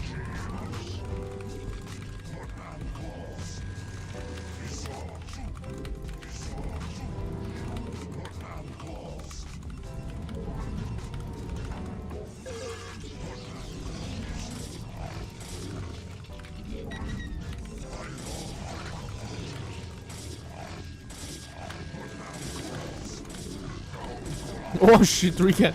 Oh, I like this play because it's gonna work. You're playing as Zerg while attacking once, and you said it's important to swap your units.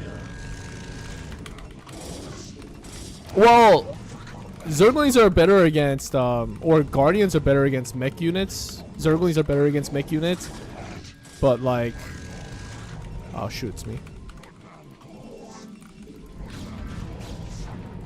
Lock.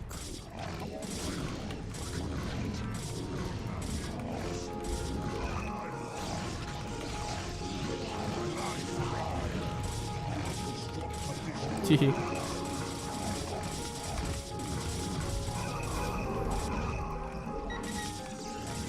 Easy cash money.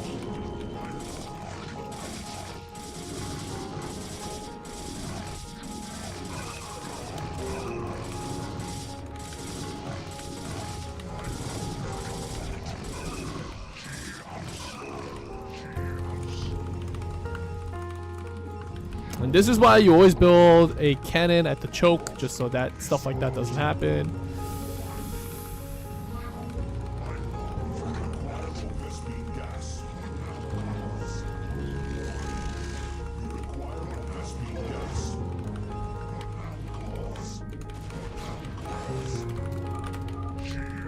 Let's go together.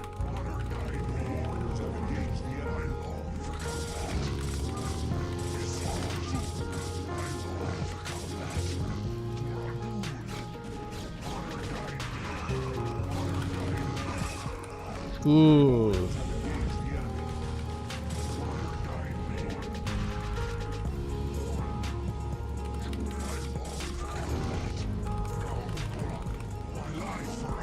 Good.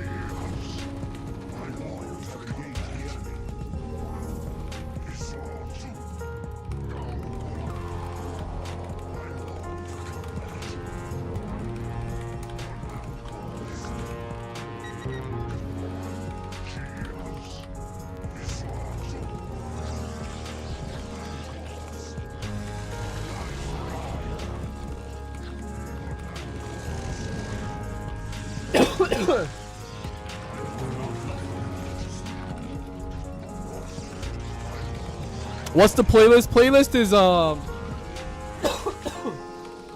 you look up lo-fi DMCA free.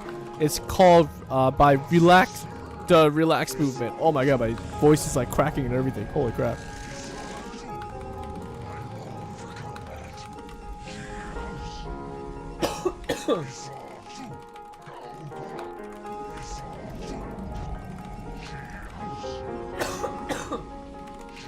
Wow.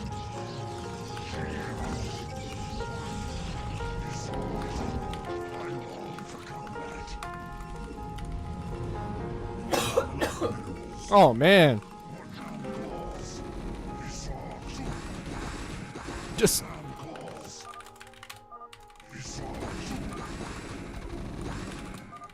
why don't you just stay back? Why are you trying to fight this? Just no, don't go. There's a fight.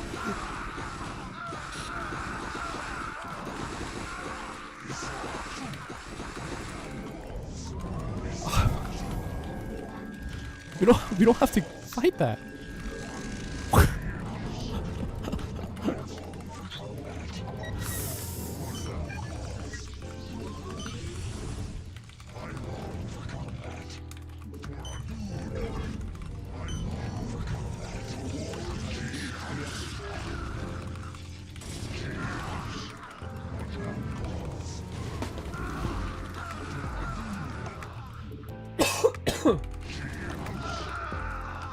Oh, he built something here? Oh, that's why.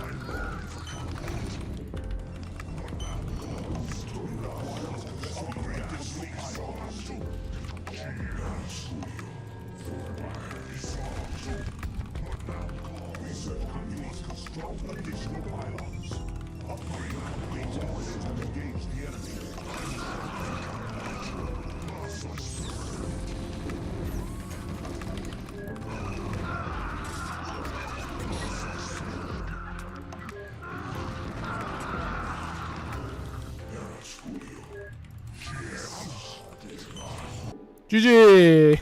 Wow, shit. Those Zerglings attacking the bio ball was like... Why?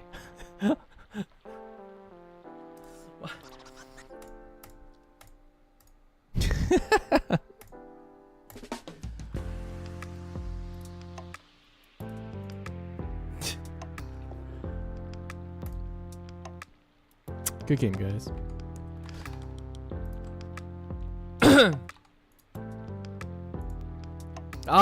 That's okay, so that was my effort to try and save 3. If you're a Zerg player and if you don't open up Zerglings, just stick to Hydras, because the mentality is you're always trying to buy time to get Hydras out, right? And what are you gonna do with Soulings, right? Soulings just does not work if it's too late. So it's all about timing, right? I understand the reasoning is like, I'm trying to save my friends, I'm trying to save my teammates with Lings, but if you're not going to open up with Zerglings, or if you're not going to open up with some kind of Ling build, just go Hydras, because you do like late game, mid game Zerglings with just speed and no cracklings, like they're too many units that's gonna be countered, right? So just go Hydras. I would say learn to play Hydras first. One more? No, I can't. It's time to end the stream. We played for 4.5 hours, so definitely everyone, please just go look at the build orders. I put on a lot of time into so that you guys could get better. But if I feel that the skill gap isn't improving or people aren't reading on the build orders, then I'm gonna have to slowly change out the format. Sweatfest. Eric, what's up, man? How's it going? I do. I am very sick right now, so please keep updating the website. It's very helpful. Had build order for 3-gate Dragoons Obs build. Yes, I think that should be there. No, it's not there. Let me check. It should be there. Oh, there it is. It is there. 3-gate Dragoon Observer build. It's there. Yeah, well, I'm gonna continuously update the website as it goes. Oh, you had it open on the side? Yeah. I'm telling you, the build has been very crisp during the... Where is that build most effective? Which one? No, okay, so usually in the meta in INI, right, it's PPT is Terran goes vultures, right, or mech, right? How do you... And the problem here is one person has to go observer, obs, right? How do you counter mech? Counter mech, you counter with goons, because vultures eat zealots alive, right? Goon observer build is so that when you have 3-gate goon obs, you get observer at 5.5 minutes or 40 minutes. Mine's finishes around 5:15, right? So during this time, you're fighting center, right? You're still fighting. Everyone's at the center of the map, and then enemy vulture will start mining your choke so that you don't push out. Okay, so if your observer obs is late, your units are stuck in base forever. So it's gonna be a 2 versus 3, right? And in a in-house game, 2 versus 3, the unit mass is just so great that someone will die, right? But in PTZ, it's a little different. You don't go 3-gate goon ops. You actually go 5 or 6-gate goon ops. And the reason for this is Zerg sends overlords to center, right? So whoever is the Zerg user Zerg player has to maintain. Hey, oh, Beck John, thanks so much for the follow. Zerg player has to maintain overlord at center along with links until toss player gets observer, which is, if it's in the case of 5-6-gate goon, this will be around like 6:45 minutes. Okay, so this is the primary reason why these builds work. Okay, now in PTZ, the reason that Zerg players go Lings is if one player goes 9 pool and let's say Terran goes bio, 6 Lings hit Terran player when 1 Marine is out, plus around 75% maybe to 90%, 3 Marines are out, right? This is assuming that it's 3 Rex, 3 Barracks, Academy build, right? But during this time, 6 lings plus 2 lings from reinforcement, that's 8 lings. This can surround, make Terran SCV come out, cancel bunker, kill 1 or 3 Marines. So, right? So now when your teammate goes mech and 2 vultures come out, you already have center. Because 2 vultures can micro forever, kill opposing enemy Zerg doesn't go Zerglings. Then 2 vultures can contain toss. You have 1 or 3 Marines at center to kill enemy overlords. This means toss, when you mine toss's choke, he needs to go 3-gate robo build, or even if he goes 5-gate robo, he will lose in mass because your team's gateway count is always gonna be 5-6 gateway goons, and Terran will be losing bio against mech. Does that make sense? Does this make sense? This is how it's usually played out, right? Zerg players go lings, right?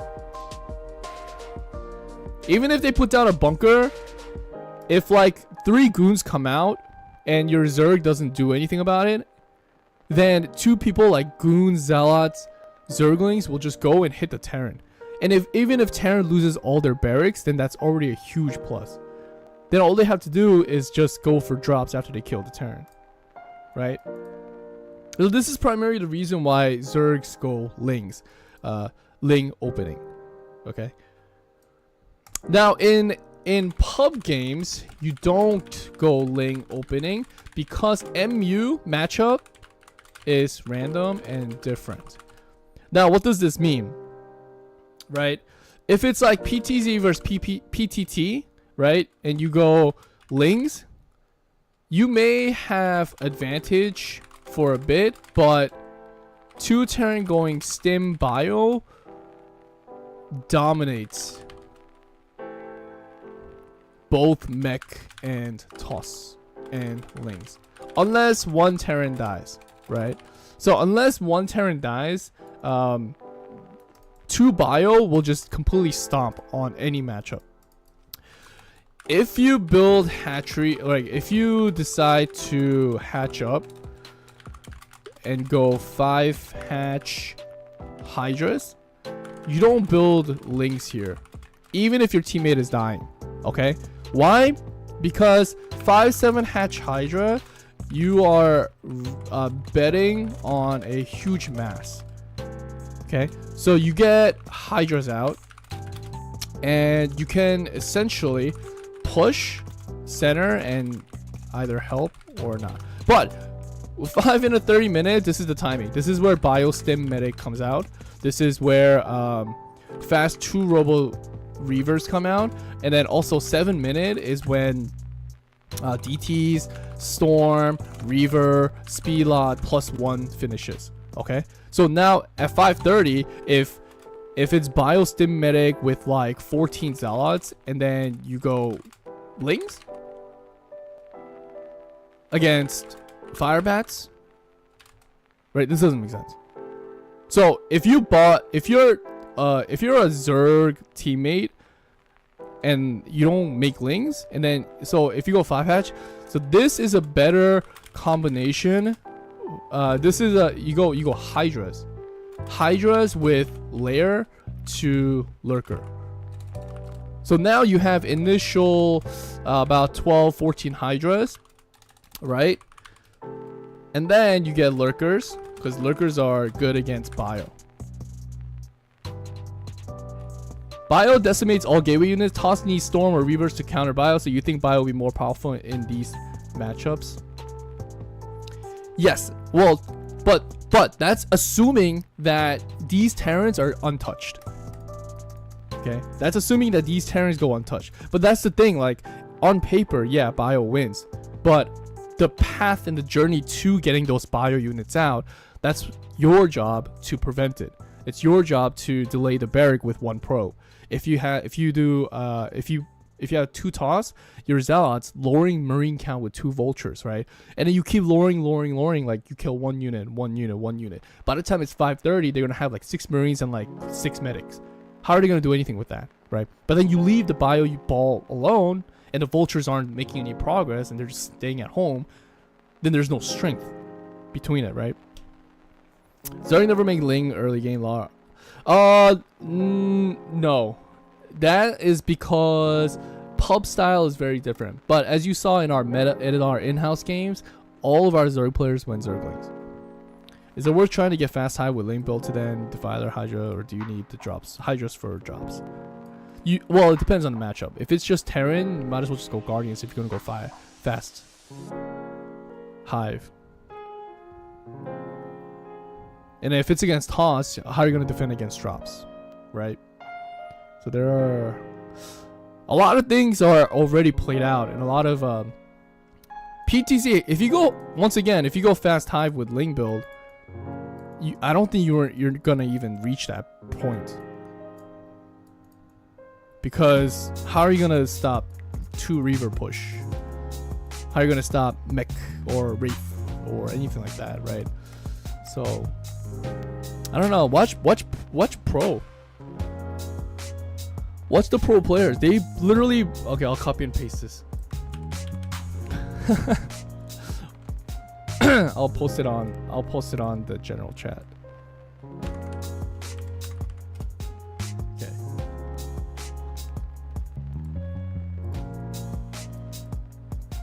Yeah. So this is usually the meta of how things go. But the problem here is like when the game plays out and you don't kill enough bio, then mech doesn't really gain that upper hand against bio. So that's why I'm always saying, like, if you go mech, you gotta be more active. If you're tossed, you gotta be more active and stuff like that. There's a lot of things going on. But from what I'm seeing so far, all I think is, instead of asking like these questions, is it worth trying to get like, obviously like questions are good, but for some players, don't ask for like specific timing questions. Memorize the build order first. Make sure your macro is good. Make sure your mechanic is solid. You're not missing like pylon. You're not getting depot blocked, supply blocked. You're not losing your units easily, or something like that. Practice those first, and then you can strategize and see like, oh, what do we do in this situation? What do we do in this situation? Because all these strategies won't come into fruition if your mechanic isn't good enough. So like even building like factory in like your teammates' base, or cannoning center, or building cannon for your Terran team, like don't do that. Just focus on your build order first. Keep your zealots and units alive, and then you can probably win more games through those kind of efficient practices. And I think a lot of low money map players, their mechanic is so good, that's why they can easily transform or translate their low money map skills into fastest. But fastest player who only played fastest just cannot get the concept of micro and macro. I think that is the problem with fastest players, from what I've seen. Like build order isn't a thing for some people, and that's so crazy to me. I always thought the game of Starcraft was 100% build order, 100% macro, right?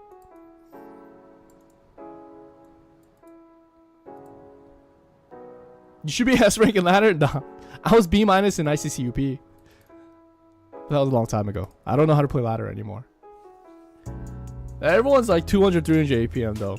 And I'm too lazy to grind. I'm too lazy to grind out ladder games now. Anyways, guys, thank you everyone for tuning in. Fastest was no rush 20. That's wild. That's crazy. I don't understand. That's so crazy. Anyways, guys, thanks so much for tuning in. I really appreciate it. I hope everyone enjoyed the games today. yeah, it was a lot of fun. We always have like a lot of people tuning in now, so that's really good. Those of you who donated, thank you so much for all those donations. Really appreciate it. Take care. Maybe I'll stream on Saturday. Hopefully I do. Other than that, have a good night, guys. Thank you. Take care.